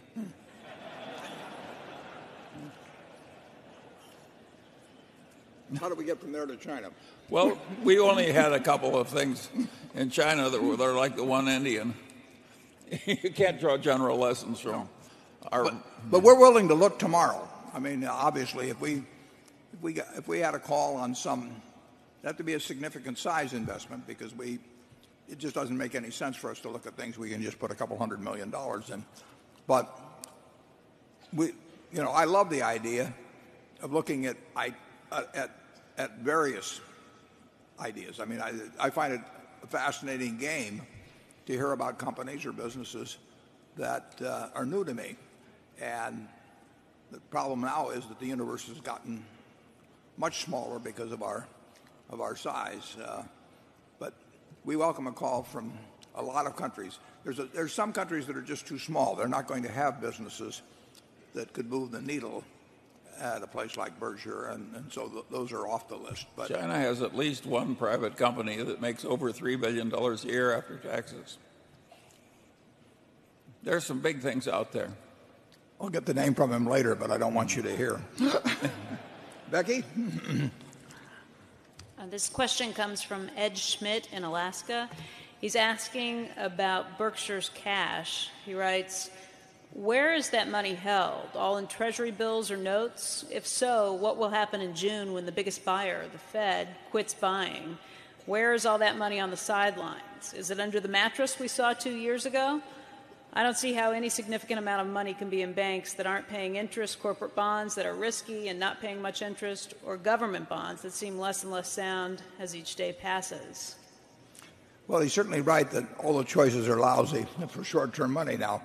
But we don't play around with short-term money. So we did not own commercial paper in 2008 before problems occurred. We did not own money market funds. When I say we didn't own them, there may be small amounts at various subsidiaries. But in terms of the big money, which we run out of Berkshire, we basically keep it in treasuries. And we get paid virtually nothing now for it. And that's irritating. But the last thing in the world we would do at Berkshire is to try and get 5 or 10 or 20 or 30 basis points more by going into some other things with our short-term money. It is a parking place. It's an unattractive parking place, but it's a parking place where we know we'll get our car back when we want it. And when we need, certainly the case in September of 2008, we had committed for some time to put $6.5 billion in Wrigley when the Mars-Wrigley deal occurred. And we certainly didn't contemplate at the time we made that commitment, which was probably in the summer, that the events would take place like they did in September. But we had the money. I knew I had to show up with $6.5 billion. I think it was on October 6th. And I had to show up, and I couldn't show up with a money market fund or some commercial paper or anything of the sort. I had to show up with cash. And virtually the only thing I feel good about in terms of having large amounts of ready cash is Treasury bills. And that's where we've got, if you look at our March 31st statement, I think you'll see $38 billion. And overwhelmingly that will be in treasuries. Charlie? Well, of course, I've watched a lot of people struggle who thought it was their duty in life to get an extra 10 basis points on the short-term money. I think it's really stupid to try and maximize returns on short-term money if you're in an opportunistic game the way we are, where we want to suddenly deploy money. Some of those pipelines we bought, they came for sale on Saturday and we had to close on Monday or something. Yeah. We don't want to fool around with some dubious instrument when we had sudden needs for money like that. We bought one pipeline where the seller was worried about going bankrupt the following week. And there's a Hart-Scott-Rodino clearance required for the FTC, and they needed the money right away. And I wrote a letter, as I remember, to the FTC, and I said that we will do whatever you tell us to do later on. You can look at this all you want. We'll give you all the data you want, and if you tell us, to unwind the deal, whatever you tell us, we will do. But these guys need the money, and so we closed it earlier, and our ability to come up with cash when people need it and when the rest of the world is petrified for some reason has enabled several deals to get done. Now, we don't know whether that could happen tomorrow. I mean, if Ben Bernanke runs off to South America with Paris Hilton or something. I mean, who knows what will happen, and we want to be able at that moment to have our check clear. So we figure we never know what tomorrow will bring. Although it won't bring that. I want to leave that off the transcribed part of the report.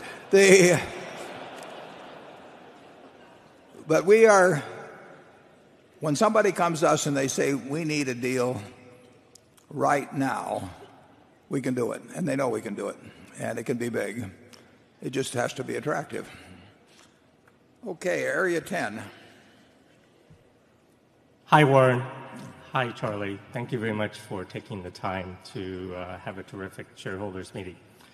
4 years ago, we announced that we're naming our son after you. So we're happy to say hi to both you and Charlie. Charlie, since Berkshire bought Wesco, we wanted to see if you can take some time to host a meeting of your own. It could be anywhere, anytime. We're going to do that. Great. We won't call it a Wesco meeting. We'll call it an afternoon with Charlie. Great. It's only for hardcore addicts.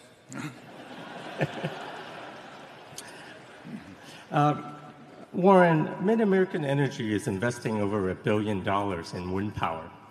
How do you feel about wind power as a source of renewable energy and its economics? Will this scale of investment continue, and what type of returns do you expect to come from wind power? Yeah, it's terrific, but wind power is terrific, but only when the wind blows. The wind blows about, as I remember, about 35% of the time in Iowa. So you never can count on wind power, obviously, for your base load. And, that is a real limitation. On the other hand, wind power, is basically, I guess, the cleanest energy you can come up with, except for the fact that it can't be relied on. The economics only make sense with a incentive credit, tax credit provided by the federal government, which they've been doing for a considerable period of time. It does not, standing on their own, the investment will not return anything like an adequate return on capital. So there is a tax credit. Your government has made a decision that it wants to subsidize, in effect, wind power. And Iowa's a good wind state. This whole central belt is good, and the central part of the country is good. So it's made sense to locate a lot of megawatts of generating capacity in Iowa, and we have more under construction now, and I think we're now number one in the country in respect to wind power. So we'll be doing more. It is dependent in terms of the price you can get, the percentage of the time that your generating capacity actually gets used and everything.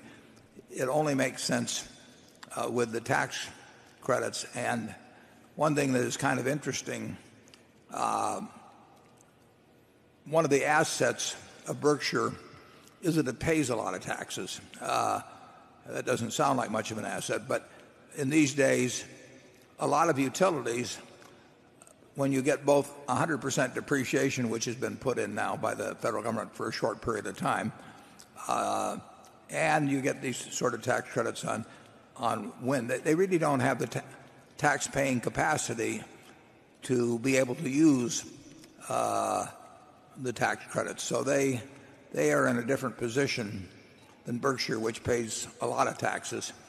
We've probably paid something like 2% of all the corporate taxes in the United States, maybe over the last 5 years. I want to check that, but I don't think that's way off. So we have a lot of tax-paying capacity. We can use it to build more wind projects, and I think it's very likely we will continue to do it. It helps our Iowa customers because these projects are successful. It's enabled us to keep rates, among other things, reasons. It's helped to keep rates absolutely unchanged now for more than a decade, which is very unusual among electric utilities in the United States. Charlie? No, I've got nothing to add. Andrew? Well, this is not a David Sokol question, but it relates to him. It's actually a NetJets question. This shareholder asks, I was struck by your statement when you praised Sokol for, quote, having resurrected an operation that was destined for bankruptcy. This really got my attention because I don't recall you or Berkshire Hathaway saying earlier that NetJets was on the verge of bankruptcy at the time that his predecessor, Richard Santulli, had stepped down. In fact, at the time, the company seemed to give the impression it was dealing with a few short-term problems, but that it was fundamentally sound. In truth, how close was it to bankruptcy? And if that was the case, why didn't you tell us? And finally, was it ethical for NetJets to be asking prospective clients to part with their money at a time when it was, in the eyes of its main shareholder, quote, destined for bankruptcy? Yeah. I think I said it was, maybe we can find the exact words here, but I think I said it was destined for bankruptcy absent the fact that Berkshire Hathaway owned it, and if it had been a standalone entity. And Berkshire never had any intent, never would have had any intent of any kind to bankrupt NetJets. But if it had been owned as a standalone by somebody else, or the public, that's what would have happened to it. With Berkshire's ownership, Berkshire has had two insurance companies that would have gone bankrupt as standalone insurance companies. And it never crossed our mind that we would let them do it. So we put money into companies that were bankrupt, that Berkshire owned, to make them whole, basically. And essentially, we were doing the same thing with NetJets when we we got it up to $1.9 billion. But NetJets, in my opinion, it would have been bankrupt. Absent somebody like Berkshire owning it. I'm almost positive that I said that absent Berkshire's ownership, or some words to that effect. Let's see if I can find it. Maybe Charlie can be commenting while I'm looking for this. In any event,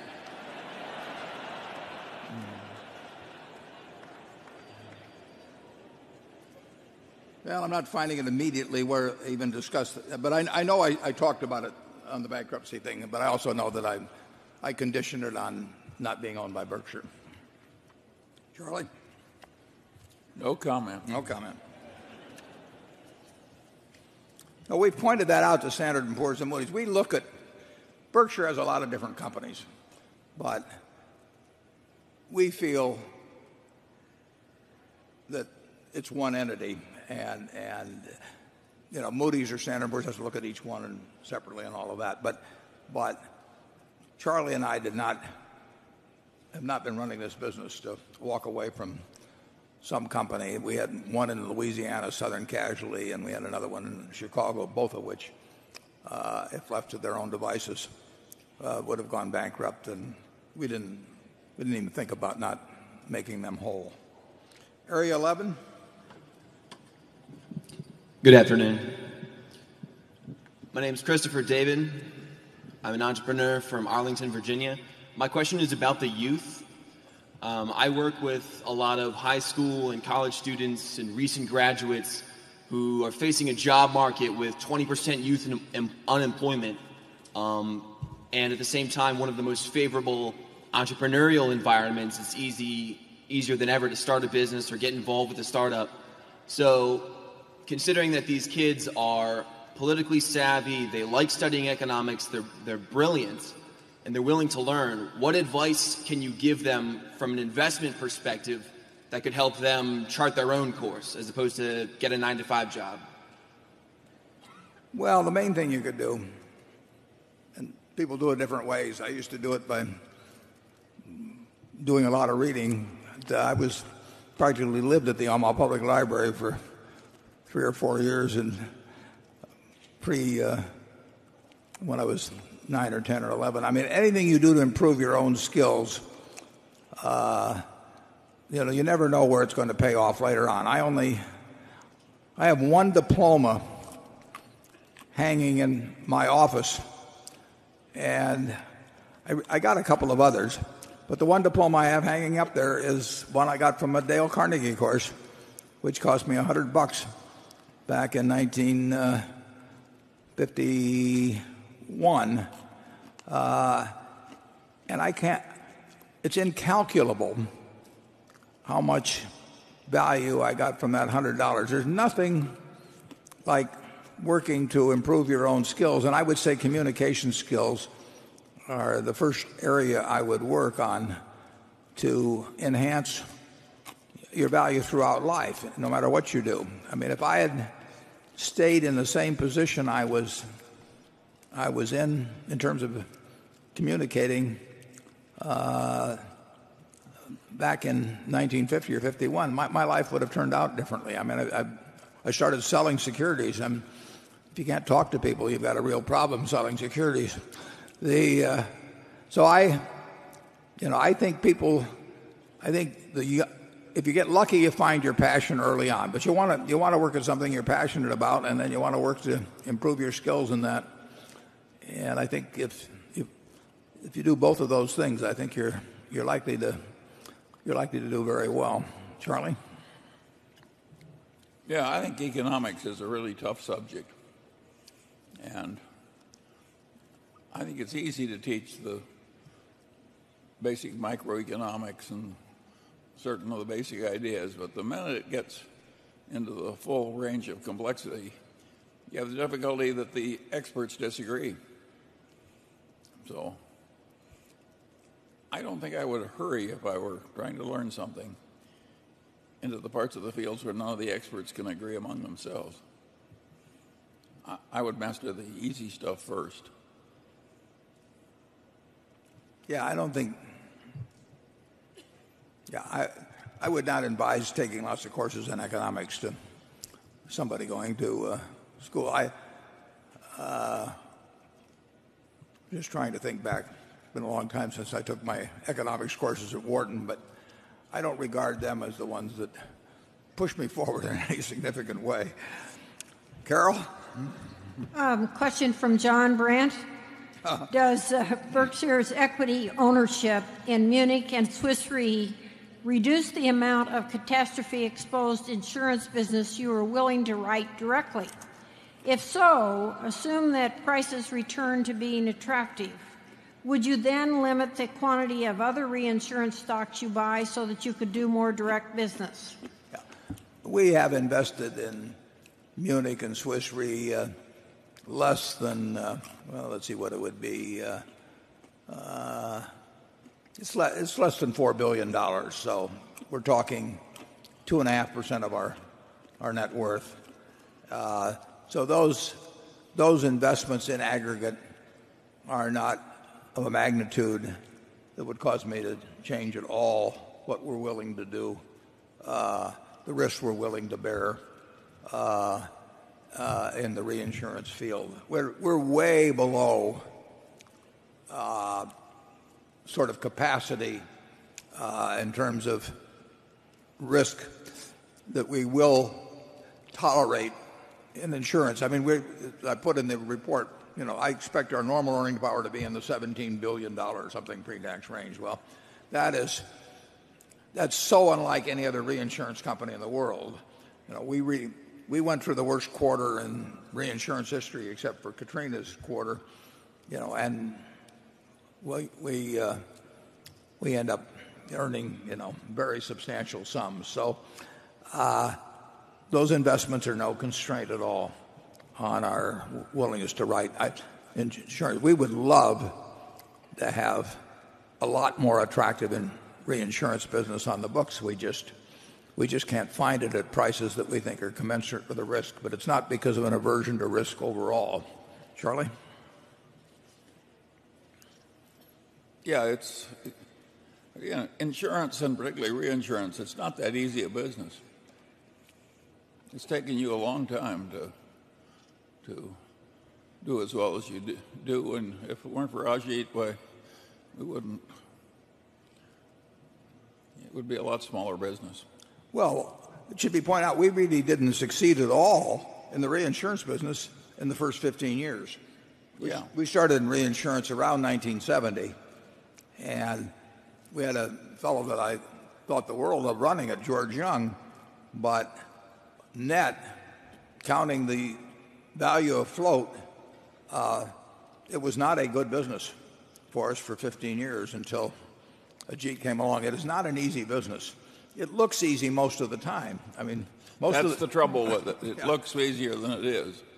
It looks way easier than it is, and it's like having a pair of dice, and accepting bets on boxcars or something like that, and it's going to come up once at 36 times, so you can win a lot of bets by giving the wrong odds, but if you keep doing it long enough, you lose a lot of money. And so these infrequent events you better have factored in to your pricing and not fool yourself by whether you make money in a given year or 2 years or even 3 or 4 years. And most people have a little trouble with that, and we had a little trouble with it for about 15 years. And incidentally, the investment bankers of the world, now that they trade so much for their own account in derivatives, they have sold some of these products where most of the time the customer wins, but when the customer loses, he really loses big. In other words, they're smarter than the customers, and they have caused some of the most horrendous losses to ordinary businessmen. It happened in Korea, it happened in Mexico, it happened. Just beware the salesman who's selling a new derivative product. Or an old one. An old one, too. Yeah, but the new ones are worse. Yeah. Okay, Area 12. Hi, my name is Badal Pandi. I'm from Philadelphia, Pennsylvania. Questions about Todd Combs, the young money manager you hired late last year. For Mr. Munger, I understand you introduced him to Berkshire. Could you talk a little bit about that, how that relationship started, and how, as we as shareholders, are we going to be able to assess his progress? Well, I hate doing this because I may get more letters than I want. But he sent me a letter. That's how it happened. It was like Warren's letter to the guy at Ralph Shea. And at any rate, I had a meal with him, and I called Warren and said, I think this is the guy you should talk to. We have a very complicated business and very elaborate procedures, as you can tell.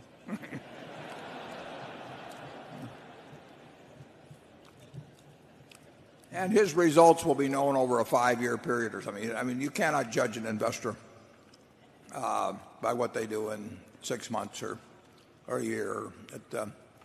Todd has the advantage that he's been thinking about financial companies like Berkshire for a great many years. That's useful for us to have around. And as we put in the annual report, it's more likely than not, but not a sure thing, that over time we have more than one investment manager. You know, there's a lot of money at Berkshire to be managed, and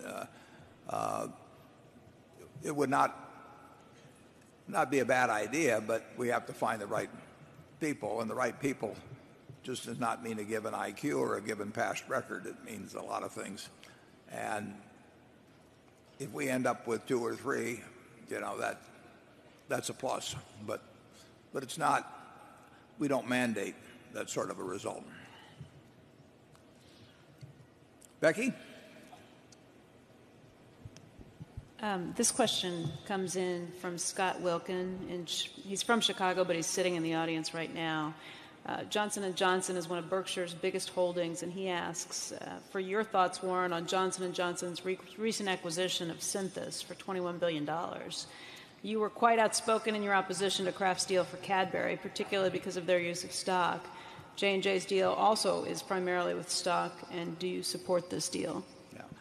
Yeah, I have not talked to anybody in the Johnson & Johnson management, and I have no specific knowledge of the company, but basically I would like the deal a whole lot better if it was all for cash. The idea, when the management trades away, I think this deal is about 2/3 stock, roughly, and 1/3 cash. And Johnson & Johnson has plenty of ability to pay cash for a $22 billion deal.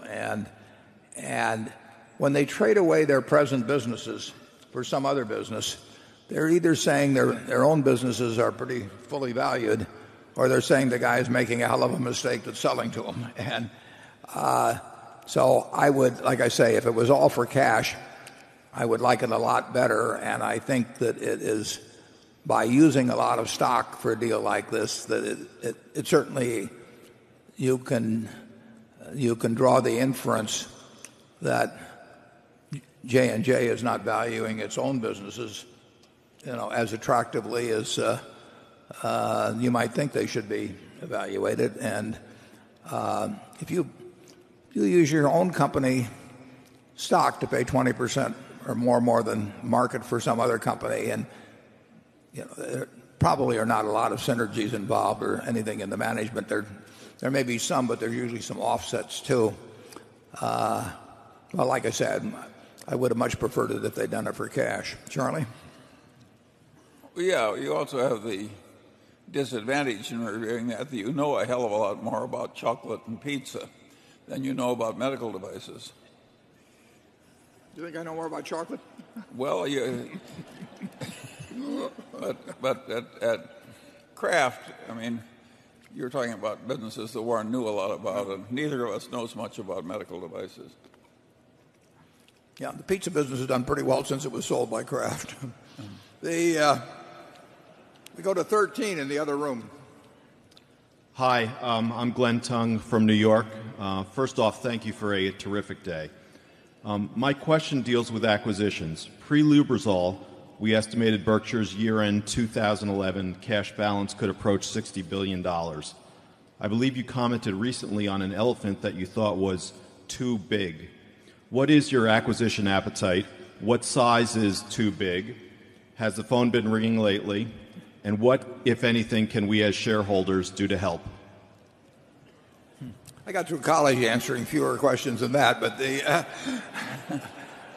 but anything you can do to help, I appreciate, Glenn. It's hard to name a precise figure. This one, was way too big, except unless we used a lot of stock, which, like I say, we wouldn't do. Our appetite is always there. We are not going to borrow a lot of money. We're not going to issue shares, except perhaps in some minor amount to make a deal that couldn't get made otherwise. And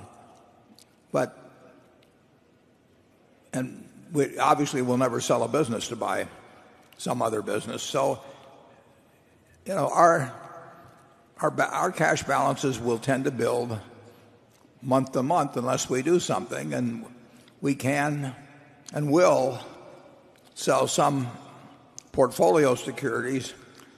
But doing Lubrizol requires close to $9 billion of cash, and obviously we could do another one of that size. In fact, we're looking at a couple, but they're no more than a gleam in the eye. But they would take sums roughly similar to Lubrizol, and we would be comfortable doing those, and they would add significantly to Berkshire's earning power. So they're worth doing, but we can't do a really big elephant now, and we won't stretch. We've never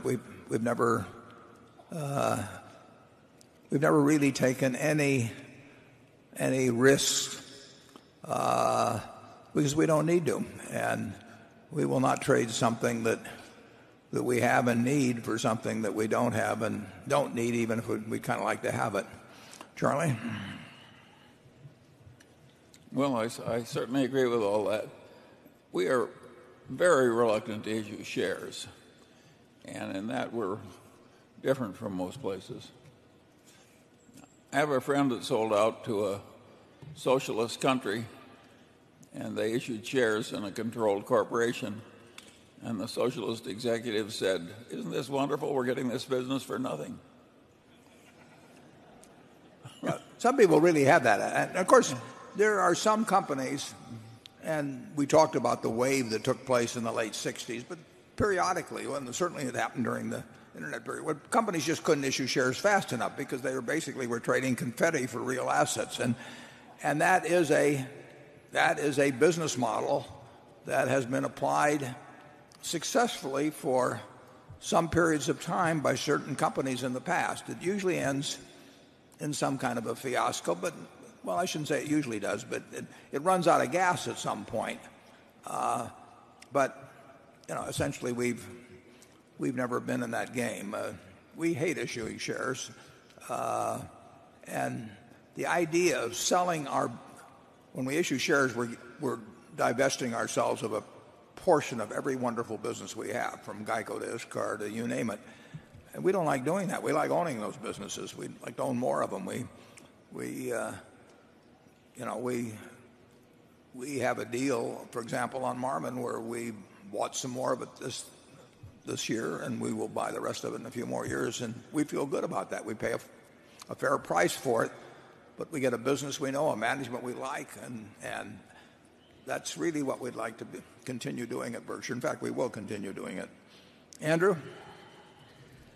This question comes from Larry Patowski, who's a longtime shareholder. I think he's in the audience, from the Good Haven Fund. He asks, over the years, you built or acquired a significant number of businesses that are related to the residential and commercial real estate markets, including such segments as brokerage servicing, insulation, carpeting, construction products, paint, and furniture. Berkshire's ownership of these businesses would seem to give you a unique window through which to view current conditions. Could you give us some insight into the current state of the housing and commercial real estate market and what we might expect to see in these businesses over, and now this might be a long shot, over the next decade? Well, the immediate situation is it's terrible. It's been flatlined now for a long time, and it affects Shaw, it affects Mytech, it affects Acme Brick, it affects Johns Manville, affects our home services operation, and there has been no bounce at all. But you see that in the housing start figures too. I mean, I'm not telling you anything that you don't see, except I see it with pain as I look at the monthly earnings figures. But those are good businesses, and as I mentioned in the annual report, we bought the largest brick operation in Alabama. And I think Alabama uses more brick per capita than any state in the union, but that doesn't mean much currently because nobody's using any brick to speak of. But we bought it. We wrote a check for cash, and we like improving our position. Mytech has bought operations. Shaw is spending a couple $100 million this year, partly because of a change in the nature of the carpet business. This country, over time, will build houses at a rate that overall and in total commensurate with household growth. And I think we're going to see plenty of household growth in future decades. And I think that our companies are well positioned to make significant money when we get to a normalized level of home building. I said in the annual report I thought we would be seeing the upswing by year end. I've seen nothing since I wrote the annual report that makes it look like I'm certain to be correct or anything. There's been no movement that I've seen so far in the 2 months since I wrote the report. I would think it would start occurring by then, but if it doesn't, it may be a year later. I don't think anybody knows the answer on that. If I had to bet one way or the other, though, I think it will be turning up by year end. It really isn't that important to us. When I made the decision to buy the brick company in Alabama, it was not because I thought brick was going to turn in 2 months or 6 months or a year. I thought that over time, being a very important brick manufacturer and distributor in Alabama, adjacent to our strong operation in Texas, would be a good investment at the price that we paid. And I feel good about the decision, but I won't feel good about our brick results in the next 6 months. I can be sure of that. Charlie? Well, one advantage of buying these very cyclical businesses is a lot of people don't like them. And what difference does it make to us if the earnings average, say, $300 million a year, if it comes in a very lumpy fashion? In the big scheme of things, what do we care if it's lumpy, as long as it's a good business? And we have an advantage on that stuff. Nobody else was bidding for a brick plant in Alabama with no customers to speak of.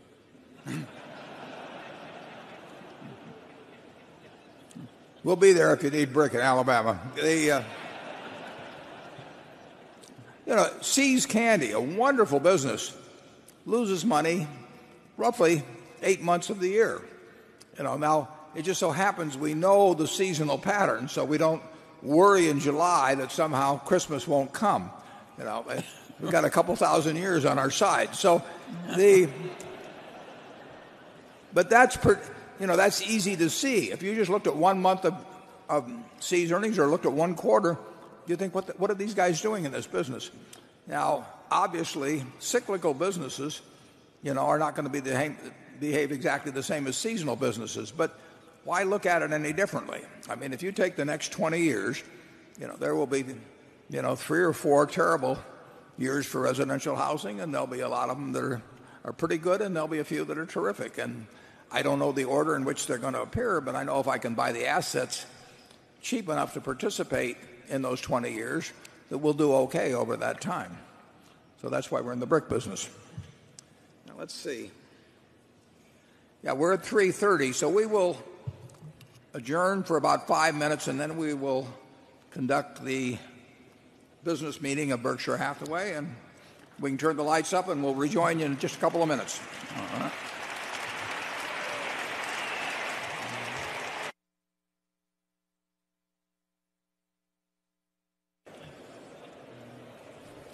Okay, if you'll settle down, we'll conduct a little business.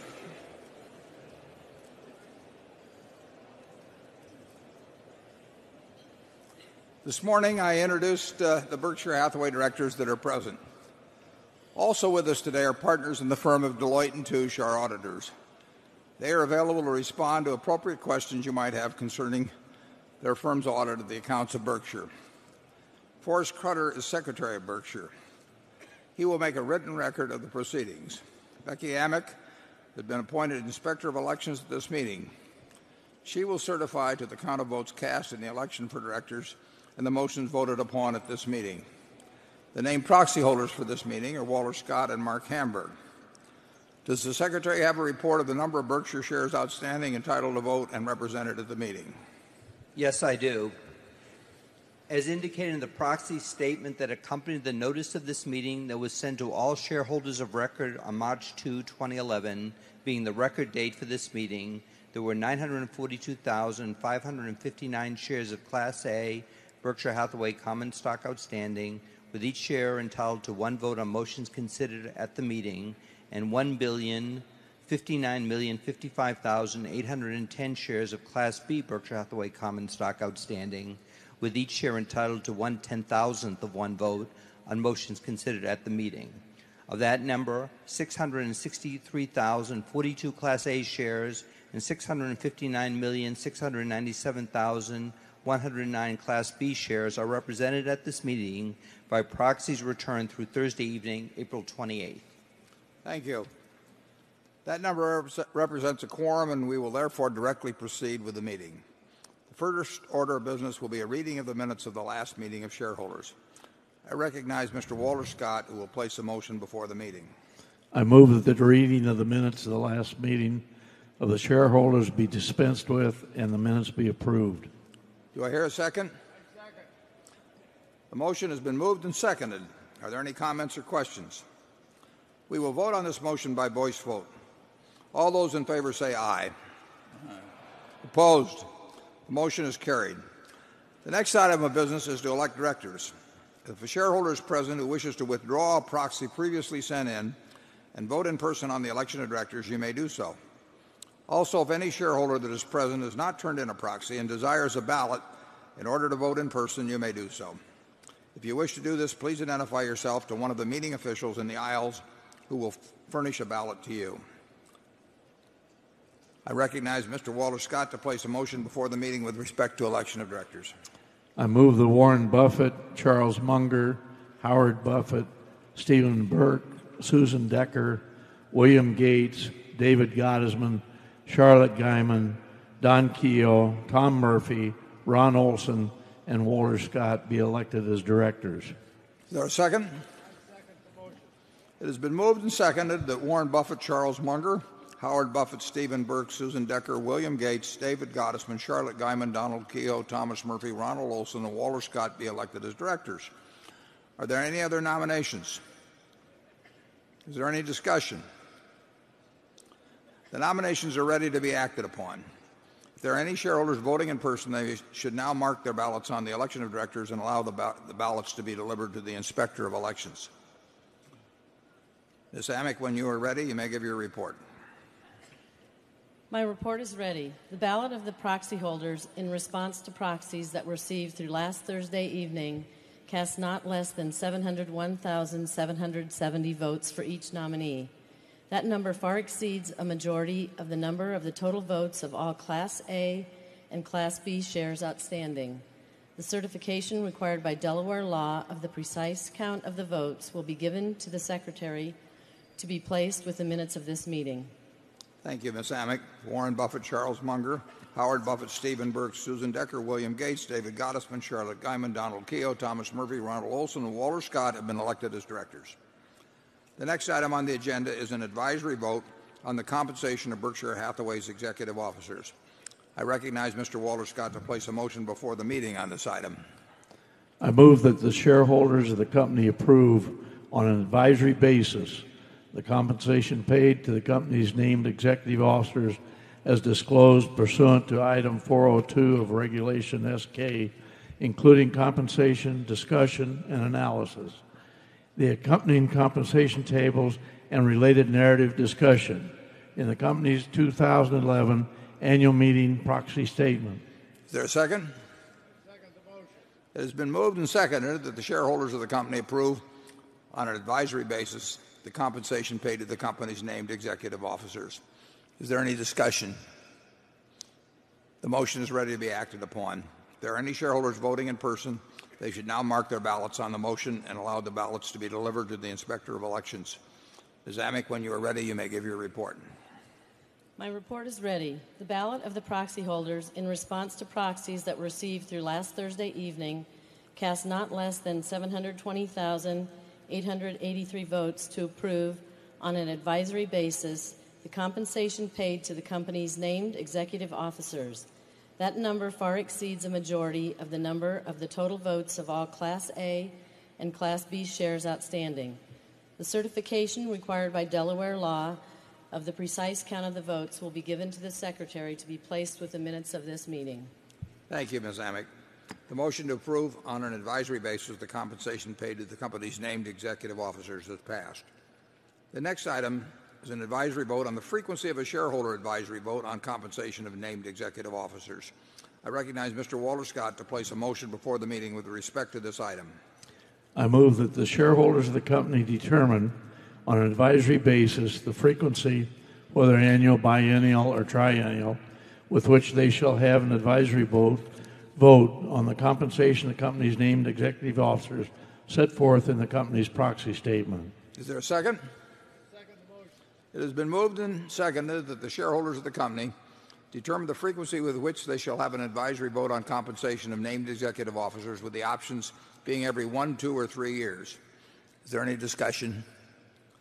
The motion is ready to be acted upon. If there are any shareholders voting in person, they should now mark their ballots on the motion and allow the ballots to be delivered to the Inspector of Elections. Ms. Amick, when you are ready, you may give your report. My report is ready. The ballot of the proxy holders in response to proxies that were received through last Thursday evening cast 112,395 votes for a frequency of every year, 4,615 votes for a frequency of every 2 years, and 609,699 votes for a frequency of every 3 years of an advisory vote on the compensation of named executive officers.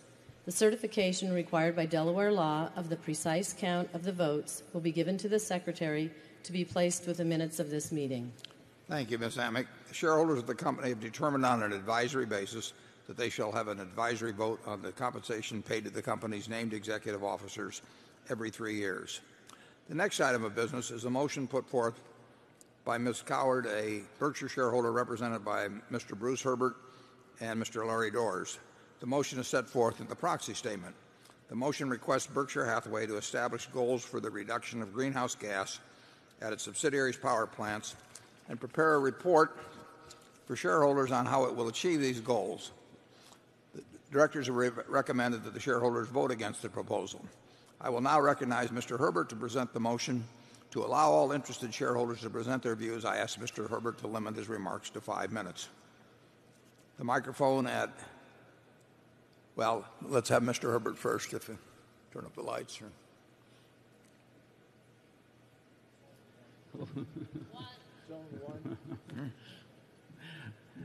Thank you.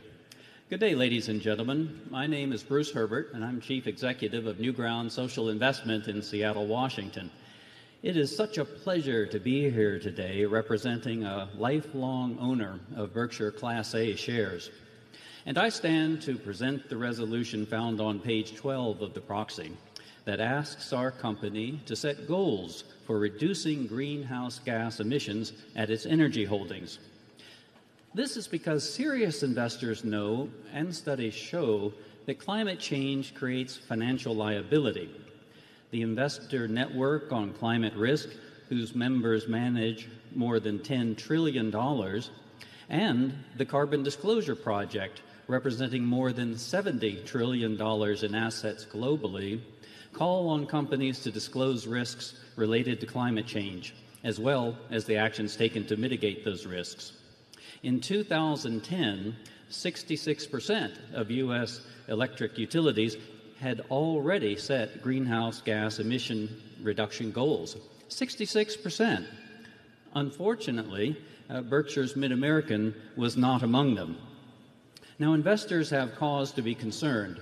Just last year, the SEC announced that climate risks are material and that they must be disclosed.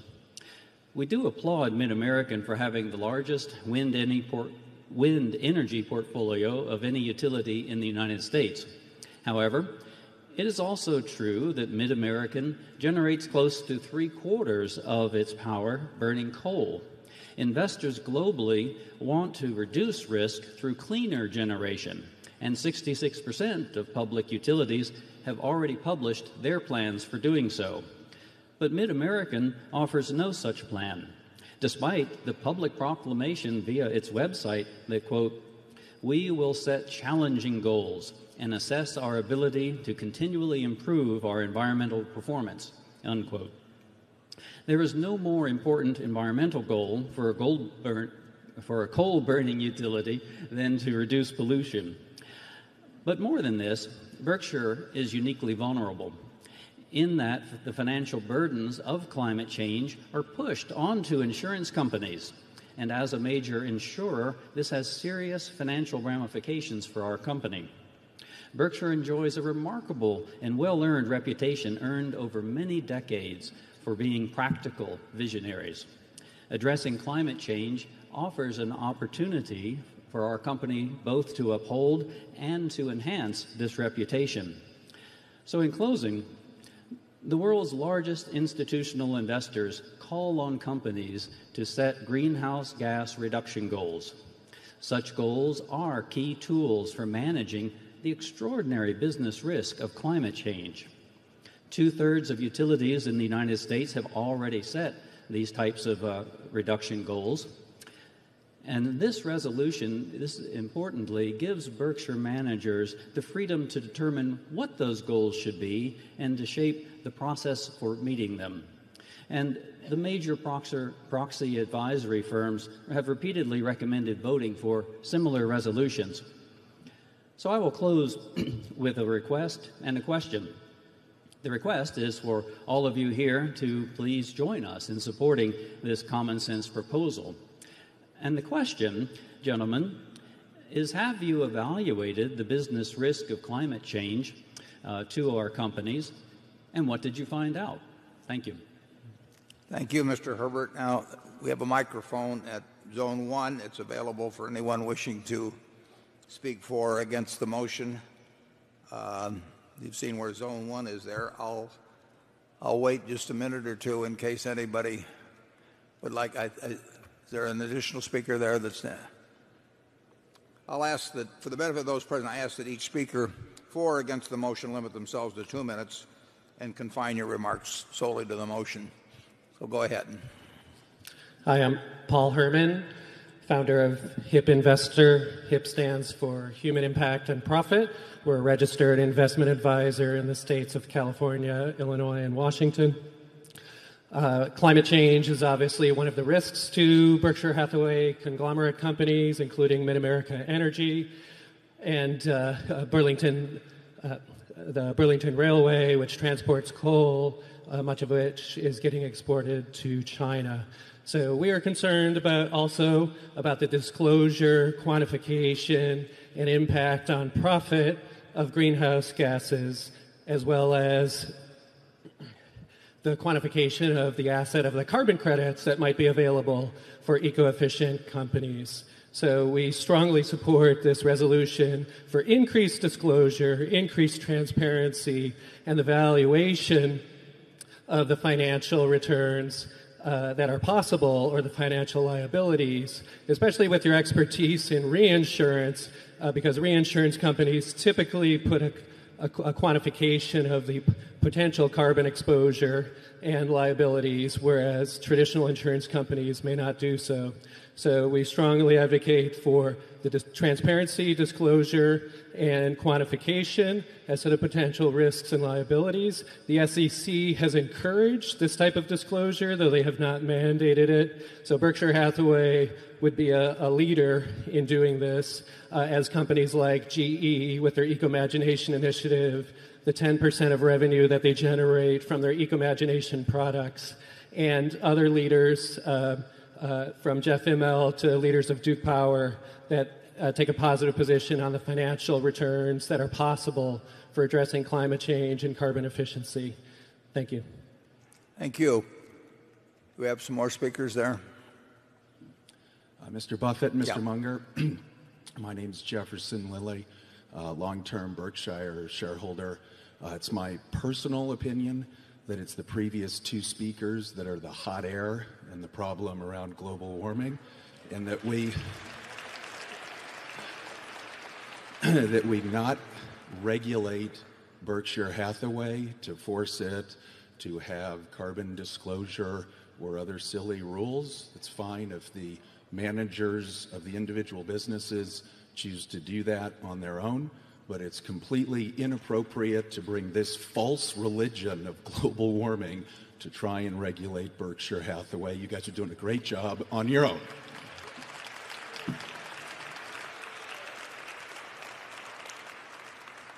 Are there any other speakers there that... Mr. Munger and Warren Buffett, I would just like to say one thing which I think is really important. Berkshire Hathaway can be a leader in the environment. And I'm for transparency, as I know these two gentlemen are. And John Doerr, who is very passionate about the environment, and I know if he was here today, he would have the same sentiments as these two gentlemen. And it's important that as American citizens, we care about the environment and not keep polluting the environment. And I'm with these two gentlemen 100%. Thank you. Do we have any others that haven't spoken? Yes. My name is Eric Schlein. I am not for this, so against the motion. I think Berkshire Hathaway has a pretty good reputation at being clean, being environmentally responsible. I don't think anyone is saying that either Mr. Buffett or Mr. Munger somehow doesn't care about the environment. I think most people care about the environment, but doesn't mean that we should force Mr. Buffett, Mr. Munger, or any of the CEOs to tell them how to run their business. You guys care a lot about Berkshire's reputation, and if Berkshire's subsidiaries are just polluting oceans and ponds and destroying the reputation in different towns and cities, I don't think that would be too cool with either Buffett or Munger. So doesn't mean you don't care about the environment just because you're not going to somehow regulate and tell other people how to run their business. Let's just do things voluntarily, do things to make money, and be responsible. And in the end of the day, that's what wins. Thank you. Thank you. Anyone additional? Yeah, my name is Larry Doors, and I support this resolution. I don't think anybody is saying anything other than you're gentlemen of great integrity, but this is a dollars and cents issue. And the EPA is releasing new rules that are calling for more regulation of greenhouse gas emissions. So this, we're really approaching this from the point of view of a conglomerate that has insurance holdings, and it really is insurance companies that are bearing the great costs. So I'm looking very much forward to your point of view on this. Thank you. Thank you. Anyone else? Yes, thank you. David Hughes, shareholder. It's my opinion that this is the right thing to do, and I think that it makes sense to do it as an organization prior to being forced to do it. And if this gives you the tools to set the rules your way, as you see fit, then I think that's far more powerful and sets a precedent, as Berkshire has done in the past. So I am for the resolution. Thank you. Anyone additional? Hello, my name is Thomas Denkenberger, and my background was in biochemistry, and I'm very passionate about the environment, and I think it's very important for Berkshire to work to be a leader, and so I'm very much in support of this proposition. Thank you.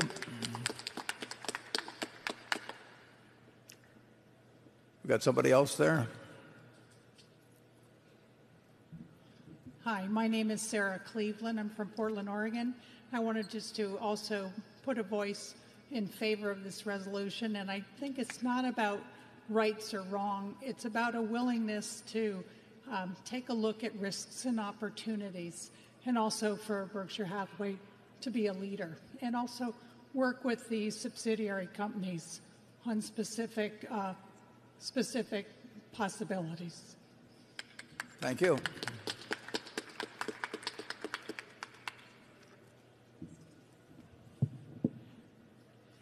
Hi, You're my on. name is Sam Roy. This is my first meeting. Mr. Munger and Warren Buffett, I'm so impressed how you run your business, but I think you will care for the environment as well.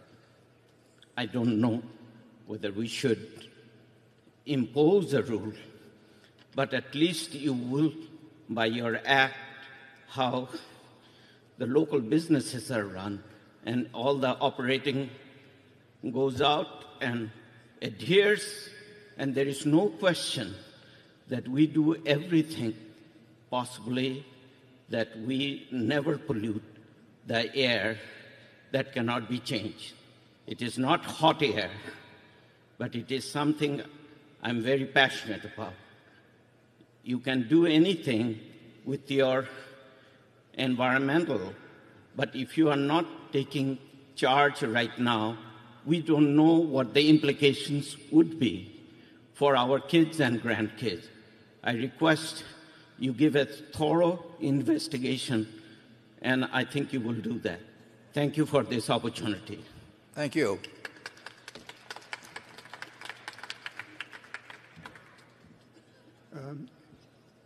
Yes, Mr. Buffett and Mr. Munger, my name is Bob Stein. I'm a registered professional engineer. I have a couple comments. I am a Berkshire stockholder. One, I think we all support very sound environmental protection, but the science before this that's being used by EPA for greenhouse gases is not necessarily sound and is not necessary in the best interest of Berkshire Hathaway shareholders. Also, everything that the EPA has proposed is not practical and has caused a lot of problems making the U.S. competitive in the world industrial market. Thank you. Thank you. Jason Fang, Palo Alto, California. For me, one thing that's been really interesting about the issue is that it's something that deserves the passion that people bring to it.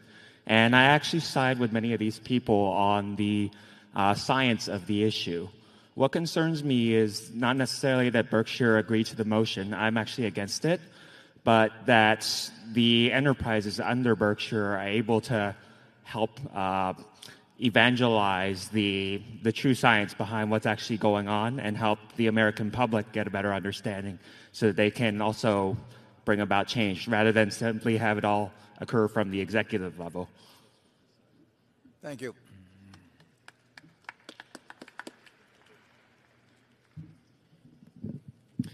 Good afternoon. My name is Bill Gunther. I'm a shareholder from Newfane, Vermont. I work as a state forester back home, and I want to say for folks that don't believe global warming is a reality, I wish you would follow me around in the woods. It definitely is. I want to support this resolution, and I hope that the rest of the shareholders will feel important enough to see it through. Thank you. Thank you.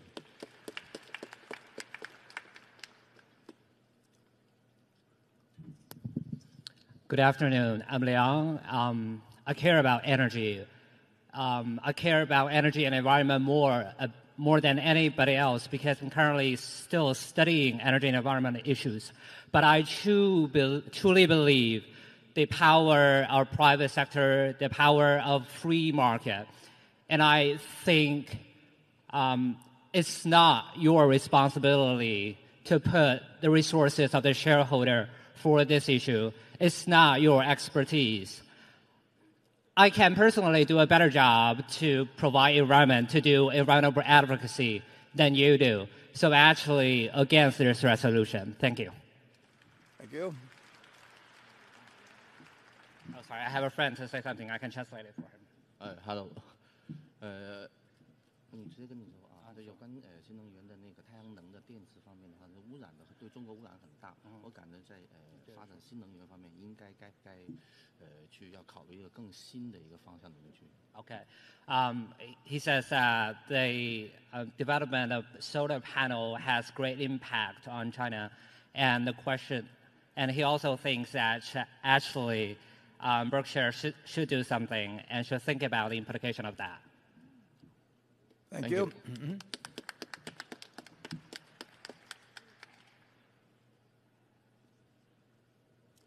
Okay. Whoops, we have one more. Hi, I'm Kevin Thompson. I'm a shareholder. I'm for the motion. I'm a career engineer that works with an oil company.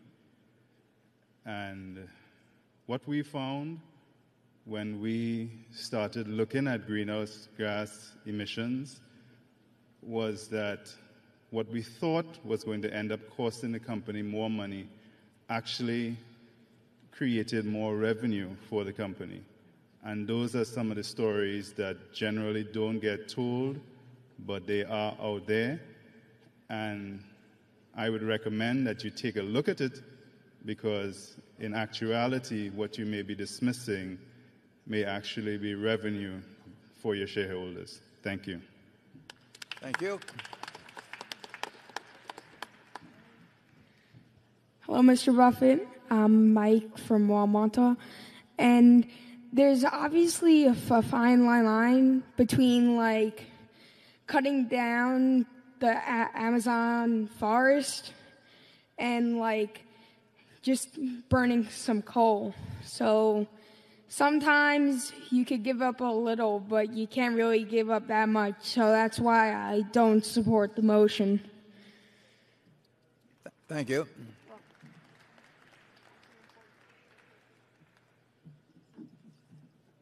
There do not appear to be any further comments. Okay, thank you. Democracy in action at Berkshire. The couple of questions that were raised in terms of material information or material risks in respect to Berkshire and specifically to our insurance operation, annually in the 10K, there's a recitation of risks. And in my own opinion, in terms of our insurance operation, this question does not pose material risk to Berkshire's insurance operations. The question, one gentleman toward the end mentioned the fact that it might even be more profitable for Berkshire in terms of what might happen if we followed the motion. Ironically, he could well be right if it were in our determination. But just take our three major states in electric utility operation where we serve almost 2 million customers, Iowa, Utah, and Oregon. But it's true of other states as well. We operate under the dictates of the utility commissions in those three states, all of which, or each of which, sets their own rules regarding operation, and each of which we end up obeying. If we were to unilaterally, for example, decide to close down significant coal generation, we would be told to depreciate those plants over a shorter period, and that would translate not into cost to Berkshire, it would translate into higher rates for electricity. We are entitled to a return on our investment, and the faster the depreciation, the higher the rates have to be in order to achieve allowed returns. So there was a woman from Oregon speaking, for example, and the burden of any unilateral attempt by us, and we couldn't do it without the approval of the utility commissions, but the burden would fall on customers. And it is true, actually, that we would recoup accelerated depreciation, and we would probably have a much larger investment on which we would be allowed to return in other generating facilities. But this is a question, this is not something that the stockholders of Berkshire end up incurring the cost of. It's something that the rate or the users of electricity in these various states will pay for, and that judgment, quite properly, should be made by the public utility commissions of those various states. And whatever they decide, we will follow. And over time, there's no question, just like we've talked about our wind generation in Iowa, this country will move toward a different composition of electricity generation. And as I stated earlier, I personally favor more nuclear over time, but that will be determined by both at the state level and in some extent, in some ways, at the national level. So it's our recommendation that the motion be voted down, and I think the motion is now ready to be acted upon. If there are any shareholders voting in person, they should now mark their ballots on the motion and allow the ballots to be delivered to the Inspector of Elections. Ms. Amick, when you are ready, you may give your report. My report is ready. The ballot of the proxy holders in response to proxies that were received through last Thursday evening cast 67,733 votes for the motion and 608,576 votes against the motion. As the number of votes against the motion exceeds a majority of the number of votes of all Class A and Class B shares outstanding, the motion has failed. The certification required by Delaware law of the precise count of the votes will be given to the Secretary to be placed with the minutes of this meeting. Thank you, Ms. Amick. The proposal fails. Does anyone have any further business to come before this meeting before we adjourn? If not, I recognize Mr. Scott to place a motion before the meeting. I move this meeting be adjourned. Is there a second? I second it. A motion to adjourn has been made and seconded. We will vote by voice. Is there any discussion? If not, all in favor say aye. All opposed say no. This meeting is adjourned. Thank you.